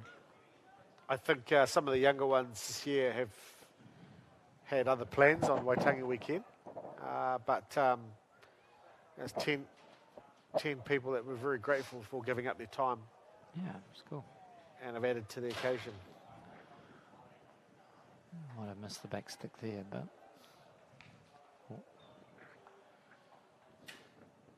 I'd forgotten about the rule about Ryan was saying that there was a time when we could hit. Yeah, forehand. Yeah. Yeah, well, Ryan was quite good at that. I'd forgotten about it. Front edge. They changed the rule, didn't they? Yeah. Someone was going to die. There's no control with that. No.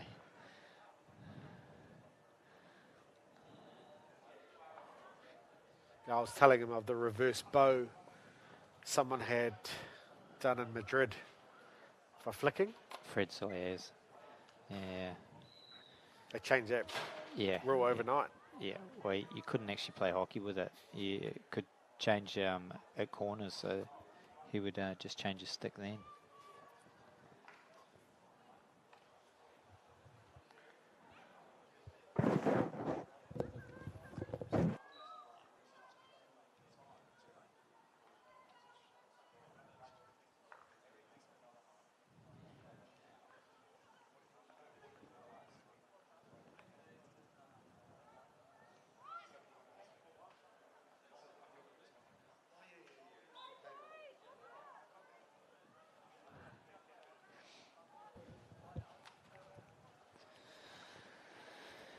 Yeah, starting to come into the dying part of this game. 6-0, it's a pretty tough ask for Storm to come back here, so be nice for them just to get something. Here goes Anna. Oh. Michelle's played well today. Oh, okay. She's quite good at that close stuff. Yep.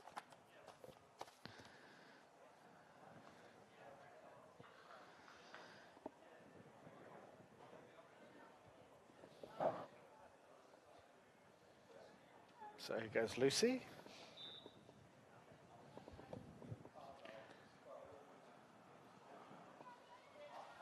No. No. Must be time.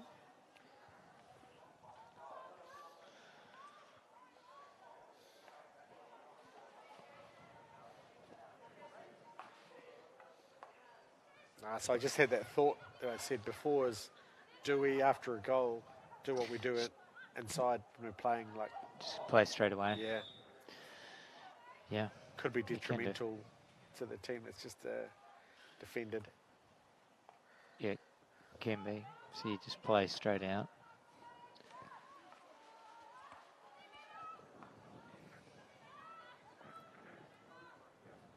Basketball style, yeah. Style.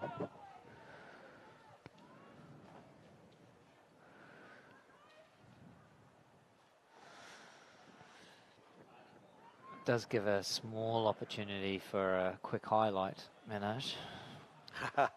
Yeah, true.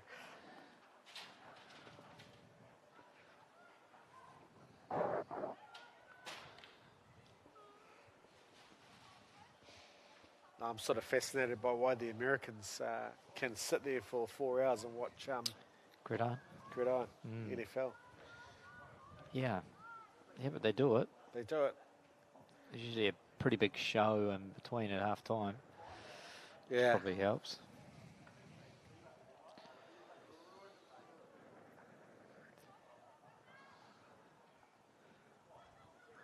I just wonder why they haven't built more rugby type moves into their, because they're allowed to pass the ball to a person trailing. Yeah. Yeah. And you hardly see it. No, no. Okay, so we're going to wrap up there at the end of that match. Cavaliers have winners 6-0 over the Storm, and we're going to wrap up and come back around 2 o'clock for the men's first semi-final, 1 versus 4, which is the Wanderers and the Storm. Thank you very much.